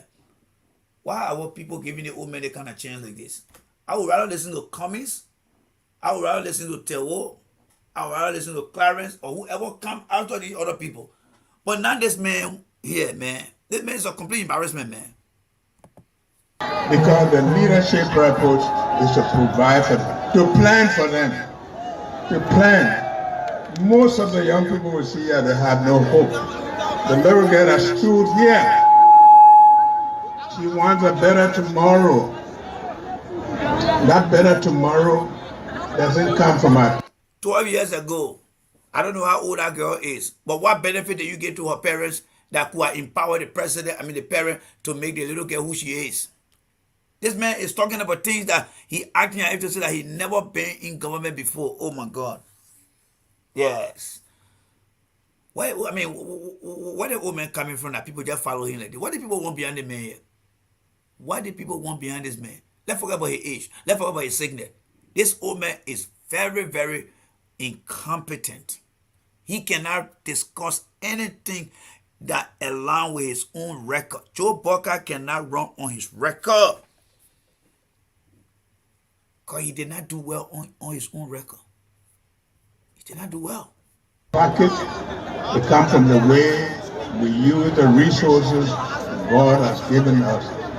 That's why we came up with an initial plan of arrest that will make sure agriculture will work, will make sure there will be good roads. We'll make sure that agriculture will work. We'll make sure we come with arrest. You said with Ellen, what did you guys do for the agriculture sector? What did you guys do for the infrastructure? Why isn't he? You see, Joe Boga is not able to prove anything or disprove anything that we are talking about. You just listen to Mr. Weah saying we broke down we broke ground for a road to go to Lofa. Why Joe Boga didn't talk about that? Is he what? Not in his rested of mind to say, you know what? These are the things we did for we did to Ellen. I did along with Ellen. He can say none of those things. So those who come in and saying that, oh, whatever Joe Weah is doing is the continuation of Ellen project, Joe Boga is not telling you that. He's not telling you that. So how can you guys who out there supporting Joe Boga to say, oh, that Ellen project, Joe Weah finished, they want for Ellen, when Joe Boga cannot tell you guys those things? Because they were never done. They were never done. Jeez, Jesus Christ of Nazareth. Yeah. We make sure that education will work. We make sure that sanitation. You look at our communities for years. You live in a community. Somebody asked me, say, you as a manager, first of all, the way you're approaching me, my friend, you sound very aggressive like that. So next time, just be careful. Don't approach me like that next time, my friend. You as a manager, that's not the way. And you sound like a very angry man, but I will answer your question, but I don't think you should be asking me that kind of way like that. You as a manager, that means you sound like a very aggressive black man right now. Right? If you start to put it right now, you'll be putting hand on your arm like that. You'll be touching your gun right now because you're getting very, very aggressive. And I'm speaking to this guy they call Wilmer. So the way you're talking to that, you were talking to a web police officer right now, he got his hand right on his gun now because he's like, oh, that one on there here right now. And all you gotta say, look, J. Randy, yes, as a manager, how will you do X, Y, and Z? see, you need to come with your intellect and not your emotion. Because when you come anyway, I will try to approach you by correcting it, all right? Corrective and preventive action. I will try to fix it for you guys. So let me read what the young man say here, all right? He said here, and I will read it just as he wrote it. He said, you as a manager, will you not prefer to hire someone with a better experience? Well, I will hire anyone who come with experience. But you have to defend your experience. And what I think I'm trying to figure out from you, in your mind, you think Joe Boga got experience. But so far, what you are listening to here, and I want to thank you for listening. Have you heard Joe Boga trying to link what he has done in his past career that will certify the people decision to say, yeah, he did it in the past. And he putting it together in this conversation. And I think he's making sense. No. Joe Boga is not talking about his past experience. So it just telling me that Joe Boga only went to work and sat down over there and did nothing. He's not looking at his resume. Wilma, I'm sure Wilma, I'm sure you got, I am sure you got some type of resume that you can stand before somebody and say, look, this is what I did on my past job. And for that job, I bring the experience and I can do X, Y, and Z. But Joe Boga is not able to do that, my friend. He's not able to do that. He's talking about agriculture and he wants to serve as Minister of Agriculture. You see, this guy who served as Goodluck Jonathan, all right? Let me see what his name here. Hey Google. What is the name of the current president of the African Development Bank in the Ivory Coast? On the website afdb.org, they say, since 2015, Akinwumi Adesina. Okay. Akinwumi Adesina. He was the Minister of Agriculture under Goodluck Jonathan. Very brilliant guy. Graduate from Purdue University, PhD. He came to the Ministry of Agriculture in Nigeria. And he managed to help farmers that they were able to get the thing they call mobile money. When he went to the Agricultural Development Bank to take on that role, he told them, I'm here to expand the ability for agriculture across Africa. Because in Nigeria, while I was in our role, I did X, Y, and Z for the people of Nigeria, and they are very proud today. The mobile money that we're using in Nigeria today, it was that guy's idea. Go do your research. Joe Boga cannot have that kind of conversation. He don't necessarily have to be like Akimia or Akihina, whatever the name is. What did he do at LPMC that can give us some sense to believe that he did something? Listen to him here. When you listen to Joe Boga, I want you to ask yourself, is he speaking like somebody who got experience, or is he speaking like somebody who is just coming to the game of politics and trying to at least make a president be known? Not to be felt, but to be known. Let's listen to him. There are no roads. Some people selling on the sidewalk, they're flashing water on them. They don't even care about how the citizens get to their homes. This is not acceptable. We will have to redefine Liberia in the interest of Liberia. So the UN Ellen policy, you did not redefine Liberia? Is Joe Boga telling us here that for the 12 years he and Ellen were there, they did not redefine Liberia? So that means the flashing of water on the people, they too were flashing water on the people that do it. Because Joe Boga should be telling you, look, during our days, the issue of flashing water on people walking along the road, it was not heard of. We had a very good road structure in place, that the storm drain system collected all the standing water. There was nothing there. But then Weah administration, they came and mess everything up. He's not saying those things. He is not saying those things. So they never redefine. Whatever Joe Boca tell you they're going to do, those are things that he and Eddie did not do for 12 years. So why should you trust Joe Boca when he telling you that the thing that he's going to do, but you know that they were there for 12 years and he never did. So whatever Joe Boca and Eddie did not do for 12 years, if Joe Boca tell you going to do anything, he is essentially lying to you. I'm not campaigning for George Weah. I'm not campaigning for Cummings. None of the politicians, but I'm just telling you who Joe Boca is. I knew from day one that Joe Boca was not prepared to be anything in our country. Joe Boca is wouldn't good at taking a appointed position, which is not even good at completing. That's who he is. You come here and tell people that you want to be flashing on people, but you're there for 12 years. So what did you guys do? You forgot to put in the policy in place that do not fly water on people? What kind of puppet is this? Yeah. We have to give hope to our people. I am quite aware of some of the reasons we have it this way. Okay, what are some of the reasons? Very good point. He said he's quite aware about some of the reasons. Come on, Joe. This is an opportunity to make yourself now, Joe. Don't break yourself. Make yourself. You are aware of some of the reasons. Now, tell us what are some of the reasons, please. A lot of people believe that they are entitled to what they're doing. That they are the only ones that people should live in ghettos. And who are those people then? Because you and Eddie were there, right? You are there for 12 years. So is Joe Boca telling you that, guess what? I know what got this situation like this. When we were in power, we felt that thing was for us. That's why I didn't resign in the first 6 years. I mean, after the first 6 years when Eddie school was 10. Because I felt that I was privileged to be in that bracket, right? Anthony Shire, Eddie first finance minister would not say those things. Because you would say, you know what, J. Randy? When I saw the class that Ellen put us in your first year, I did not even wait for the first year to end because I never want to be in that class. I left because I felt that the class should be for everyone, not for a few people. You listen to a man who served with Ellen for 12 years. And now he coming back to tell you now that, oh, guess what? There are certain class of people. No, don't buy that idea. That is a complete 360-degree turnaround, bold-faced lie. They may not tell you anything about the solution in the country that were there, that they saw for 12 years. Nothing. Unity Party people don't run away from here. You got to stay here with me, folks.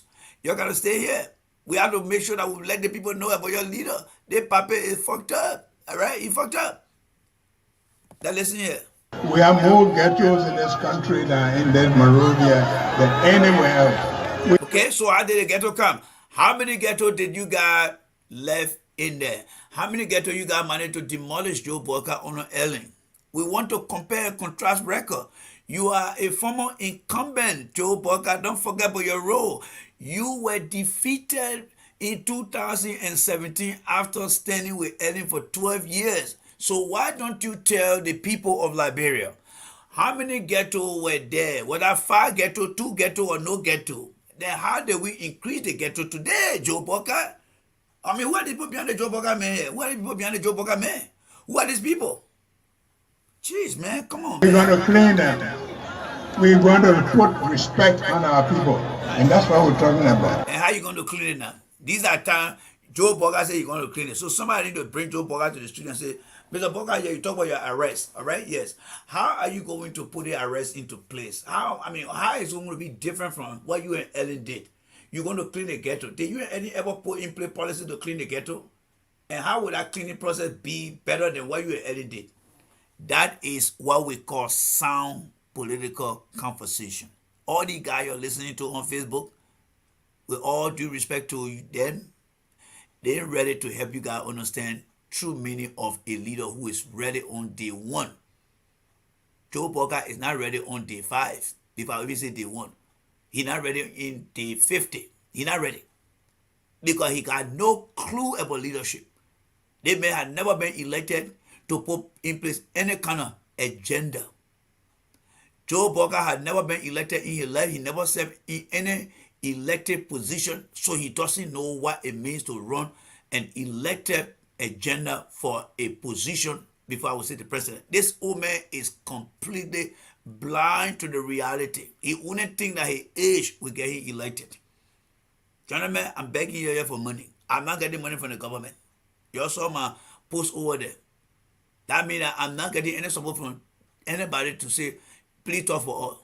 I'm just telling you the truth on the platform. That's what I'm saying here. Because that's who I am. But Joe Boka is not ready for anything. When you leave today, you go, just plan.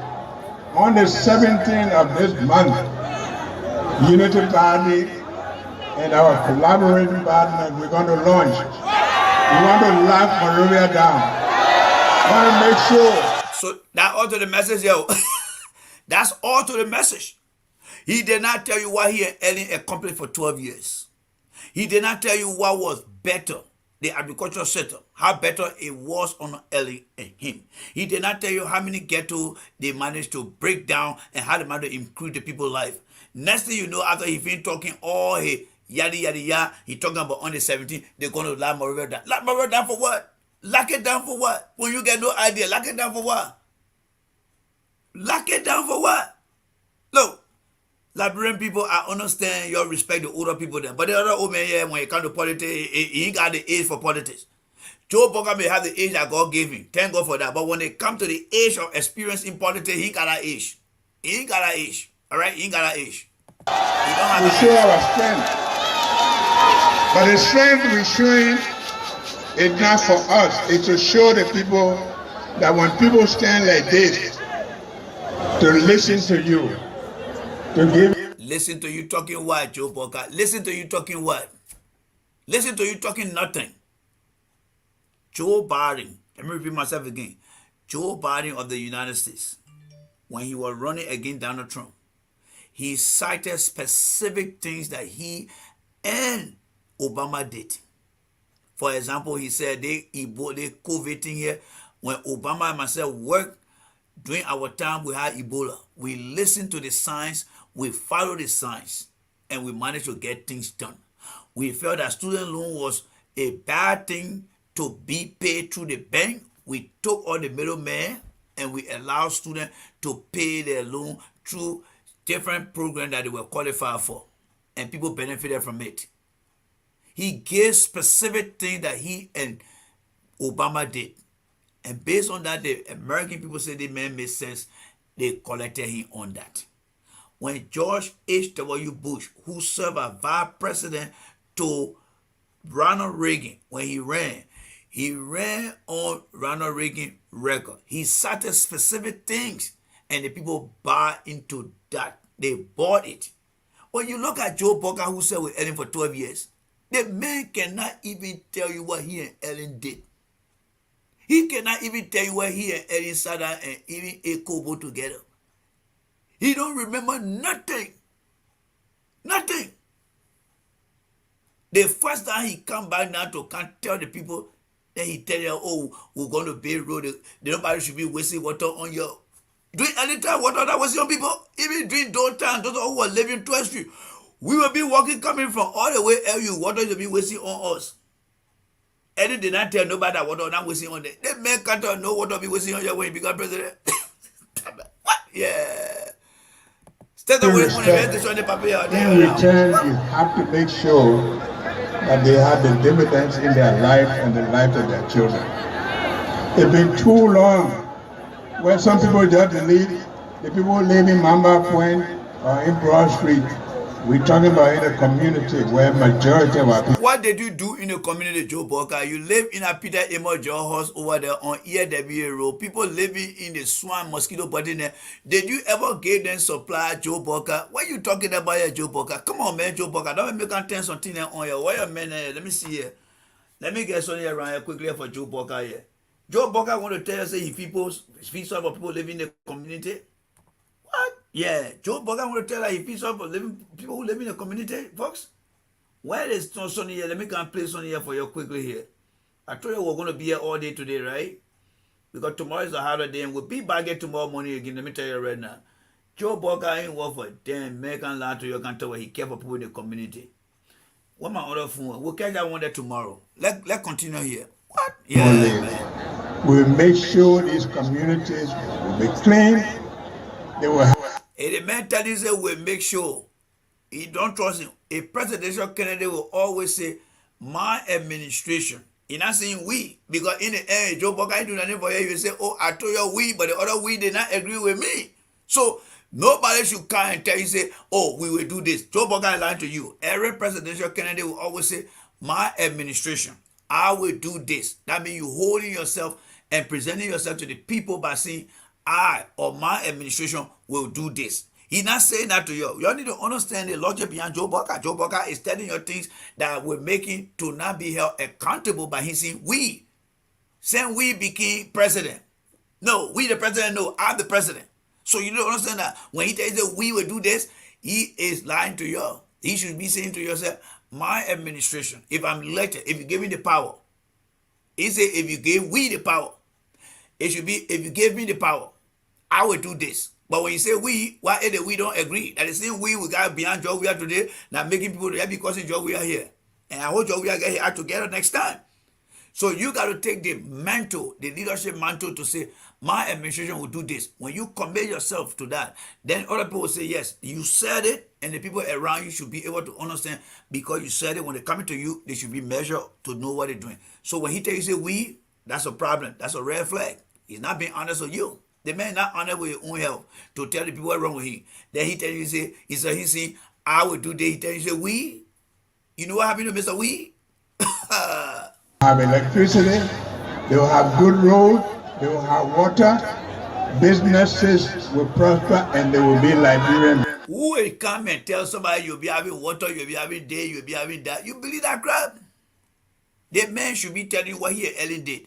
During our days, we have this thing was set up, this one was set up, and this thing was working. It was doing so well, it was doing so good. But he telling you, he gave you a laundry list of things. Like, oh yeah, I will give you the, like somebody rapping to a girl that he met for the first time, oh, I love you, that face, love water. Not that I used to say it, but I'm just saying it now because I never said it before. But I heard from my people then, I love you, that face, love water. I will do that for you, I will do that for you, I will do that again. Just look at you, what are the better? You in your right mind? This old man got no agenda in running anything, folks. That's the bottom line here. Joe Boca got no agenda in running anything.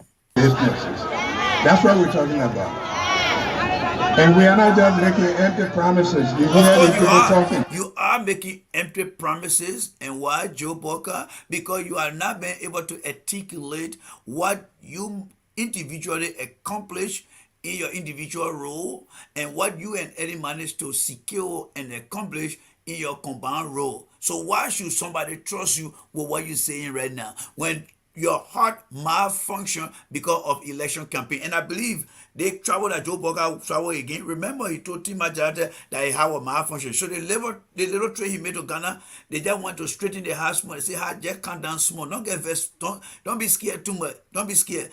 Go take the tablet, it will bring your heart down. That is what Joe Boca, I believe, went to Ghana for. The woman got no message for the people, man. No message. We're going to hold them accountable. And you hold us accountable.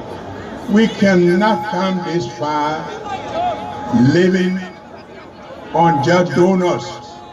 The donors will give you what they want to give you. So why you did not leave from beyond Ellen after all the donor money came? Because if you're seeing a lot of donor money coming after 6 years, but Eddie, my sister Eddie, all the money we got for the past 6 years, the team making sense. I had to leave. We have to empower our people. He didn't do it. He sat on there for 12 years. Then he talking about donor money? No. So if you're not going to take donor money, how are you going to increase things in the country? How are you going to improve things? How are you going to make things start working for yourself? But you can have the kind of raw material that we have, the resources, and they are leaving about $15 million. Okay, so when you were in power, Joe Boca, when you were at the Ministry of Agriculture, what did you do to slow down the exportation of things? When you are LPMC, what did you do to improve the internal food production in the country? And how successful was that? Can you link that to what you have today? What is the experience you bring into those things, Joe Boca? From Bear Mountain right going daily, and there's no road to go there. It will not work in this country. So that means Joe Boca is telling you that there was did not be no road. There was no road to Bear Mountain. That's why Joe Boca tell us. So when Mr. Weah come and say I built a road, then he right, because this particular recording here, Joe Boca said there was no road to Cape Mount. There was no road to Bombing. There was no road to Lofa. So nobody should argue and say we are completing Ellen Johnson study project, because the man who said we're Ellen for 12 years is telling you that the mining company in the area, and they got no road, they got headquarters, they got drone that can just come and pick the stuff up and go. That's why Joe Boca is telling you guys, this old man is not ready up to the tax, man. And I don't see why people should feel bad when you say they're going to be audited. After even God himself, whatever we're doing here, we have to account to him. Exactly, Joe Boca. So why didn't you speak on when Ellen did not renew John Morlue contract to say, oh man, the other thing here were really bad. Why you have to let the ball go? In fact, I'm going to resign because you let the ball go. He didn't resign. And at the same Morlue man behind you today, Joe Morlue will not agree to what you're saying. Why? Because you have one choice, and that choice was to say, you know what, Ellen, with all due respect, you need to provide any audit. I'm leaving the government here. But you sat there and you enjoy everything. You were in the Senate. You were encouraged the Senate to bring the audit report for discussion, because that's how you triangulate. If finished, you go to the president will send it to the Senate for review, and then for them to start the implementation process of it. But you did nothing. You sat over at Joe Boca and you approve everything. You agree with people who did not want to move to John Morlue getting his contract renewed. Nothing, Joe Boca. And you talking about audit? You, Joe Boca, are afraid of audit too, man. Come on. If you did a good job, then you should be able to account. Exactly. So you guys did not do a good job on Ellen. You and Ellen did not go do a good job. That is why Joe Boca decided to agree with Ellen to not renew John Morlue contract at the GAC. That was the reason. I've worked several places. Correct. And I'm not ashamed of the record I leave. Yes, because they are bad record. Very bad record, and that's why you don't talk about it. You see, to be ashamed is to not talk about anything. But to be proud is to talk about something. So if he's not talking about his record, that means he's very ashamed of his record. If he talk about his record, that means he's proud. But Joe Boca cannot talk about his record, because the record from LPMC, LPRC, Agricultural Ministry, Vice Presidential candidate who are responsible to take care of the young and incapacitated people under the group of 77, he did absolutely nothing for those people. Nothing. That's why he is ashamed to discuss his record. If he were proud of his accomplishment, he would have been linking his past performance to his current aspiration to want to be president of Liberia. Remember what Comey said? Past performance will always determine future performance. This man is not talking about his past record, because he did very poor in every position. That's why he ashamed to talk about it. And he will tell you, I'm not ashamed. But he is not telling you, I'm proud to talk about my record. If somebody tells you that they are not ashamed, that means the record is bad. And that's why he don't want to talk about it. If the record were good, he would be proud to talk about his record. You see the contrast there between the two? You shame to talk about it because it's messed up. You will be proud to talk about it because it was good. You cannot do it, folks. Because what we do is for you. And you can't just be sitting there and say anything that people do is all right. Oh, yeah? Really, Joe? So what did you and Eddie do for the people, and the people sat over there and rejected you? What can you tell her now? You didn't do nothing for the people, that why they rejected you. That's why they rejected you, Joe. It's not all right. It's going to change. It's going to be for your children. That motto, I know whether you're still using that word in Liberia. It's going to change. It's going to be all right. That's motto. More talking. It got no iota of confidence behind it. That's motto. Future is going to be for good schools, good medical services. Oh yeah, so Eddie did not have no good school. That's why they mentioned it's going to be for good school. Because he had a good school, you're going to say, you know what, the same school system and structure we have in place on Eddie and myself, we're going to have that same structure. But he said it's going to be. It is going to be. That means it was never there. It is going to be. So Joe Boca knows that he and Eddie messed that country up. Bottom line, he knows that he and Eddie messed that country up. And he knows that he got defeated in 2017 because he and Eddie messed that country up. Bottom line, folks. That's why he's not running on any record. That's why he's not making reference to anything in regards to Ellen. And as far as he being ashamed of not discussing his record is because everywhere he worked, he poorly performed. Joe fired him twice. Amos Sawyer fired him. Eddie did not support him because he don't have the confidence. So where is he going with anything? Nothing. Nowhere. Every community will make sure it will have good medical services for our people. So what did you and Eddie do for the community now? You see, for every time Joe Boca talk, because he come from a 57-year background, 12 years as vice president to Ellen, 45 years in his own role, when Joe Boca say or identify anything, it is good to identify the problem, right? Because we said this election will be based on the issue / the problem, the solution, and the direction. So he identified the problem, but they had identified the problem for the past 12 years. But what is the solution they provided? That's why he can't cross.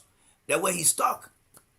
So whenever he talk about we'll provide good school, the question you be asking about, what did you guys do for 12 years?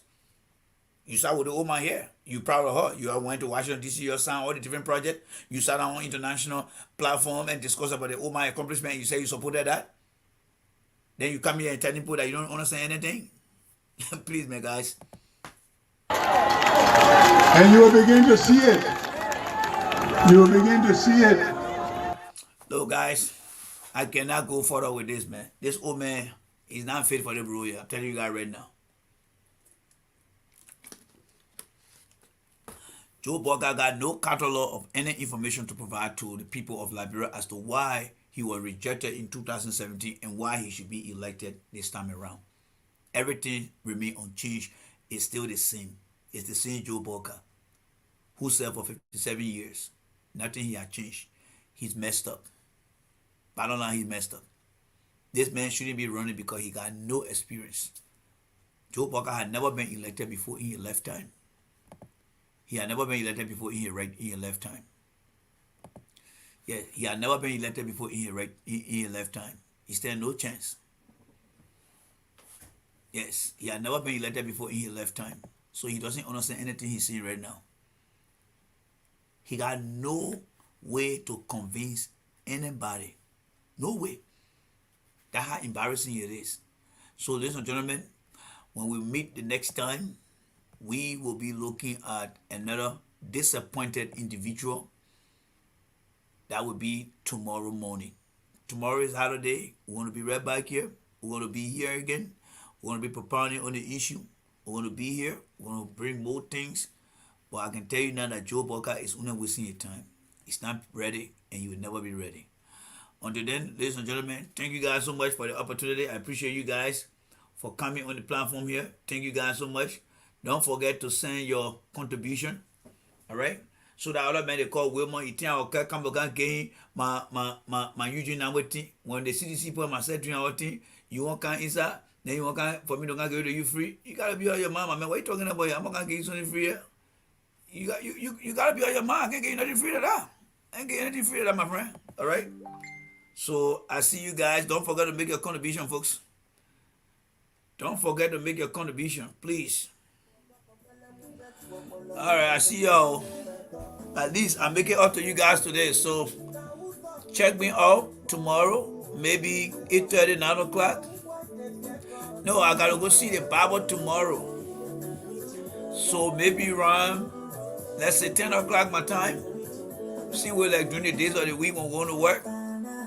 So, but I'm going to see the Bible tomorrow. So 10:30 to 11 or 10 o'clock. Just hit that follow button. All right? So I see you guys, man. All right? I see you guys. Take care, guys. All right?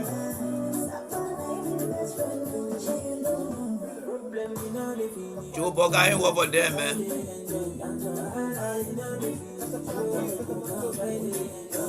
See you guys. Bye. I gotta enjoy my music here.